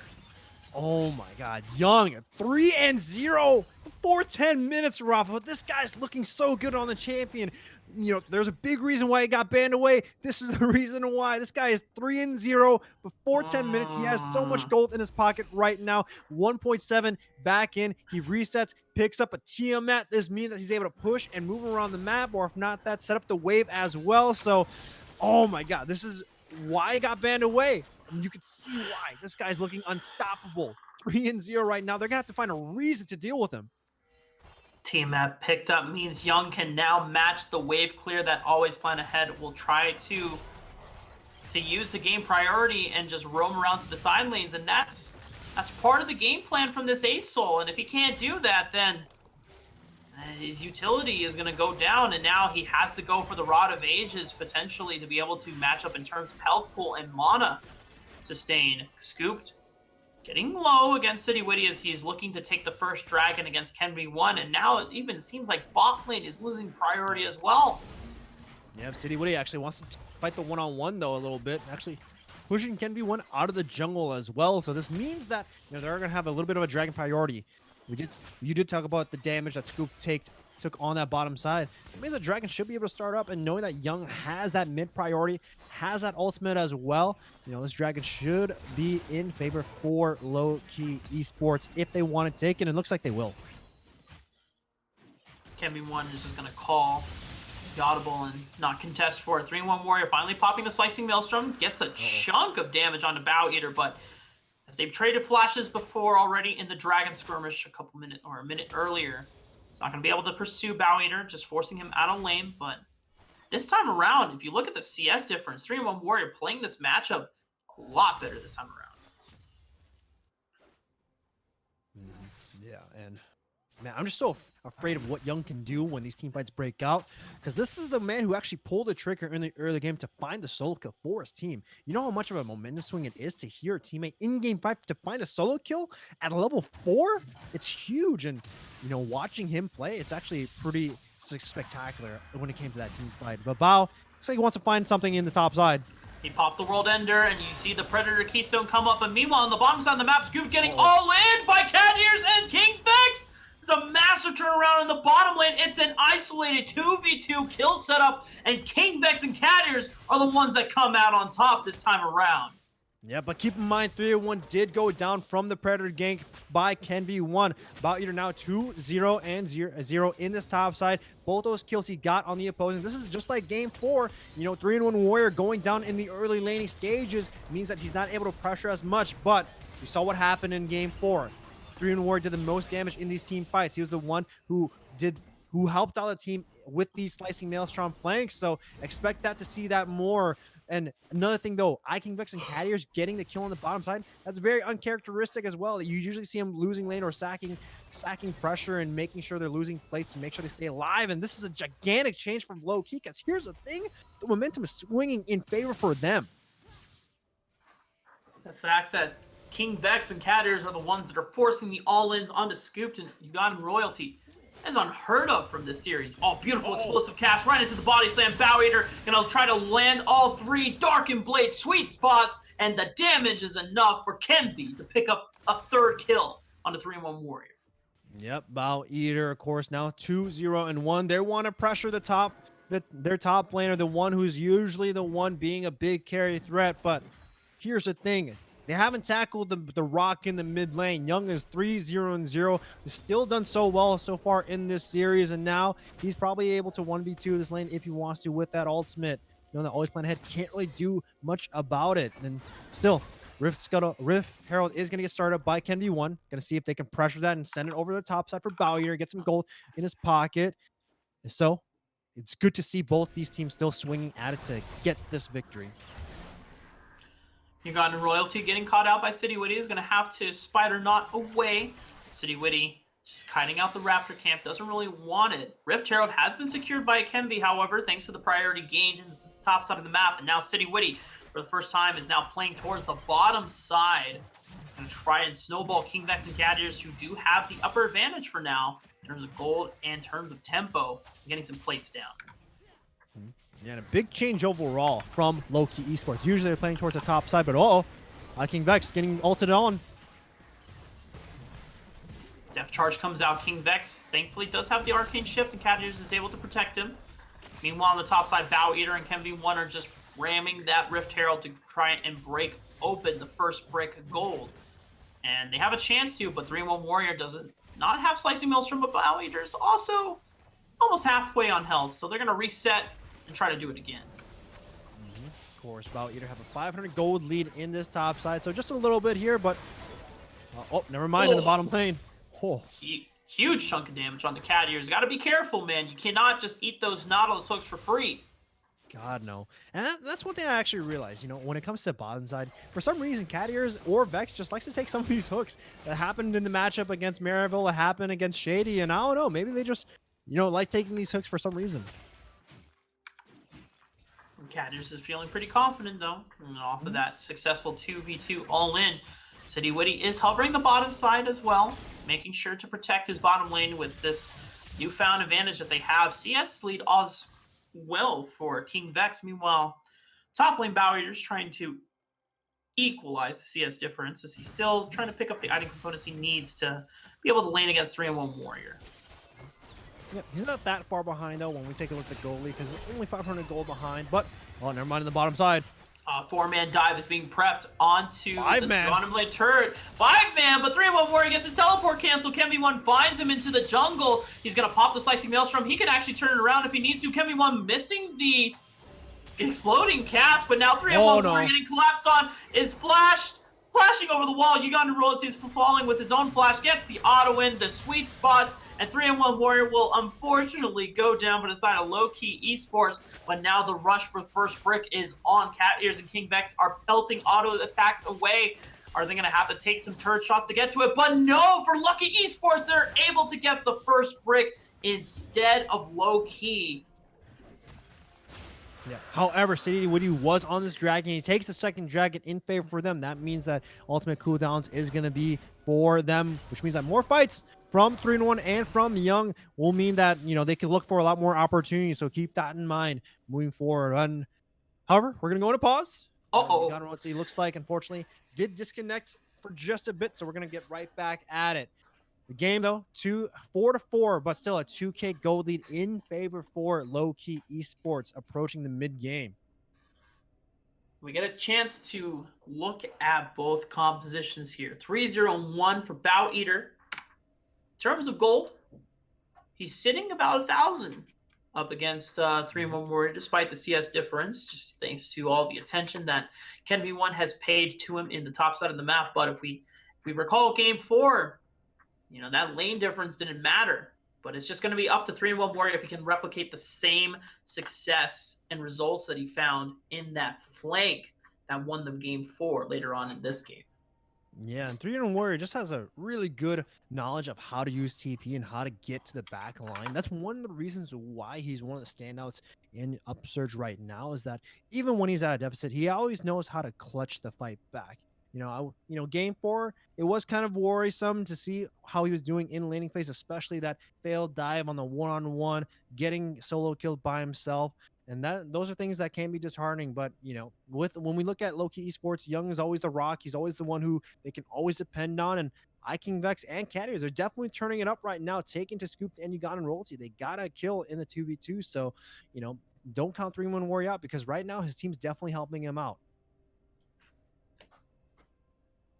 And then we take a look over at the mid lane. I think that's the elephant in the room. This Aurelia She's sitting about 1,600 gold up on Always Plan Ahead, has the components for the Trinity Force in her inventory at the moment, whereas Always Plan Ahead, he just rushed a straight up Rod of Ages. He knows that he cannot afford to get the utility item in the Rylai's Crystal Scepter yet because he needs to be beefier. He needs to have a higher health pool so that he can survive the all-in and the trades from Young on this Aurelia after that insane solo lane dive or solo kill dive that he had in the 4 minutes into the game. If Always Plan Ahead can get tanky enough, or just beefy enough, yeah, he may never win an extended 1v1 against Young, but he can at least survive and just wave clear against Aurelia and not provide any opportunities to get solo killed again.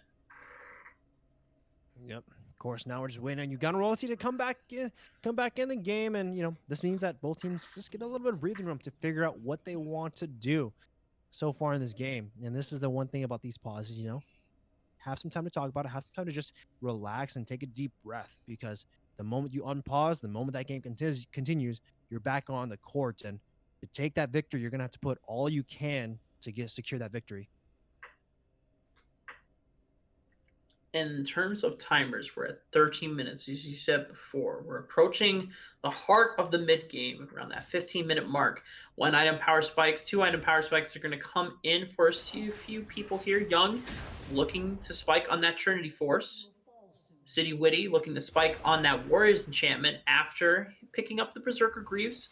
It's going to work very well with that Hail of Blades, which he already has the burst of attack speed, so now he just needs a little bit of damage to be able to back up that burst, to be able to knock out one of these champions for the side of Lowkey Esports in the next skirmish around the Dragon, which not going to come for another 4 minutes as it was just secured, but you can always look at Rift Herald, at least the second one. Yep, and of course, both the teams are coming off reset, so just going to be quite of a pause here. Still got 5 minutes left for the Baron, 4 minutes left for that Earth Drake, so nothing too crazy. But the surprising thing is this lane swap that is occurring from Lowkey Esports. They're actually going to be sending Aatrox into Young on the bottom side and bringing Warrior into Always Plan Ahead. So I'm not too sure. That means that the two people who are fed are going to duke it out. And if one of them gets a solo kill, that means that one of them gets a pretty decent and sizable shutdown from the other. And so we have to keep that in mind when this occurs. And that completely explains why Bow Eater opted into the Ninja Tappy so early. You can tell that the side of Lowkey Esports, as soon as Young made that dive, they were talking it out. It's like, okay, I'm not going to be able to match Young in the side lane. Someone's going to have to do it. And so Bow Eater already opting in for the early armor to be able to deal with this Aurelia. And now almost has this Black Cleaver. What the hell was that? I saw Cat Ears going one way, glitched into the wall, and then suddenly he was back on King Vex. But all I know is Explosive Cast came out, and now 10v1 is going to be able to body slam his way through the wall. Thick wall, but Kemi1's thicker, makes it out alive. Yeah, so that means Kemi1 isn't going to have that ultimate if a fight were to occur in the next couple minutes, but I don't think a fight should be occurring unless they find some sort of pick in the jungle. You see both teams just kind of waiting out this trench period until this next Drake comes up. You see Young just kind of hanging around his turret, not looking to overextend. He knows he has a 450 gold bounty and might be looking to take pressure, but in the meantime, King Vex and Cat Ears, they're going to pressure a little bit of this mid-tier 1 and get some turret chip here. The pressure is on for Lowkey Esports to be able to fight back. Bow Eater really is the only one beside Kenvi1 that has explosive amounts of damage. Kenvi1 off of the Runic Echoes and the Penetration Boots will be able to do a nice upfront amount of burst, but as you said before, the damage is front-loaded. There's no real sustained damage in these early mid-game skirmishes right now, and if it's a 5-on-5, then Lowkey Esports comes out every single time. Definitely. Got to keep in mind of what that Lamb Spite is. Let's go and take a look at City Witty and how many stacks he has. He already has 3, so definitely needs 1 more to get that attack range bonus. So definitely got to see if he can find some of these camps or they actually might even want to fight for it, knowing that that's such a great spike for him to get some of that additional attack range. You see that the mark spawning on the Raptor camp, but City Witty might want to agree for it instead. Kenvi1 actually going to take it away. I mean, City Witty starting off at 500 range. Once he can find that last mark, he actually feels like a champion because it's going from 500 to 575, so he can actually start auto-attacking people at a safe range, considerably for team fights. But now, when you look at the rest of Lowkey, they're looking for the engage. Flash engage comes out from Cadiers. They landed on the 2 people, and Ugandan Royalty and Kenby1. They're going to instantly go down. It's a double kill for mid. Scooped is still alive, and always plan ahead was able to find the killing blow onto City Witty before he popped the Lamb's Respite. In fact, it's still on, not off cooldown. City Witty didn't even have a chance to get it off. It is a 1-for-2 trade, but they're not going to go for the Dragon quite yet, as it's still on the respawn timer. Yeah, 1-for-2 trade, but here's the thing. The 2 people who picked it up were Young. Now he has Triforce in his pocket. The next team fight, it's going to be pretty damn explosive from Young, so keep eyes on him when the next fight breaks out. Earthdrake is spawning in 20 seconds. No ultimates from a lot of these members here, so that means that these fights are going to get bloody. Not going to be depending on those ultimates at all. Cadiers hasn't reset yet. TP is coming in from iKingVex, and it looks like both these teams want to value this Earthdrake, so it might be a pretty big fight when it comes down to it. Slicing Maelstrom is also up for 3-1 war. He has it for the team fight. Cadiers gets locked down, but he's able to battle dance away to safety. City Witty might be in a bad spot, but he's just gonna skirmish and dance around, but gets locked up by the stun once again. Come on, we don't want to play this same game again. KingVex, Cadiers on the side. They are split, and they're trying to buy time for 3-1 Warrior to get a perfect flank with that Slicing Maelstrom. He has the flash, and he has the Proto Belt to get in range, and a beautiful chunk from the True Shot Barrage from KingVex will leave the members of Lowkey Esports not desiring the Dragon as much anymore. Yeah, paying a lot of respects from these ultimates that are coming up. They know that Young's ultimate is coming up pretty soon. Cadiers and the quickness is also coming up too. MV1 doesn't have the explosive cast just yet, so that means that the next Drake will be going over to them. Looks like another Earth Drake, well, a Mountain Drake will be spawning as well, and that means that the Mount Soul could be up for grabs. But with that being said, the next Rift Herald is still available should teams want to take it, but they might have caught City Witty because the TP's coming in. He wants to be able to secure the red buff. He pops the smite. He's going to be able to get over the wall with the flash, and none of the members from Lowkey Esports are going to take the flash trade. Oh my god! Beautiful initiation for 3-1 Warrior. Finds and kicks off 3 members with a beautiful Slicing Maelstrom Proto Belt flash combo. And just like that, 3 members from Lowkey Esports are wiped off the map. Man, 3-1 Warrior just saw 3 people very low without any flash. He just goes right in, uses that Slicing Maelstrom, catches all of them and scoops. He's going to get caught in a rock in a hard place, and he's going to go down. Oh, no! Barely rocks in, gets the ignites. This means that a gigantic gold lead is going to be going over to Lowkey Esports. 5-10. Now a 6K gold lead in favor for them before the Baron even spawns. That was a gigantic gold swing in just the span of what? 2-3 minutes? Things are looking very dire for the side of Lowkey Esports. They still have the late game insurance policy in this front line and scooped on the Xayah, but the mid game is starting to pick up the pace. It's starting to accelerate, and right now Young with 6 kills to his name. Trinity Force Tiamat, almost a Titanic Hydra to his name, unless he turns that into a Sterix Gauge instead. It is going to be very hard to deal with this team, but they find potentially a pick on the City Witty. They don't lock him down quite yet. The explosive cast comes out a little too late. Death Charge will fall over the wall, but there's just not enough members, and KingVex will be able to take down Ugandan Royalty, punishing Kenby and Ugandan for their very greedy pick. Slicing Maelstrom comes up. 3-1 Warrior looking for the pick to be able to assist. Cadiers missing the grand entrance. Kenby1 trying to sidestep everything. Blue suede shoes. He's dancing around them, and he gets out alive. A little bit of happy from KenV1 because of that. They did lose that mid-tier 1. Of course, Ugandan was the only one going out, but scooped. Scoop trying to be able to get the blade collar out, but it's not going to be in time. It comes out, but 3-1 Warrior still gets the killing blow onto the AD carry, which means KingVex is able to freely arcane shift in and pick up the pieces. It's just always fun ahead of Bow Eater, but they can't do a damn thing against this Aurelia. Flawless Duet comes out. The stun is in. The double kill's there, and it's almost a full ace for favor of Lowkey Esports, and they turn their eyes to the Baron. Man, Young now 7-0-2, iKingVex 4-0-7. These two are deathless. Cadiers now 2-0-9. This guy, you know, sometimes dies a lot in the laning phase, but now he's on his comfort champion on the Rakan. He pioneered it back then, and now he is looking unstoppable. 3 members of Lowkey Esports deathless right now. 3-1 Warrior. This guy is a sacrificial pawn, but still, this Baron is now getting taken away. Uganda Royalty can only just sit there and watch and take some of these mystic shots while he makes Holy away. And instead, he's actually crap! dying as well. And because of that, add the cherry on top with another KDA booster. And now this game is looking pretty hard for Lowkey Esports to come back. I hate to say it, but I don't know how Lowkey gets out of this one here. Chilling Walk, we looked at this Aurelia 7-0-2, Trinity Force and Titanic Hydra fully completed. No one can touch her. There's no one on the side of Lowkey Esports that is strong enough to be able to take her in a 1v1.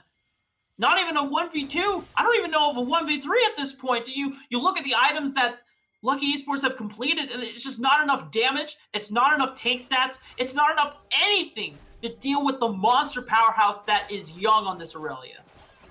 Man, Young, the moment he went in for that all-in at level 4 under the turret, he knew that he was confident in this game and in this game plan. This is the man who got into the early game, was a rock overall in all of these sets. Even in the Camille game, he was the one who picked up the first kill for his squad. And when he played that Orianna game, he was a -1 looking for those 5-man shockwaves and making those clutch plays as well. This is the man who's making sure that his team is on his back and he's carrying it through, Rafa. Barreling down the mid lane, Lowkey Esports with the Baron buff are pushing in for the win. Can be one looking Body for slam. a flame, but he misses the body slam, and he's going to have to throw the explosive casket at the last minute. And look at 3-1 Warrior onto the back line with the slicing maelstrom, evaporating the members of Lowkey Esports. Scooped is the last man standing, but I think we all know the results of this. Lowkey Esports, they had to get through Maryville University, and they made it through Lowkey in a Game 5 comeback. Lowkey Esports are your 2019 Fall Upsurge Premier League champions. Man, Rafa, what an anticlimactic and a gigantic stomp, just like game 1 occurred in this game itself. Lowkey Esports, they actually go for the surrender. They knew that they had their backs against the wall. They're gonna bow their heads down and give that trophy up to Lowkey Esports in this game 5. But we got to take a look at the stats here, because here's the thing. Young, King Vex, Cat Ears, 0 deaths overall, 12 out of 20 kills from Young, 16 out of them as well. And same thing with Cat Ears. These guys have massive kill participations overall from the roster, and they're just looking so good. And you can even take a look at the damage as well. We talked about the laning phase from 3-1 Warrior. He still pumped out so much. He pumped out almost 14k, just as much as King Vex, and even more compared to Young. And this is where the team has to rely on each other, because right now, Lowkey Esports, this is why they deserve the #1 spot. All these guys had highlight reels, and they were looking so good. No doubts on Lowkey Esports. They put a good game, but Lowkey comes out on top. And now the moment of truth here, Chilling Walk. Everyone had their moments. Cat Ears had fantastic flash engages. 3-1 Warrior, despite going negative in the laning phase, coming back on top with beautiful Kennen slicing maelstrom engages and picks. You even look at City Witty coming out with beautiful counter picks or picks like the Kindred to be able to accelerate the game. And then you look at as well his Olaf being able to just keep consistent. And even King Vex matching up against Scooped, despite being down in certain matchups. He's just putting in work, especially on the Ezreal. But there is one person that was consistent in every single game, Chilling Walk. And you might have a different idea of who was the series MVP, but Young. I think we both have the same answer, man. Young was the man who held it like a rock. Game 1 made it work. Game 2 had the Orianna, was the person who was making these fights look so good for them with these shockwaves. Game 3, he was the only person looking for these kills on the Camille. And of course, game 4 and game 5, he was still being the rock overall, taking it to the Aurelian Soul. And of course, gotta talk about that level 4 dive from the Aurelian, from Young. This guy's looking so good. If this guy wanted to make a highlight reel to go into the academy, he just needs to take plays from this series alone. you have such a wide variety and display of champions to pick from, of play styles as well. You look at the shockwaves from the Oriana games. You look at the assassinations with the Kiana, and you look for the 1v1 potential in the Aurelia. I wish I could say more, but there's not enough words to do enough justice for how well Young did in this series. Yeah, the man was looking so good. He just looked so crisp and so clean when it came to it. And, he was one of the reasons why they actually bounced back in game 4. So, got to give him the MVP vote in this series, and definitely well deserved. Absolutely. And Chilling Walk, I have to say, this was a fantastic series to cast. We got the game 5. We got the Silver Scrapes. Before we send it out, is there anything that you... Oh, we're not sending it quite yet. Okay. I'm getting mixed signals here. But Chilling Walk, is there anything that you wanted to say to just anyone in regards to the cast, to the series, to the players, anyone? I just want to thank Upsurge Premier League for letting me commentate with you, Rafa. And of course, got to give shout outs to Hypertension for handling the production of all the Premier Leagues. Hey, Doing they a can great hear me job. now, by the way. Oh, okay, great. Hypertension on the mic, setting up those flags as well. So definitely some awesome production from him, and got to give a shout out to him as well. I would definitely have to echo those sentiments. Yeah, just thank you to Upsurge, thank you to Hypertension, man. Just look at these graphics, man. I mean, we're pulling out all the stops for Upsurge Grand Finals, baby. And from what Hyper has told me, this isn't even his final form yet. So if you think that's one thing, guys, is that the fall season may be over, but guys, winter will be. So the applications are open, I believe, as of, I want to say it's next week. It will start sometime in February. And we're gonna have complete graphical rehaul to make sure everything looks even better than it is this season. This was just a test run for the for everything hitting its final form and everything hitting the top of the bar. We're gonna keep improving. We're gonna keep pushing to be the best in the North American amateur scene, and hopefully, unlike the academy scene, we'll be actually able to develop some NA talent. I'm just kidding. They do a decent job, but we need to do our part as well. Well said, Hyper. And with that, ladies and gentlemen, on behalf of the Upsurge production crew and casters, as well as the Upsurge staff, we want to thank you, all you viewers at home, as well as the teams in Lowkey Esports and Lowkey Esports for playing a beautiful series, for enjoying the series at home, and have a good night. Actually, before we head out, guys, I want to personally thank you for coming. Oh, did the OBS die? Uh-oh. Keep going. No, seriously, I have no idea whether OBS died or not. My computer just kind of blew up for a second.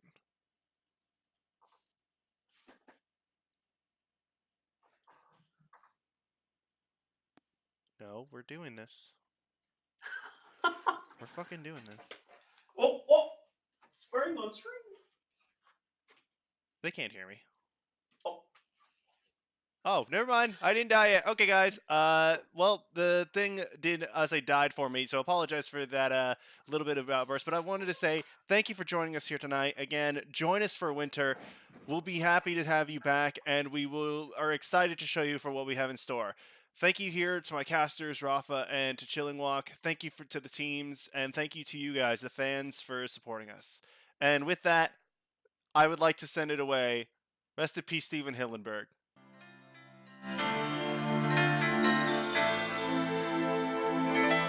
The winner takes all. It's the thrill of one more kill, the last one to fall. Who never sacrifice their will. Don't ever look back on the world closing in.